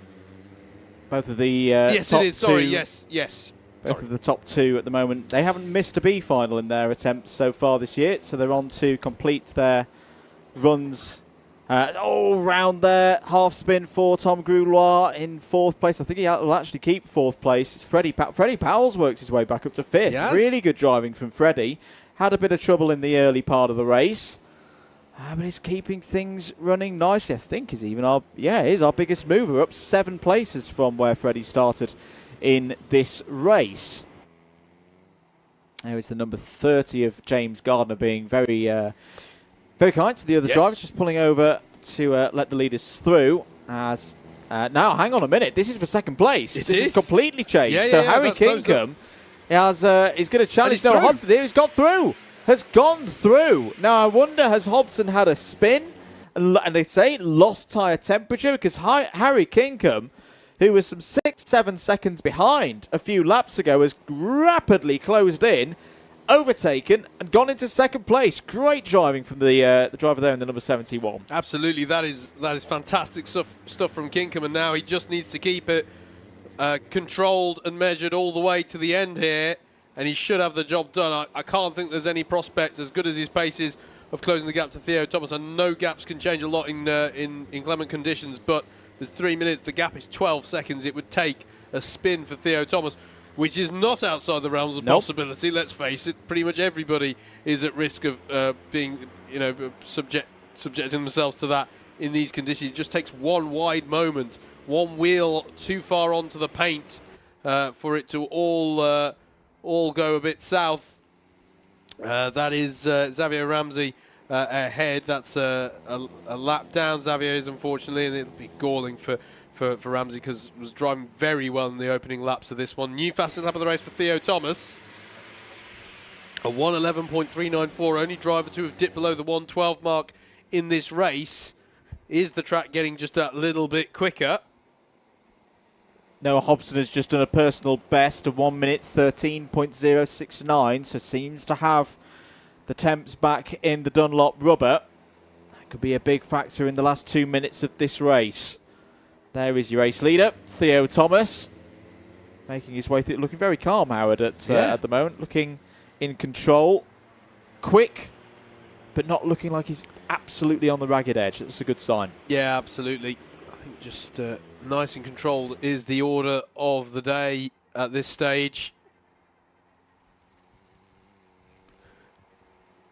Into Garda he goes, still taking that wide line and then trying to get some form of a late apex, but he never actually goes to the apex. There's not really any point because there's no grip on it. But it is indeed very controlled driving considering the challenging conditions from this young driver. What are the close battles out there? Well, Gruloir and Powell are still very close for 4th and 5th out there. And Noah Hobson has not lost touch with Harry Kinkham. Nope. That is still not decided for the last of the promotion spots. And I reckon we're going to have this lap and one other to decide that. Still Kinkham ahead of Hobson. 1 minute 12.9 for Kinkham last time around. 1 minute 13.0 new personal best for Noah Hobson. My goodness me. John Patterson, as ever the Scotsman, is wearing shorts on a day like today. Yes. A big thanks to John and all of his great work once again in 2023. All the Club 100 photography that you see on the social media, on Facebook, that's all him. It's classic. Well, you're never a Boy Scout, mate. Skin dries quicker. True. You wear shorts true, when it's true. damp like this. You know, so long as you can deal with the cold, which he most certainly can. I think, is that still Hobson? That's Hobson challenging Kinkham through Paddock Corner there. You can just see at the back of this shot. They're coming up to Garda now. Here it is. This is the battle. No, that's the 92. Okay, so that's still, so that gap has been pulled out quite a bit by Kinkham on this lap then. Apologies. Difficult to tell. Both Kinkham and the driver they're going by have white helmets, so apologies for that. Just want to praise the praises of Alex Ibanescu. He's in 6th place in this race. This is one of the first times he's been in these conditions. Yeah. Just went purple through sector number 1, fastest driver on the circuit, and then did a personal best in sector 2. It's a little bit far back from Tom Gruloir to probably take 5th place in this race, but good driving once again from Ivanescu. Yeah, absolutely. Last lap board has been shown then to Theo Thomas. He just needs to get it through this last sector. He's got to go past Paddock Corner, where we've seen so much drama this weekend, not least in these greasy conditions, but he's navigated that one very well there. Just need to bring it round Garda and then pilot it up the hill. Theo Thomas will take a very well-deserved victory. May not have been one of speed, but it was one of control. And Theo Thomas is going to come across the line to take the win in a really challenging C final for our super lightweight cadets. He punches the air. Well, he might. That was well-deserved there. And Harry Kinkham in the 71, who drove up to and passed for 2nd place. He's really had to show some fighting spirit here, and he gets the last of the promotion spots in our super lightweight cadets. Noah Hobson just missing out in 3rd place. Freddie Powell in 4th. 5th for Tom Gruloir. Alex Ibanescu in 6th. 7th will be Luke Cherrington. Then it's Vasiakov we expect to come home in 8th, although there will be a penalty for that unsafe release. And then Daniel Marutiak and Ethan Biddle would round out the top 10. And there's a fist bump there from Alex Ibanescu. And well, he might. To be honest, it's always a sense of achievement to get to the end of these kind of races. And of course, these are these drivers finishing their seasons racing as well. Indeed. Great to see Harry Kinkham getting through there, because regular viewers may remember back to Lyd. Very challenging day in wet conditions, where Harry finished 3rd in the pre-C final and 5th in the Trophy C final. Good point. But probably had the pace to get through to the B tier races that day. I think he's very much buried those demons of the wet with a very accomplished drive there, goes through and gets another race.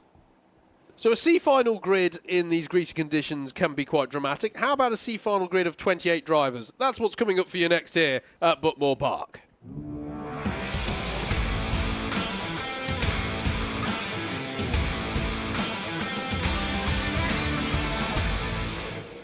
The top 2 go through then from this super lightweight C final for these juniors. Here is your grid. Adam Sims on pole, Richard Winchcombe alongside him, Jade and Gerard Shepherd and George Lewis on row 2. Daniel Campbell and Connor Kenny are on row 3. Row 4 is where we find Harvey Newton and Voidan Kajayan. Kira Boylan and Max Nash round out the top 10. Rudy Gilmore-Kelly and Jack Hayhoe are row 6, with row 7 occupied by Jake McWheel and Elliot Goddard. Jack Steele and Quam Camaldine are next. Then it's Jasmine Richardson and Charlie Bradburn on row 9. The top 20 rounded out by Ewan Leonard and Henry Ryan. Bailey Roberts and Tyler Masters are your 11th row of the grid. Andrea Bahario Mastita and Daniel Hayday are row 12.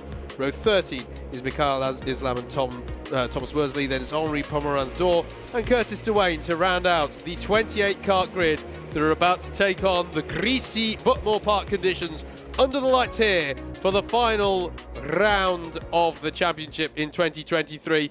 Only 2 of them can get promotion up onto that B-final grid. And, well, as we said of the cadets, these are our...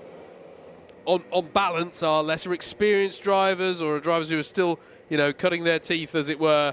I know we're in the last round of the season, so many of them will have gained that experience, of course. But this is going to be a challenge, and this is, was it the pre-B cadet final, which was the one that got red flagged, and it was the rain that came during that, if memory serves correctly. Yep. So I think this, and to be honest, the pre-B final didn't actually didn't experience that in the cadets. It was the pre-B junior final which was the first to experience the rain and the greasy conditions. So we've got this and one more race of drivers basically having to learn the circuit, and there's different light conditions. Plenty of challenge here. Adam Sims is your driver in the 54, and he's going to take us away for 11 laps of uncertainty and discovery around Buckmore Park. How's the grip through typically the greasiest part of the circuit? Very good start from Adam Sims there. A good reaction to the lights. Oh, the number 19 is throwing up leaves and everything, having more adventures is Connor Kenny. Braking formation penalty straight away for the 153 of George Lewis. So that is probably going to be George out of contention for the top 2 spots once things get to the end of this race. More adventures for Connor Kenny in the number 19, the bright yellow suit there. Also braking formation penalty for the 182 of Mikhail Islam. So they moved out from the tram lines in discretion. They're being watched like hawks by, I'm sure, Barnaby up in the race control centre that overhangs start-finish. Not good news for them. Up the inside there is Daniel Campbell in the number 17, trying to gain positions. 3 wide, nearly 4 wide. Everyone having a little bit of a discussion with one another as they go through Garda. Let's count them round at the end of a slippery first lap. Adam Sims leads. Jaden Girard-Shepherd in P2. Winchcombe 3rd. Campbell 4th. Here's a battle for 6th place between Kajayan and Nash. Jack Hayhoe, Connor Kenny, Jacob McQuill all in the top 10, and George Lewis as well, who has skipped there in 5th place. Connor Kenny, I think, pushing the limits of how sideways you can get in a kart and still power slide your way out of it, but it's effective. If it works in these conditions, and he is definitely doing those power slides. And as we said earlier, you know, that's what you get. You get the understeer on turn in, and once the kart starts to grip up, you can expect the back to try and kick out of you, and you've got to hold the slide. That is the nature of going quickly in these conditions. We've got a spinner there at Sime Sweet going off to stage right as we look at it, stage left as the drivers do, and they're still not recovered onto the track.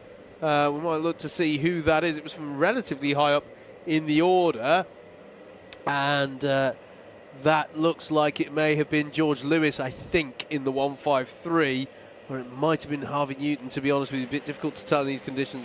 I think I'd plump for Newton. Yeah, Newton delayed through sector number 2 there. And change for 2nd place. Richard Winchcombe has gone through the red suit and the white helmet there past Jaden Girard-Shepherd. Daniel Campbell still in there as well, the blue suit with the white helmet. A bit of a moment for Girard-Shepherd. Gets it gathered up there in 3rd place. Looks to the inside of Winchcombe.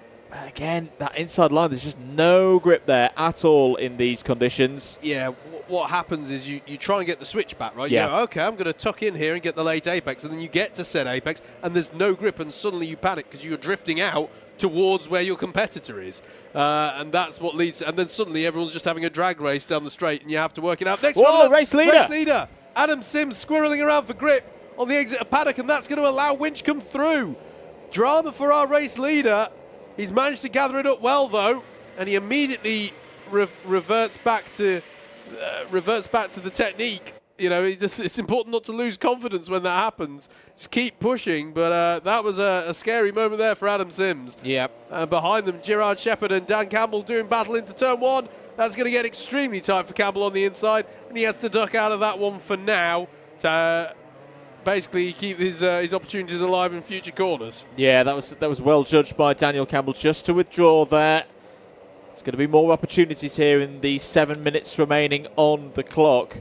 Adam Sims, I can see what he's trying to do. He's just trying to get that tyre temperature that we keep talking about into those Dunlops. They are pulling away from Gerard Shepherd and Campbell here, the two leaders. Adam Sims has not missed a Trophy B final at least. He's either been a Trophy A or a Trophy B final all season. This is not how he wants to end his season. He wants to continue into the Trophy B if he can. He's got to hold at least that position of second place. Spinning under yellow penalty there for the number 80 of Henry Ryan, currently down in 23rd place right now. Further down the order, I think that might be Jack Hayhoe, Jacob McQuill. Jacob McQuill's having a nice race here, Howard. Yes, starts the 13th on the grid, is now up to 7th, overtaking. Oh dear, that's two under yellow discretions for the number 80 now. Spinning under yellow and an overtaking under yellow. I mean, technically those could both have been committed on the same yellow, which is almost impressive, but for the fact that they're penalties. If he's just barreled in a yellow zone, done a pass and then spun, that will not have gone down well with race control. There is George Lewis fighting back. He's battling away with Jacob McQuill, but he squirrels around on the paint on the exit, and McQuill is back through. And that's Sims. the spin. That's Sims off again. Adam Sims drops out of the promotion spots. Daniel Campbell will be the beneficiary. And that's drama again for Sims. He was pushing hard.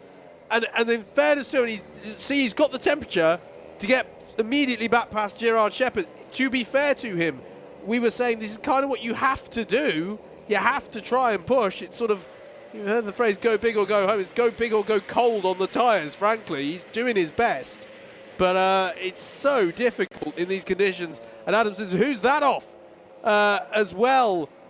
It's Chase Campbell. It's Campbell for Daniel Campbell, falling down the order, was in second place, but is off the road. It's at Cafe. He's gone off driver's right. I've never seen a driver off quite like that at Cafe.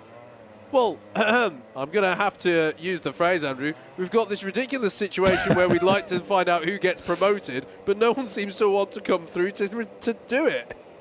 Apart from Richard Winchcombe in the lead of this race.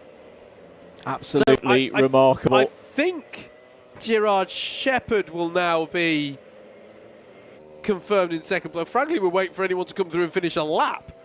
Sims has got back through. Sims has got back through past Gerard Shepherd. I'm sorry, he only dropped to... Yes, and we saw, didn't we? He immediately got back past the 86 at Paddock. Yes, you're absolutely right. So Adam Sims, having had two spins, including quite a dramatic one at Sime Sweep of all places, is still in for a promotion here. Jacob McQuill is the driver on the charge, 1 minute 7.629. He's 4 seconds quicker than Sims. Well, Sims has got back on the pace now. In fact, Sims has gone and set the fastest lap of this race, 1 minute 7.6. Gerard Shepherd in third with McQuill directly behind on your screens at the moment. Yeah, and he's got pace of over a second compared to Gerard Shepherd. But again, you can catch someone with that pace, but you have to go offline in order to get by. He's taking the shallower line off of hairpin 2, and it's working for him. He's side by side, heading towards the S's. Gerard Shepherd will try and hang it around the outside and just about manages to follow it, but he'll be on the paint. Will he be able to get turned into Sime Sweep? They're both going to skirt wide there, and it stays as they are. Goodness me, this is right on the limit of adhesion with these tyres. These Dunlop tyres on these Club 100 Rotax Evo karts. Sorry, Howard. Jack Hayo's coming back into this as well, and the number 65 has got some decent pace. George Lewis behind in sixth place.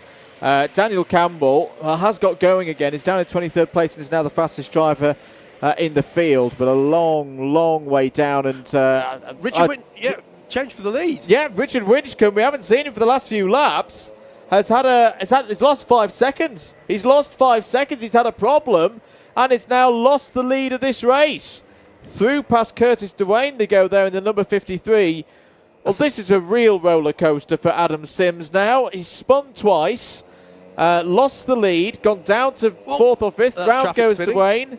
And that's going to be drama then that's going to allow Aquil to get back past Gerard Shepherd, is it? They're going to be side by side towards the S's. Repeat performance of the previous lap. Somehow Gerard Shepherd is able to hold it round the outside of the S's. If you're in the top 10 right now, I think it may sound ridiculous. I think anyone in the top 10 has a chance of being in the 2 promotion spots here. Side by side between the number 75 and the 86 now. Aquil down the inside of Gerard Shepherd as they go into Garda, but the outside line's the better one there. Gerard Shepherd's got it. Now the switchback happens for Aquil. They're going to be side by side again, and finally the number 75 has now got through. Now, he's having a real wobble coming through Cafe Corner. Up 10 spots now. Can he keep it on the road? He's got to get, what is it, a 2.7 second gap diminished to catch Richard Winchcombe and take that second place. And Jack Hayhoe's keeping himself in contention there in the 65 as well.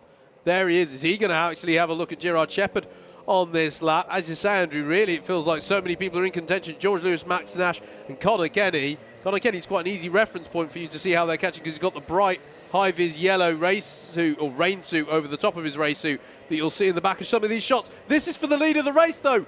Is it not? Or is that not? Sorry, it's a back 17. marker. That is a back marker. Sorry. Apologies. Bit of faux drama from me there. Nonetheless, as there's a spinner there up at Garda for them to navigate. This, thank you, mate, is for the lead of the race. Adam Sims and Richard Winchcombe and Jacob Aquil coming through Senna and heading up the hill. Well, sorry, that's still Daniel Hayday is the back marker in on all of this. Last lap board is shown. I have to say, Adam Sims may breathe a sigh of relief. He's just got to make it round one more time.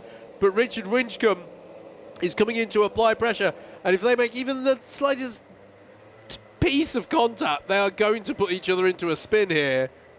And Adam Sims has already had spins. So both of them had spins. Both of them had spins, sorry. So the pressure is on here. And if you're Jacob Aquil and Gerard Shepherd in the back, you may as well battle out, because if either of these two have a problem, you're going to bag the last of the promotion spots. Track is getting quicker. Daniel Campbell's now into the 106s. Tiptoeing down the hill are Adam Sims and Richard Winchcombe. Aquil's trying to get past the traffic there in the number 79. He's going to get blocked there unintentionally by Daniel Hayday. This has been a bonkers race. This has been one of the craziest races we've had in 2023. The last day delivering delights. Adam Sims, after 2 spins, trying to throw it away at each corner, it felt like, for the first half of the race, takes the win in the Trophy C final race. A remarkable drive, goes through to the B-Final with Richard Winchcombe in second. Third is going to be Jacob Aquil. Fourth, Jaden Gerard Shepherd. Jack Hayhoe in fifth. George Lewis sixth. Jack Steele, Max Nash, Connor Kenny and Kira Boylan. Great drive from Kira Boylan there. Finishes in the top 10. I say in the top 10, they're not quite over the line yet. Lovely that Connor Kenny was still sideways as he finished the race. There's Kira Boylan over the line in 10th place. 11th for Carol Dean, up 5 places in that one. Voidan Kajayan, Ewan Leonard, Elliot Goddard are all in the top 15. It's decided there across the line. Rudy Gilmore, Kelly, Jasmine Richardson in 16th. Mikhail Islam, Daniel Campbell finishes 18th. Tyler Masters 19th. Henry Pomeranz Door inside the top 20. They're still coming over the line. Henry Ryan in 21st. Bailey Roberts there in the 78 22nd, ahead of Harvey Newton. Thomas Wardley finishes the season there in the number 96th with a 24th place finish. And off the lead lap, Daniel Hayday, Charlie Bradburn, Curtis Dwayne and Andrea Braharu Mustata. And breathe. That was never had a doubt. Never had a doubt. Right, it's Cadet Super Lightweights B-Final coming up next here at Buckmore Park.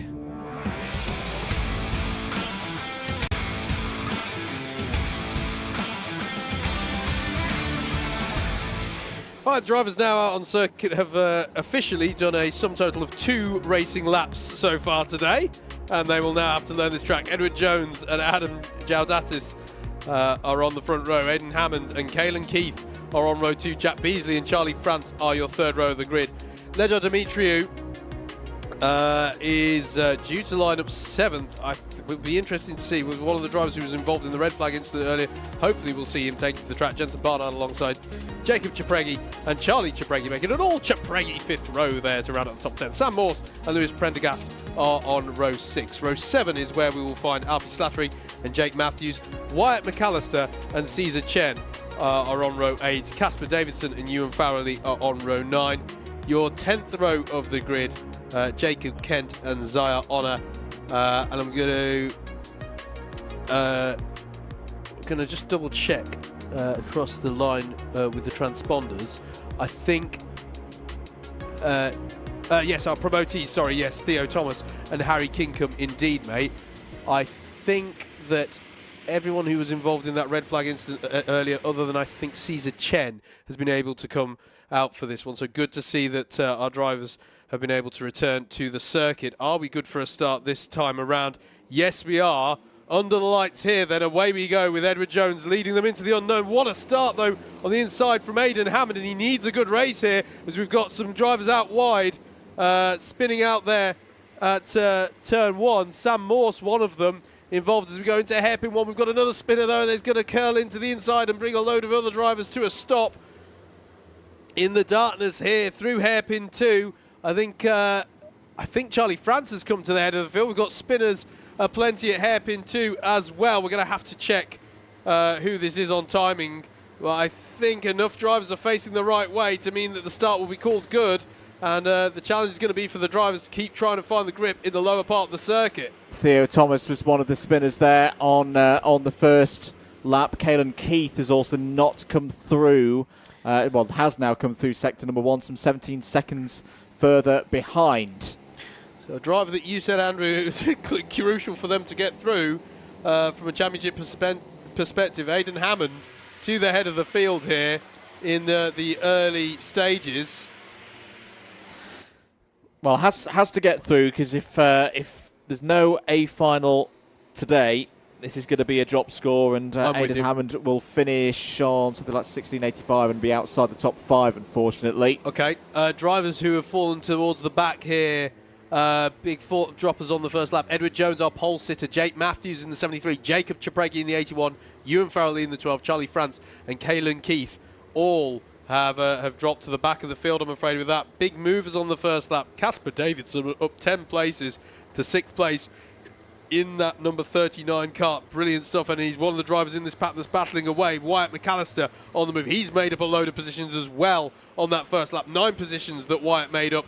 He is the only one of the few drivers who didn't only have the 2 racing laps earlier on in that false started and red flagged race. He got promotion from that pre-C final, remember?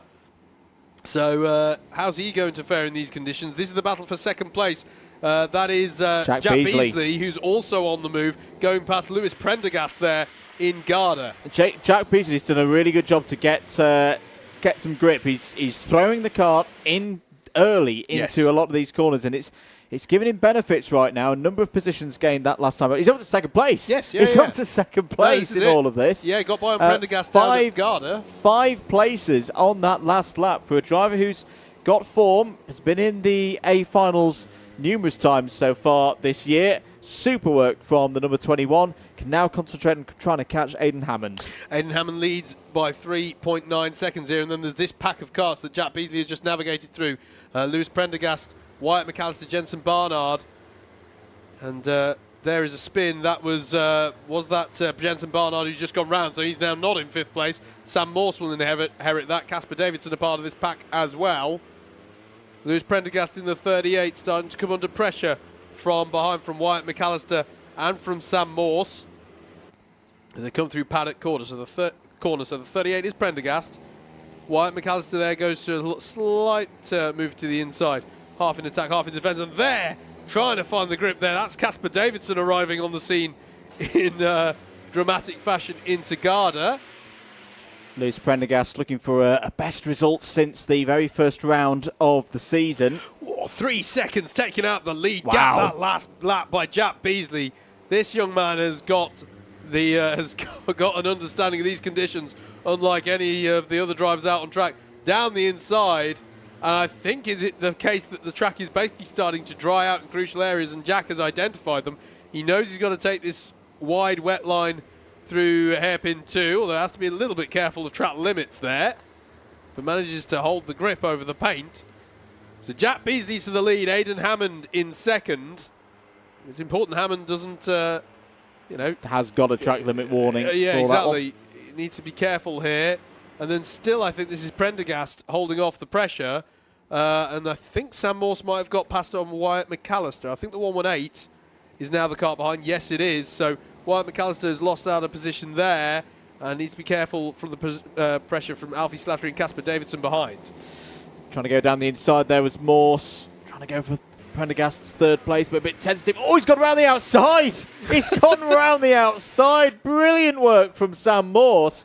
And has stuck the throttle to the floor, got the grip, and now finds himself in third place. Now, what is the pace like for Sam Morse? Because we've already seen Jack Peasley be able to get down the road, get into the lead. If Sam Morse now, with no drivers ahead, can do likewise, there's a chance of a second place here in that last spot in today's A-Final for the Cadet Super Lightweights. It's right there for the taking, but it's 5 minutes and 45 seconds to find it. Oh, round goes Prendergast. McAllister swerves in avoidance. Through goes Alfie Slattery as well in the number 40. What a shame for Prendergast. Was on for a best result in a few months, but fortunately he's going to be outside the top 10 now. Yeah, he's... I don't want to be too far off the back of the top 10, though. He did recover relatively well there, so we'll just have to see how far down he's gone. But yeah, disappointment there for Prendergast. And this is Wyatt McAllister battling away with Casper Davidson, who must have had a good lap to start challenging that. I think he may have fared well, as there's a penalty for Sam Morse for track limit violations, and this is what these young drivers need to be careful of now, Andrew. Yeah, they're finding the grip and keeping it pointing the right way, but at what cost in terms of staying within the regulations? Indeed, less than 5 minutes on the clock.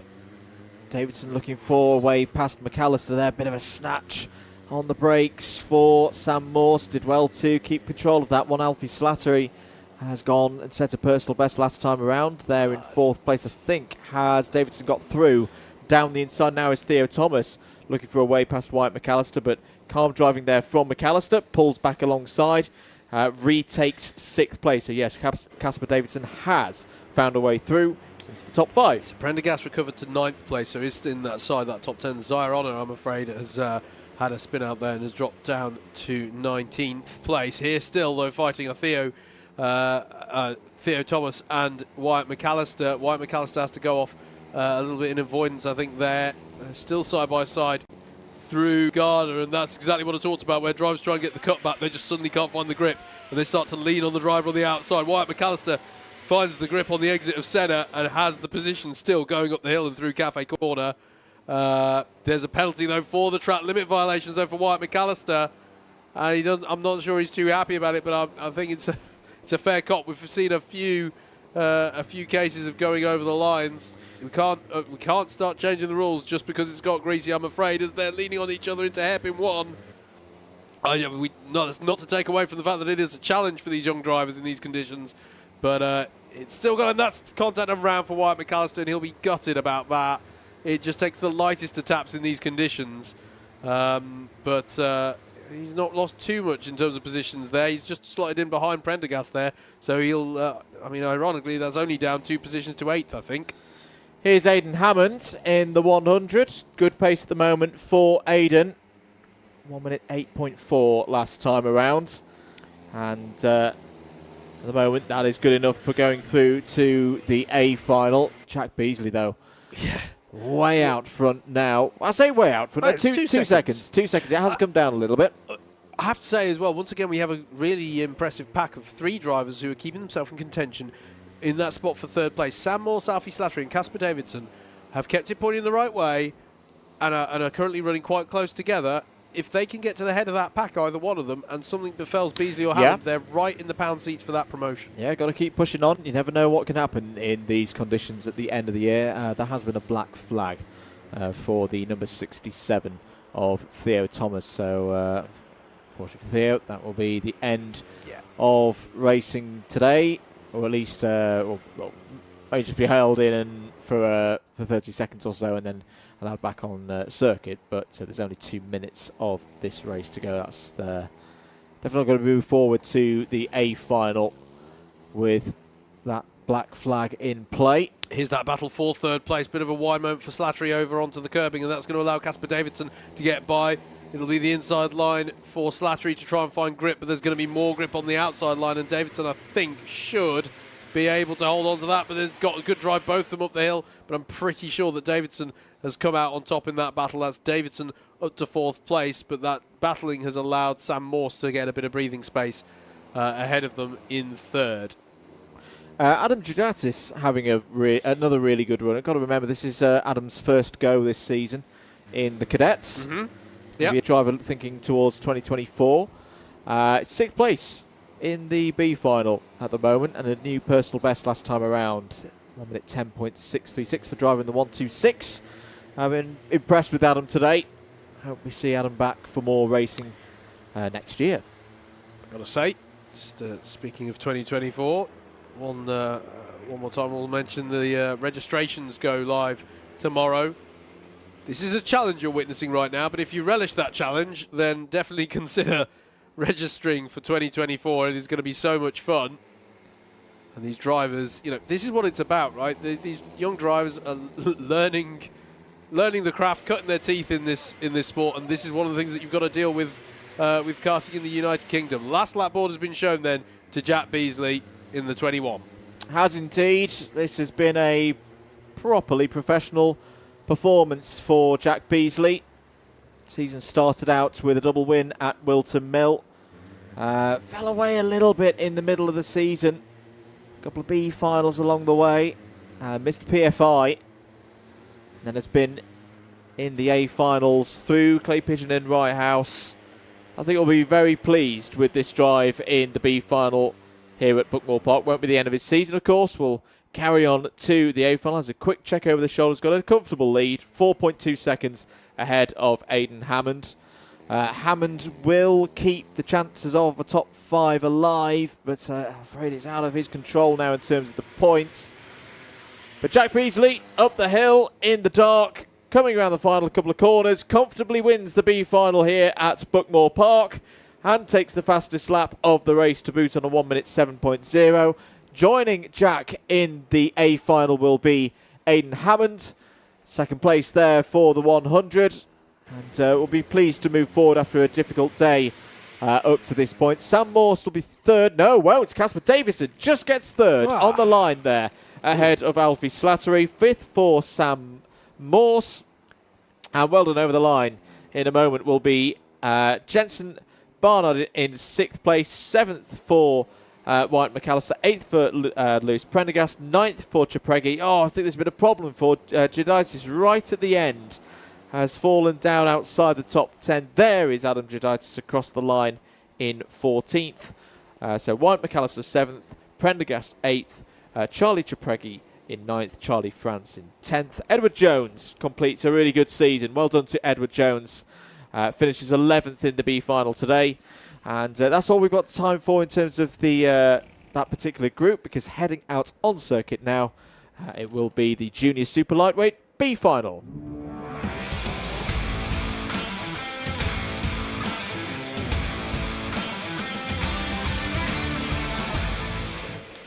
Here's the grid then for that B-final in Junior Super Lightweights. Tom Sands is on pole with Philip Babalal alongside Lewis West and Thomas Hughes are row 2, with row 3 occupied by Caden Ward and Nathan James Boyle.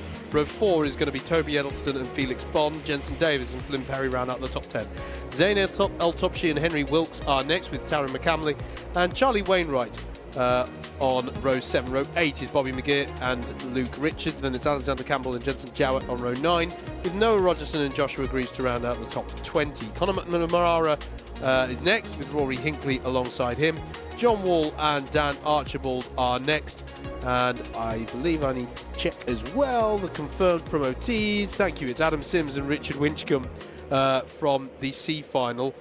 I'm not going I'm going to be honest, I'm not entirely sure why Tom Sands is on the pole for this. With this one. We're away, aren't we? With 38 is Tom Sands. Sorry, Andrew, I will have to double check that one as they go into turn 1 and 2. Greasy conditions for these drivers. I say that, by the way, only because he wasn't scored as the winner of the Pre-B. We'll have to double check if there were some penalties there as they all squirrel their way through hairpin 1 for the first time in the dark. It's totally different light conditions to what they had before, but at least this pack of drivers have experienced the greasy conditions. Ah, yes, sorry. Okay, yeah, of course he did. Tom Sands was the first of the non-promotees. He gets 4 wide, 5 wide into the S's. Surely that ended with a bit of an incident there in the S's for some of the drivers. As they all come down through the lap, we're going to have to confirm who's fallen down on timing. Yeah, my apologies, folks. There's a totally legitimate position there for Tom Sands because he finished 3rd in the C-Final.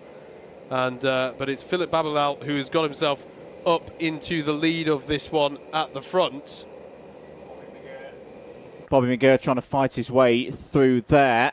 I think we'll be a touch disappointed with how things have gone today.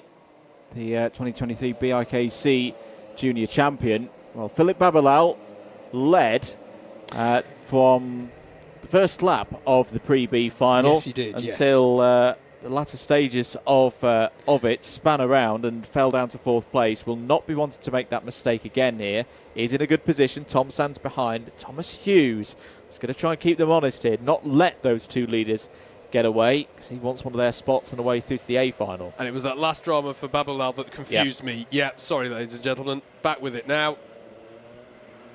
Problems for Flynn Perry and Zayn El Tobshi, it was seen. They've not come through sector number 1 on lap number 2, so they were in 8th and 9th places. Yeah, let's confirm who had spins and issues on that first lap as well. Henry Wilkes, Conor McNamara, Lewis West, Alexander Campbell, John Wall all dropped towards the back of the field. It was also a costly lap for Luke Richards as well, I think down 5 on that lap as well. So struggles out there, even though these drivers did experience the greasy conditions earlier. The track will still have evolved. You know, we've seen the lap times dropping. There will suddenly be places where they can push that maybe give them what is effectively false confidence for the next corner, where it may still be greasy and it's dark, as I say. And driving in these in the different light conditions, no, it's not something that, I mean, you and I, Andrew, have been involved in some endurance racing, which gives you exposure to it, but it's not all that often that you go racing in the dark as well around a floodlit course, and that, you know, that changes how you spot the corners. You'll get glint off of the paint. You can see the sheen that's coming off the paint. That hits the drivers as well. There's plenty of things for these drivers to contend with, as there's contact there in the battle over second place between Tom Sands and Thomas Hughes. And they're still battling away there through Paddock. This is, don't forget, for the last of the promotion spots into that A-Final. Philip Babalal will fancy that, as Andrew said, running for so long in the lead of the Pre-B final. He'll fancy himself for that promotion spot, but he's still got to keep it on the island to get there. 7 minutes and 40 remaining. Babalal looking poised, comfortable. Fastest driver on the circuit. 1 minute 6.220. 1.1 seconds is Babalal's lead over these two drivers here, Tom Sands and Thomas Hughes. Felix Bond, a recent spinner as well, I'm sorry to report, as were Flynn Perry, Joshua Greaves and Rory Hinckley, all dropping down the order on that last lap. It's so difficult out there for these drivers. Different lines, though, being taken between Sands and Hughes on the exit hairpin 2. Good battle between Caden Ward and Nathan James Boyle as well in the background. You can just see between the 111 and the 28 as they come down through Symes Sweep. Good progress being made, Howard, by, I think Toby Edelston is up to 7th place. There's been a change there for 4th place. Caden Ward and Nathan James Boyle were having a battle over that one. And that is, yeah, Nathan James Boyle is through in the number 28, the blue helmet there, past Caden Ward. Nathan James Boyle, I think can be very pleased with the season that he's had in the number 7, in the number 28. Has been regularly in the A-level races. Best probably back at Rye House, 4th and 10th in the 2 races that we had at the back end of the summer. 6 minutes and 10 seconds to go. There's Bobby McGurr, as you mentioned in the Paddock show. It's at the British Karting Awards last night for his efforts in the BIKC. He's won multiple disciplines in karting this year. And has had a really good run in this one. I think I want to say started around 15th place in this race and is up to 6th. Does not want his season to end just yet. He's got a bit of work to do though. Needs to find around 6 seconds in the next 6 minutes or so to close in on this battle here between Tom Sands and Thomas Hughes. He's also got to find a way past Nathan James Boyle and Caden Ward. What of our promotees from the C-Final, you may be thinking? They have been out on track much more recently than their fellow competitors. Richard Winchcombe has made his way up to 13th place, but has just received a penalty for excessive track limit violations. Adam Sims has, I don't believe, received a penalty, but has himself made it up to 17th place. So they are deploying that experience. They've worked themselves, on average, about half the field they've managed to overtake through their knowledge of these track conditions. It really does pay dividends in situations like this. You're already bedded in. You've had that time away from the track to think, okay, if I try that now this time, and you know, they can relate it to much more relevant experience, and the light conditions were more similar as well for that C-Final. There's a penalty for Noah Rogerson as well. Track limits, again, it's a difficult one for these drivers, but they've got to try and keep this within the white lines. Here's your race leader though, Philip Babalal controlling it well. Tom Sands there in second place. A little bit worried that missed advisors may be proving a problem for some of these drivers. That looked a little bit of a challenging one there for Sands. Did indeed. Philip Babalal continues to circulate. 4.5 minutes is done. A good chunk of the hard work so far. That's a great lap there. 1 minute 5.125. There's definitely a bit more pace coming into the circuit now. Philip's looking calm and relaxed at the wheel. He's got this race under control. 1.6 seconds clear of Tom Sands. Similarly, I think has got the measure of Thomas Hughes right now. 1.1 seconds is the gap between second and third. Bobby McGurr has made it past Caden Ward, is now up to 5th place and is quicker than Nathan James Boyle ahead. The gap is 1.5 seconds. So couple of many track limit warnings coming in. A couple. There's so many flickering up on the screen every so often, mate. I think they've got to be careful, else we're going to see a flurry of penalties towards the end of this one. It's three violations will get you the penalty. And that's what Babalal's doing so well, by the way, at the moment. I don't think I've seen a track limit warning come in for him. And it's so important to keep this one, the run clean, as well as on the track and pointing in the right direction. Consistency as well there. Another 105, this time a 0.154 from Philip. So he's got into a lovely rhythm here. Consistency. He's got a real technique of throwing it into that hairpin one, but it's working well for him. Tom Sands is reading the conditions very nicely for me, Howard, because I imagine he's looking at where Philip Babalal is placing his car. The pace is very similar between the two of them. Tom Sands now into a 1 minute 5.2. More crucially, he's broken the gap to Thomas Hughes now. 2.2 seconds as the yellow flag out coming out through Cafe. Noah Rogerson's just dropped down the order, so it might involve him. Felix Bond as well dropping down the order. Oh, there is Felix Bond. Is Felix Bond, and that'll be that. After drivers left on as they come onto the Sisley straight, start-finish straight here at Buckmore Park. 2.5 minutes left of this one. This is Bobby McGurr, and that's a change for position for 4th place past Nathan James Boyle. I do hope you're enjoying the dramatic coverage here in the darkness at Buckmore Park. Our last streamed action for Club 100 Karting in 2023.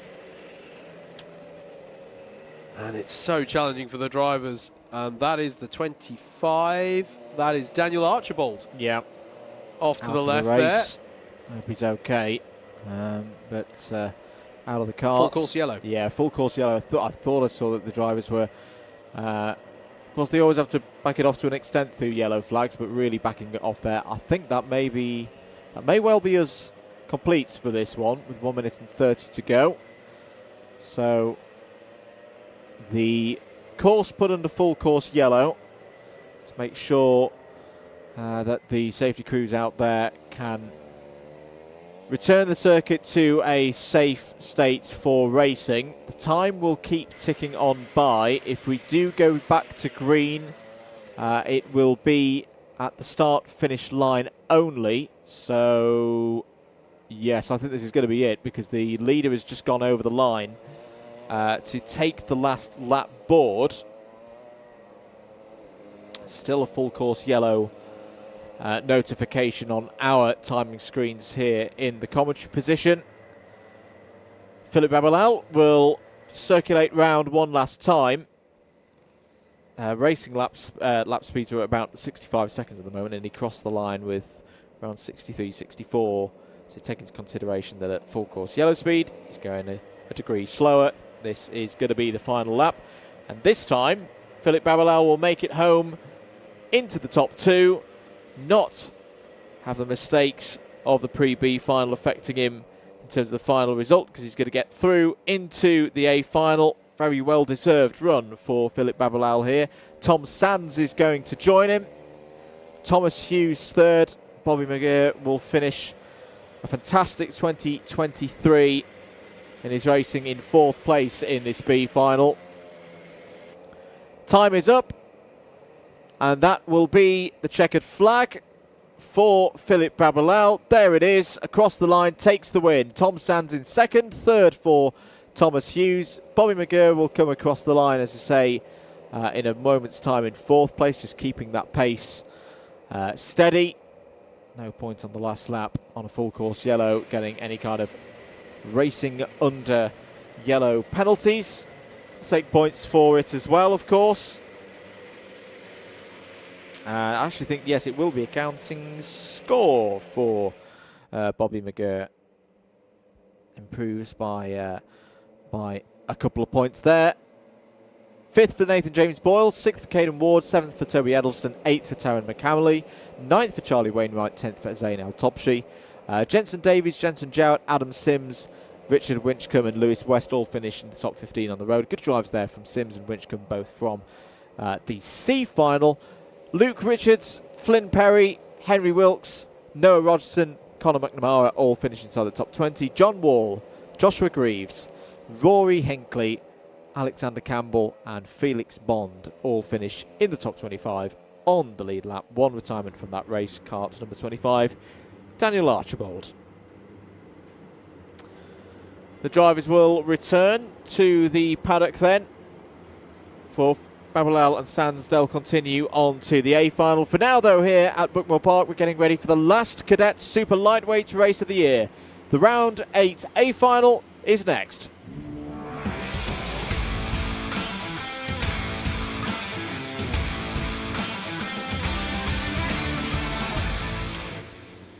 Here's your grid then for the Super Lightweight Cadets A-Final for round 8 of 8 of this championship in 2023. Jude Putterfoot starts this one on pole with Rory Hamilton alongside. Jacob Underhill and Laurie McVeigh are on row 2 with Margarius Kavekis and Matthew So on row 3. It's Cordell Sinclair next with James Vout alongside. Tate Hart and Ellis Cox round out the top 10 with Corey Chapman and James Malcolm on row number 6.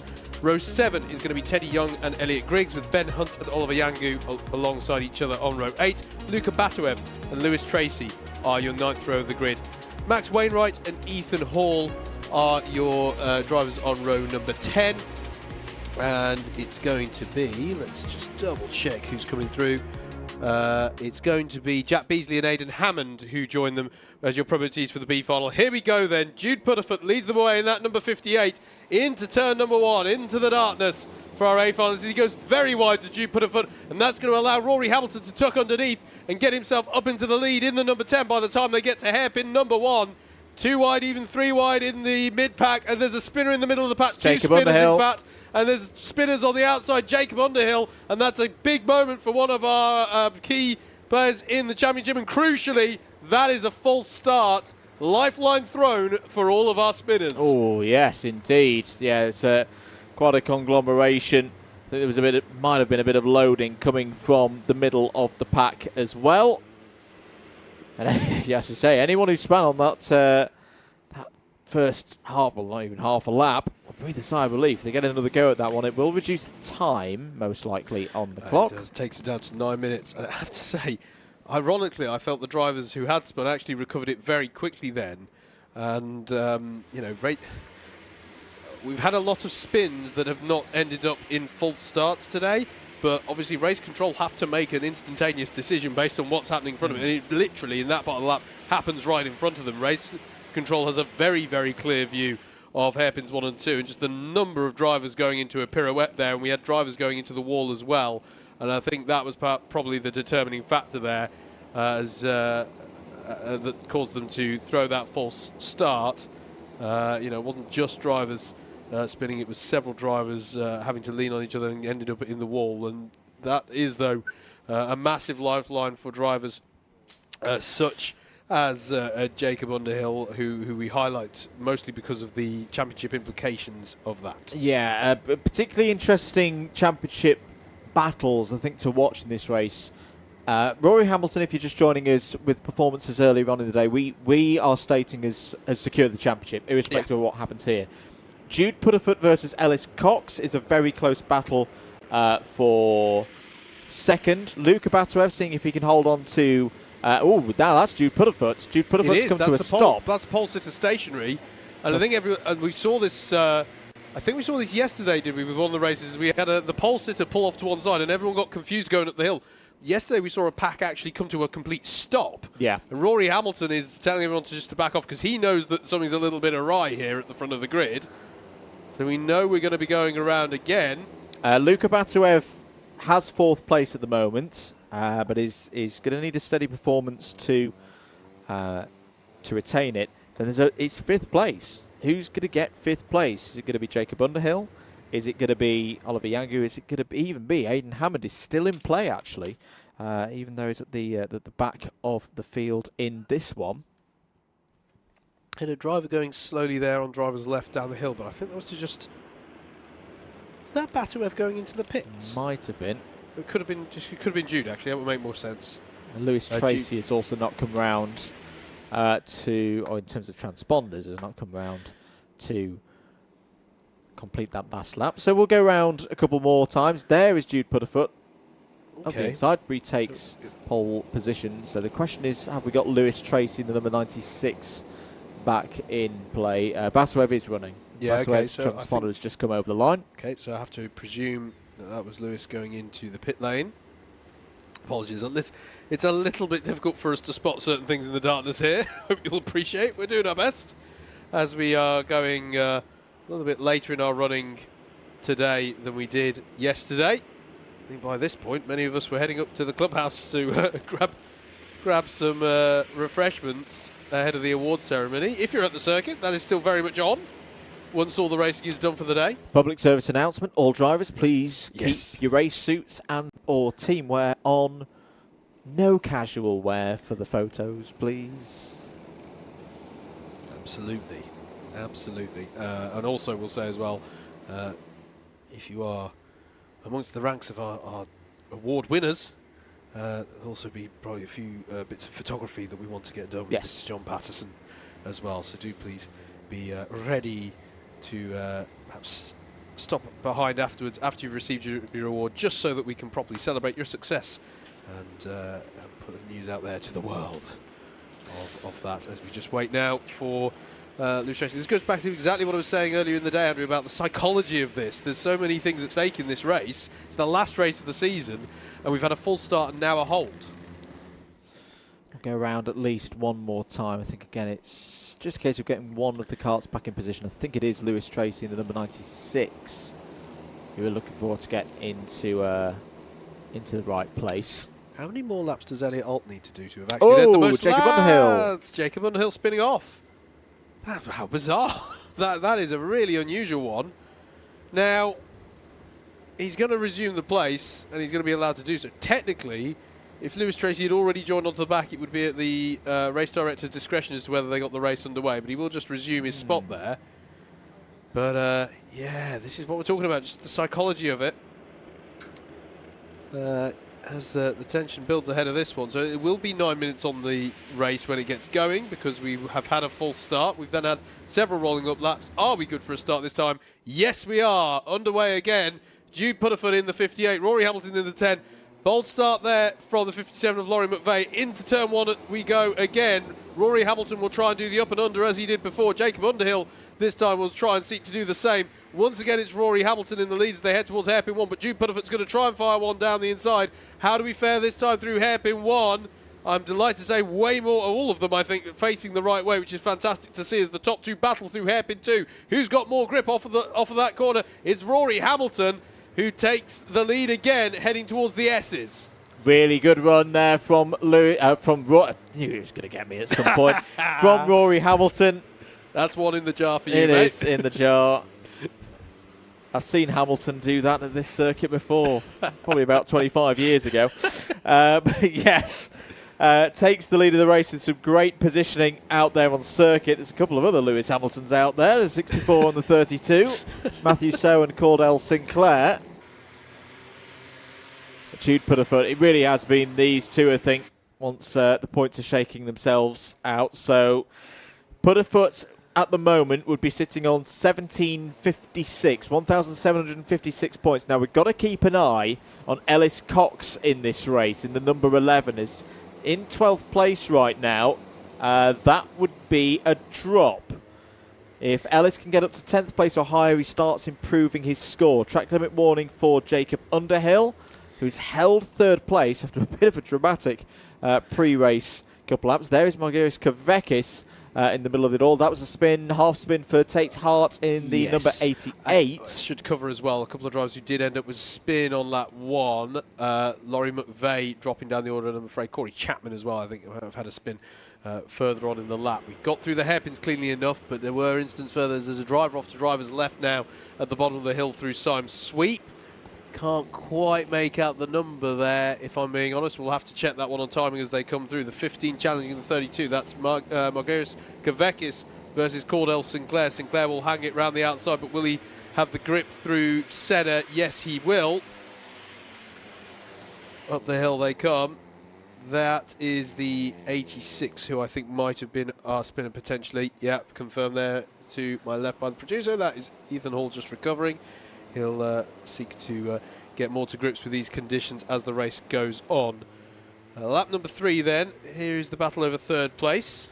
And it's involving a driver in the 64 who has not had a top 10 in an A-tier race all season. He's up there in 4th place. Matthew So having a brilliant run here, looking to finish this season on a high. Essentially move up quite a way in the championship rankings with this. Could be challenging the top 20. Starts the day in 26th place. Oh, was round there. That is... I fear that may have been Matthew So. We'll have it confirmed in a moment. It might be Sinclair. It's Sinclair. It's Cordell Sinclair. It's the other Lewis Hamilton replica helmet there. So Cordell Sinclair loses a number of positions. There is a contact warning for Matthew So. He's been challenged now by Margiris Kavekis. Very good season for Kavekis. Was the winner at Clay Pigeon earlier in the year. Rory Hamilton, though, leads this race. I know it's one of those slightly pointless statistics because it's a drop scores championship, but if we didn't have drop scores, Rory Hamilton would be on here to have more than 2,000 points. Wow. He'd be finishing on 2004 in a total all-point scoring. As I say, worst 2 scores dropped. That actually means he finishes the championship standings on 1,777, looking to win this championship by more than 20 points, such has been his consistency across the course of the year. Where is Ellis Cox now? Ellis Cox is up to 8th place. Yep. That leaves Cox 5 points by our calculations behind Putterfoot. And he's battling away with Oliver Yangu there. Actually, there might be a pass on here. Here is Ellis Cox battling with Yangu. Good pick up on the cameras here through Paddock corner. Ellis Cox goes around the outside of Paddock. What a move. I know the conditions lend itself to slightly unusual moves like that, but that's brilliant control by Ellis Cox there to take himself up into 7th place just as we pick up with him. Now, the trouble, I think, for Cox in this points situation, he needs 2nd place. Yeah. Because at the moment, I said this is strictly provisional, ladies and gentlemen. I always like to get that one in there. Oh, Luka Batuev is on the move here. Down the inside of Oliver Yangu for 8th place. Has come from a long way down the order. If Cox was to get up to 3rd, they'd be tied on points. So we start looking at tiebreakers. At the moment, they've both got 2 wins. Putterfoot earlier today and at PFI. Ellis Cox at Clay Pigeon and Wilton Mill. So there you go to the second places. Putterfoot's got more second places. Yes. So if you're Ellis Cox, you've got to go out there and you've got to beat Jude Putterfoot on the road as things stand with 3 minutes and 40 seconds to go if you're going to take second place in the championship. Luka Batuev is holding firm in 4th place in the championship and continuing to solidify his place there. It looks like Jacob Underhill at the moment is holding on as well to 5th place in the championship. Another position for Cox there, getting by Matthew So for 6th. Really finding his feet in the latter stages. This one is Ellis Cox, and particularly seems strong in the lower portion of the circuit, through down through Simon Sweet, through Paddock, and up to Garda. Here he is. Change for 8th place. Luka Batuev has got past Oliver Yangu there. And, well, that's another point on the board for Batuev. There's a 17-point difference between Batuev and Cox here. So I think it's going to be a little bit too far for Luka to get 3rd place in the championship this year. It's been a superb run for Luka. He's made every single A-tier race this year, which I think only 5 drivers have done in this particular championship. 4 times in the top 3 this year. Track limit warning for Corey Chapman. Oh, there's a problem there for Ethan Hall, unfortunately. I do have to say, by the way, we do need to keep an eye on penalties. There have been a flurry of track limit warnings and contact warnings in the last few laps that have been coming through. I think there are several drivers out there who are on their last strike, as Luka Batuev looks to try and put a move on Matthew So. And stays in the wheel tracks of the 64. Does the drive of the 28. There's Jacob Underhill in 3rd. Then it's Kovekis in 4th, Ben Hunt in 5th, and then Ellis Cox. And then here is Luka Batuev going for the move on Matthew So, and he's going to find the grip on the exit of Henry's Bend and gets that job done. Nice move there from Luka Batuev, up to 7th place. And fair play to Luka, because he obviously had a disappointment in the previous race, and he's coming back fighting here, which is great to see. I was going to say, who put that collection, that move in the stamp collection? That was the proper lick it and send there. Went down the inside, got the grip. Yes, was always going to drift out wide. Then there's going to be grip there because it's on the outside. That was a beautiful move by Luka Batuev, up to 7th place. Penalties are starting to come to bear here. James Malcolm, I'm afraid, has gone over track limits too many times, as this is still the battle for 3rd place. Margaris Kovekis, who's had a strong day. He's showed great pace right from the off, didn't he? He was the fastest driver in the Group A qualifying. Yep. Now here he is in the darkness, challenging Jacob Underhill for a podium spot for the round in the trophy final. Jacob Underhill, who's on the trophy final podium back at Clay Pigeon. Just negotiating their way past Ethan Hall there. Yep. Kovekis has got to be careful because he's under pressure from Ben Hunt in the 53, and Ellis Cox has caught up in the number 11. These drivers are on the penultimate lap of the race of the day of the season. And that's a wide moment there for Kovekis, and that's going to open the door for Hunt surely into the S's. And has Ellis Cox got some overspeed as well? Yes, he does, but I'm not sure if he's got room to do anything with it unless he's going to try something extremely bold around the outside of Simon Sweet. He'll try the up and under. He'll try the up and under through Paul, but he'll do it again. He's been so strong through this bit into Paddock. Are we about to see Ellis Cox in the number 11 swoop by the 15? He's managed to get a drive, as he know he can't do it. And Luka Batuev now has caught up onto the back of this pack as well. Last lap board has been shown then to Rory Hamilton. What a drive he's had. He has the fastest lap of the race at the moment at 104.591, 4 seconds ahead from Jude Putterfoot. Hamilton is going to seal up his championship in style. What more is there to happen in this last lap, though? Luka Batuev looked like he might be having another lick the stamp and send it move into turn 1 there. Yellow's out at the bottom of the circuit. Still, this battle's raging on for 3rd place. Who is going to get the last of the podium spots here? Going to be very, very close at the end of this race, and also there's all kinds of top 10 positions that are coming down to the wire here. Oh, it's Ellis Cox Ellis Cox is facing the wrong way. There's a track limit penalty as well for Ben Hunt. That's going to confirm second place in the championship, we think, for Jude Pudderfoot. Rory Hamilton comes over the line, wins at Buckmore Park. It's definitely done now. The Cadet Super Lightweight Championship is his in 2023. Jude Pudderfoot comes across the line in second place, and we reckon has got second place in the championship as well, pending any post-race penalties and investigations, of course. Third place for Jacob Underhill. He's got a double third and another trip to the podium, and very well might have secured a top 5 place in the championship. A brilliant run for Jacob in 2023. Ben Hunt fourth, but has penalties for track limits. Having said that, I think even with the track limit penalties, may have sneaked past Aidan Hammond in the championship. That's a change possibly in the top 10. All the results, of course, will be on results.alphatimer.co.uk/club100 once everything is done. 5th place for Luka Batuev, 6th place for Margiris Kavekis, 7th place for Matthew So. Brilliant drive for Matthew So. First top 10 in an A-final in 2023. Laurie McVeigh in 8th, 9th Oliver Yangu, 10th for Aidan Hammond from the B-final. May well have held on to his spot in the standings with that. Corey Chapman 11th, Elliot Griggs, James Malcolm Tate, Hart and Jack Beasley in the top 15. Lewis Tracy in 16th. We're going to have to end there. What a great season for the Cadets Super Lightweights, and a great way for them to finish there in the A-final. We've got to move on, though. One more race in Alpha Live streamed coverage of Club 100 2023 to go, and it's a championship decider for the Junior Super Lightweight title.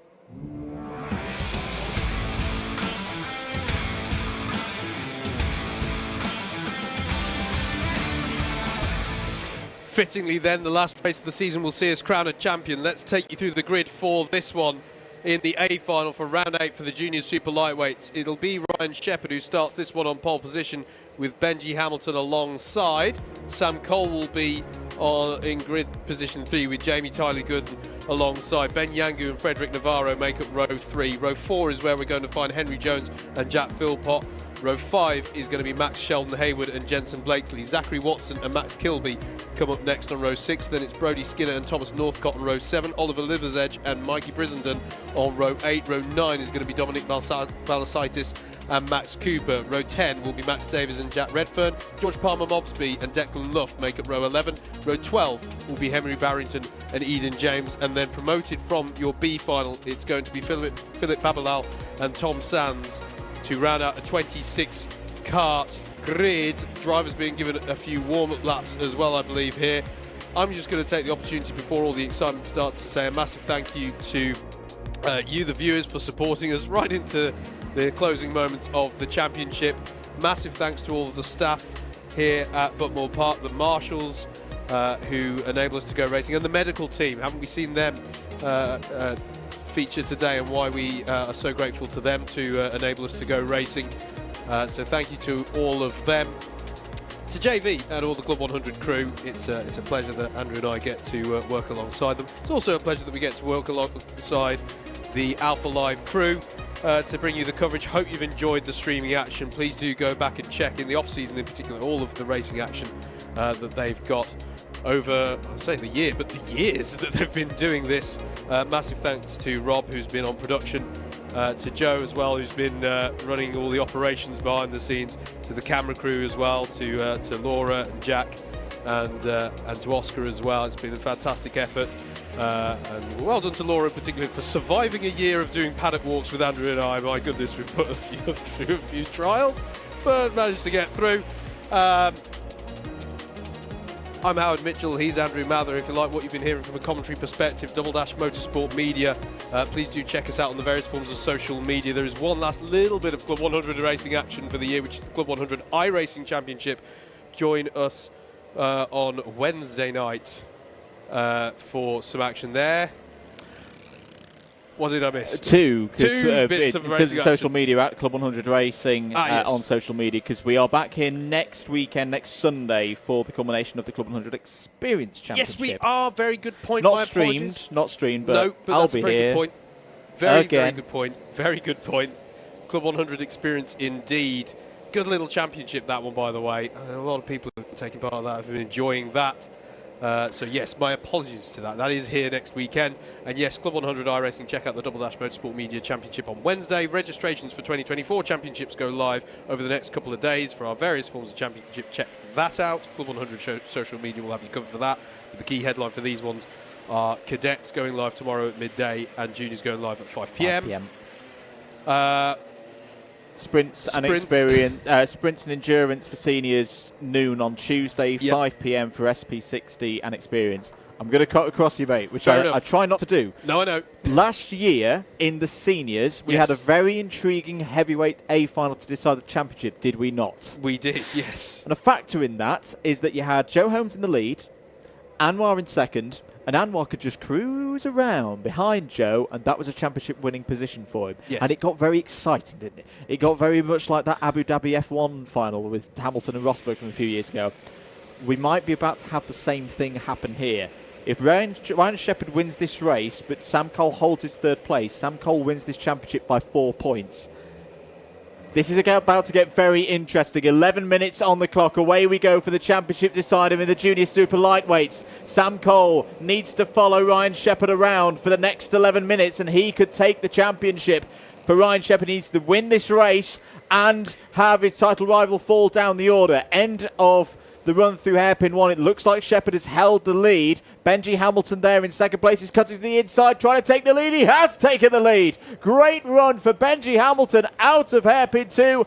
Takes the lead on lap 1. Second is Shepherd. Third was Cole. We've got to keep an eye on George Palmer Mobsby as well. Yep. He's starting this race in 21st place. But if he can move his way up to the order, he could still be in a mathematical chance of winning this championship. That was Max Kilby having to take to the tarmac on the outside of Simon Sweep. He'll recover that up nicely. I think everyone's pointing the right way, though, as we come through Garda for the first time under the lights here at Buckmore Park.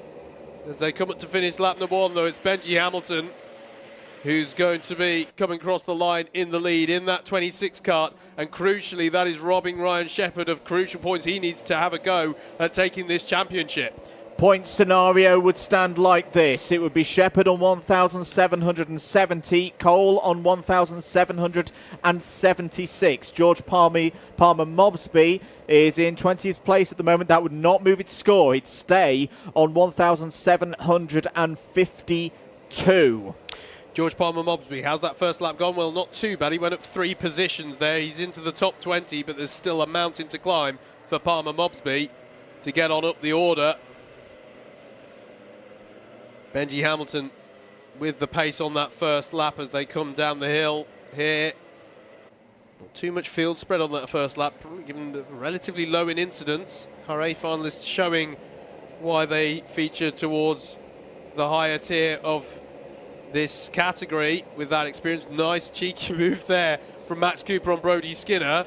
A little bit of a tap in the mid-corner, but I think that'll all be okay, because the move was already done at the point where there was a little bit of a tap there. No, I'm going to... that's Max Kilby, sorry, getting an ABC takeout penalty. The immediate question one asks in those situations is who was taken out? Might have been Jack Philpott. Jack Philpott's fallen down to the bottom of the order in the number 40. There is Ryan Shepherd. What do you do? What do you do right now? Because, as I say... Back up Sam and hope that people take him to get past him? It's a situation where... Yes, if he could try to get back past Benji, that would be great. That would take, he'd take a round win, but it doesn't help him in terms of the championship. He needs Sam Cole to be down 7th, 8th, behind the likes of Yangu and Jones and Watson. If he's going to win this title, how do you play it? And this is even more difficult than the prospect that Joe Holmes had in the seniors last year, because it's wet. That was a nice, lovely, dry day for the heavyweights 12 months ago. 8 minutes remaining on the clock. How is Palmer Mobsby getting on? It's still down in 20th place. We've also got to keep an eye on the battle for 4th place. Jack Redfern at the moment is holding 14th in this race, but is under threat from the driver in the lead of this A-Final. Benji Hamilton, second and first today, would leave him on 1,704.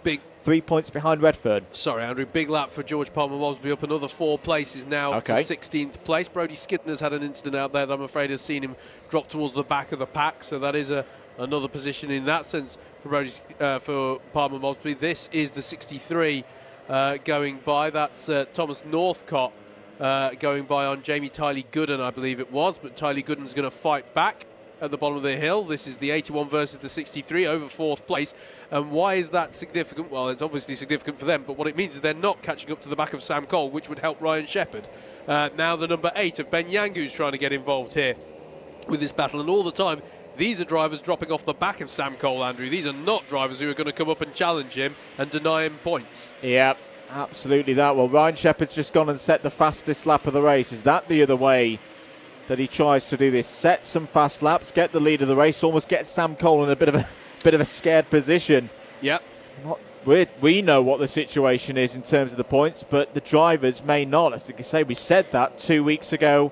I was watching the heavyweights final and a change of the super heavyweights title in the A-Final because a driver did not know their situation in the league table. Yep, this is Palmer-Mosby challenging the 49 of Declan Luff. This is over 15th place. I don't know if we've got a clear picture, Andrew, what kind of result Palmer-Mosby would need in order to bring himself back in, but does he really need stuff to happen? He needs three karts to move around. He needs himself to move forward probably into the top 5, and Shepherd and Cole to hit trouble. Yeah. It's looking pretty long odds at the moment for George Palmer-Mosby. 2 drivers off at Simon Sweep. 3 drivers off at Simon Sweep there. But that was behind him, I think, so I don't think that's going to help him position-wise. Here is the lead battle then that's forming up. Benji Hamilton, who's been controlling this one nicely since he took the lead on lap 1, has just had nearly 2.5 tenths taken out of him by Ryan on that last lap. Yeah, this is alternative strategy. We can't back Sam Cole up into those behind. I'm not sure it's fair to say Ryan was ever really attempting that. We were just opining that he could. But instead it's no, push, get yourself into the lead, do whatever you can to score the maximum points, and you can't say fairer than that come the end of it. Which is exactly what he said at the start of the day, that he was going to go and give it his all and hope that the racing gods will be in his favour. Yeah, interesting. You just saw Sam Cole coming through there. Now, that pack that were battling behind him have now gathered themselves together, and 7/10 of a second were taken out of Sam by Thomas Northcott on that last lap. So we're looking for this driver of the 63, and he's bringing Tylee Gooden and Ben Yangu along for the ride as well. I think these 3 drivers are working together more now, and they are starting to reel in Sam Cole. Yeah, 4.5 minutes to go on the clock. This one is still to be decided. Results for Sam Cole so far this season. Start of the year with 3 wins and then a second place. There's an attempt there by Tylee Gooden, but there's no grip. There's no grip down that inside line at the moment, trying to go for 4th place past Northcott. Yeah, it was Batuev-esque there, but it didn't quite pay off in the same way for Jamie Tylee Gooden. And still Sam Cole's able to keep these 3 drivers at a bit of arm's distance. I thought they were working together, but I don't know, they're clearly not there. And there's a moment squirreling around for grip for Northcott, and Tylee Gooden's through as well. Henry Jones is coming onto the back of this in the 109 as well. He's having a stellar race. I have to say as well, Benji Hamilton's sort of stopped the charge of Ryan Shepherd of that last lap. Oh, no, correction, it's changed. Sorry, apologies. I was looking at the lap times. I looked back and they've swapped around. Ryan Shepherd, crucially, has got up into the lead of this race. He's got by on Benji Hamilton. He must have had a storming lap this time around because they were pretty much matched for lap time last time around. But there you go. Ryan Shepherd in the 21 has got ahead of Benji Hamilton. Now, what's that gap going like between Sam Cole and the pack behind him? It's down by 3/10. It is down by 3/10. That's 2 extra points then for Ryan Shepherd. It's 130 for a race win in an A-tier race. It's 128 for second place. He needs Sam Cole to fall back 4 positions here. Just to remind as well, if it went to a tiebreaker situation, if both Shepherd and Cole... Oh, it's Shepherd wide. It's Shepherd wide. He's lost a bit of speed. He's gathered it back up again, coming down Simon Sweep. If it was to be a tiebreaker situation, Shepherd would take it. He's got a lot more race victories this season already under his belt than Sam Cole.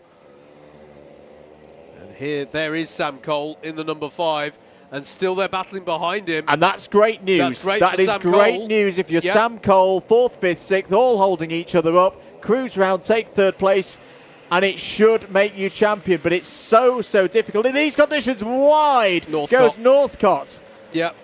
And the only thing I would say, though, is that more and more drivers are joining this pack. Max Sheldon Hayward has joined onto the back as well. It's now a pack of 5. Here they are battling away. Northcott versus Tylee Gooden, as it has been pretty much all race. And I think that's Henry Jones who's reading the situation beautifully to get past most of them.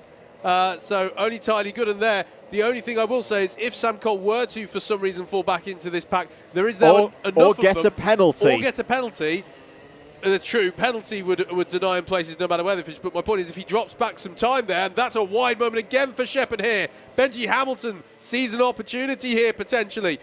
I'll finish the thought. That pack behind Sam Cole is now big enough that if they all were to get by him, then it would be enough to deny him the championship, but maybe not so if Benji Hamilton can get by for the lead of the race on Ryan Shepherd side by side as they go through the centre S on the exit of Garda up the hill. Who's got better traction? Ryan Shepherd is wise to it. He moves to the inside just to dissuade Benji Hamilton from trying a move, bold though it would be, into Cafe Corner. Across the line they come on to lap number 10, and you cannot tell who's going to win this race, and you cannot tell who's going to win this championship.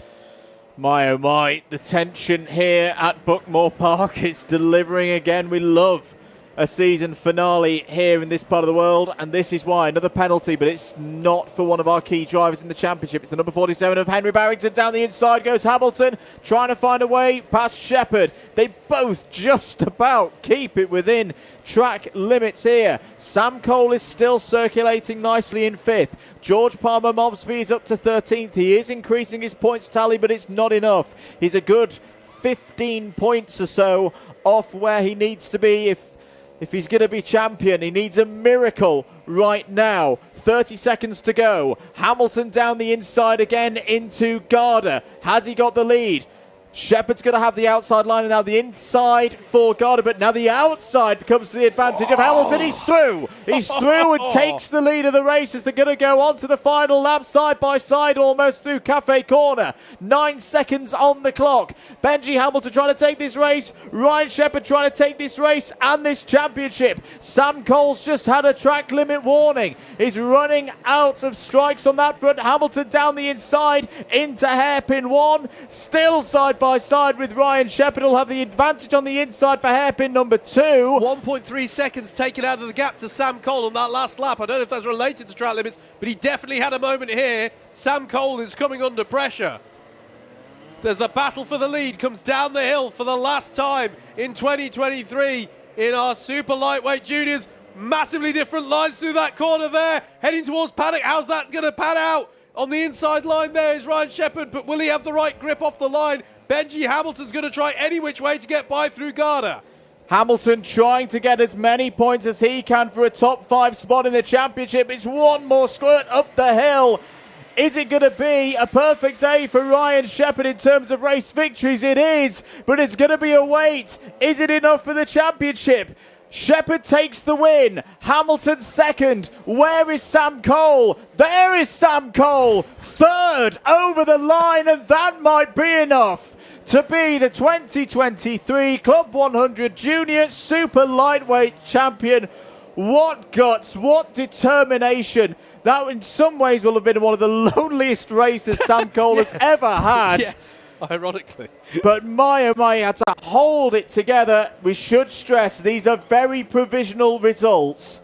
Ryan Shepherd, by our calculations, would finish on 1,772 points, virtue of 7 wins, 2 second places, a 4th, a 7th, a 10th, an 11th and a 12th. Sam Cole would finish on 1,776 points, 6 wins, but crucially, it's these next run of results that are key for him. A second at Wilton Mill, 2 thirds today, a 5th, a 6th, a 10th and a 13th. What a championship. It went to the end. It was tense. It was emotional. We should stress provisional, but we think that that has been a result that's made Sam Cole the champion this year. Ryan Shepherd wins by 1/4 of a second. Benjamin Hamilton second, Sam Cole third. What a day for Jamie Tylee Gooden in 4th place today. one of the strongest performances of the year from the 81. Thomas Northcott in 5th, Henry Jones in 6th, Max Cooper, Ben Yangu, Zachary Watson and Mikey Brissenden all finish inside the top 10. Henry Barrington in 11th, George Palmer Mobsby. Great drive in that A-final, recovered up to 12th place, but what might have been, it was the qualifying. It was the same as we saw with Rory O'Regan back at Rye House. It didn't go right. It's been a drop score and a middling score from him today, and I think he'll be in 3rd place in the championship at the end of this. Max Kilby finishes in 13th in that A-final. Jensen Blakesley comes across the line in 14th. Declan Luff completes the top 15. Good drive there from Philip Babalal. From the B-final, finishes in 16th. Oliver Liversidge in 17th. Max Sheldon Hayward 18th. Jack Philpott 19th. Max Davies completes the top 20. And it was Jack Redfern 21st. Eden James 22nd. Tom Sands 23rd. Dom Malasaitis in 24th. Brody Skinner 25th, and Frederick Navarro the single retirement from that race. We should stress all results are provisional at this time. The official results will get posted at results.alphatiming.co.uk/club100. You can go back to see a breakdown of how all the races went. In fact, you can go back and look at the last 2 decades, I think, of results if you so wish. If you're here at the track, though, do please join us in the clubhouse where the official results will be announced as well, and there'll be the end of season awards ceremony as well, celebrating the success of our drivers at the end of what has been a stellar season. It was loads of fun last night with the lightweights. It'll be the same with the super lightweights. Do please join us for refreshments and celebrations in the clubhouse. And if you're a driver receiving an award, come in your race gear. We want to see you fully kitted up for the full show. Right. There we go. There we go. Just like that, 2023 from an in real life racing capacity, and what a year it has been. Is all done for us here at Club 100. For Alpha Live in a Club 100 capacity, and for DDMM as well. We have, of course, still got the iRacing on the Wednesday nights for all the drivers. The championships are all done there. So that's I think this has been our last real big excitement for this year. Our last time in a comms box physically together as well. Till who knows when. We'll work that out. Streaming plans for next year will come out in due course. One final reminder, if you haven't got the message already, general registrations open tomorrow. Cadets at 12 o'clock noon, juniors at 5 p.m. That's Monday, and then Tuesday for the seniors, 12 o'clock for the sprints and the endurance, SP60 and experience. They're at 5 p.m. All the details on the social media. I'm just going to say one big thanks from ourselves. For those of you that don't know, this has been a bit of a big year for DDMM. Yep. I went full time with this ridiculous thing that some call a job. I don't call it a job because I just get paid to do my hobby. And I'm very lucky to do so. I want to thank all of you at home for all of your support of us in DDMM, particularly because without you, we wouldn't be able to do this. Yes, it's going to be a big year, 2024, so do stick with us on that one. More details of what we're doing next year to be announced in due course. Absolutely, yep. Thank you so much to everyone's support. It's been an epic year. Right, well, the drivers all get themselves all the adrenaline out after that pulsating A-final. I was about to say de-kitted. No, drivers, don't de-kit yourself because you've got an awards ceremony to come to. But we'll pack things up here at Buckmore Park. Keep it locked on Club 100 Racing's social medias. As I say, we've got the Experience season finale here next week. But I think we're going to wrap things up there for 2023. Thank you very much, everybody. Have a lovely Christmas, have a lovely holiday period, and a lovely new year. We will see you for more Club 100 and BUKC racing here on Alpha Live in 2024. For now, bye-bye.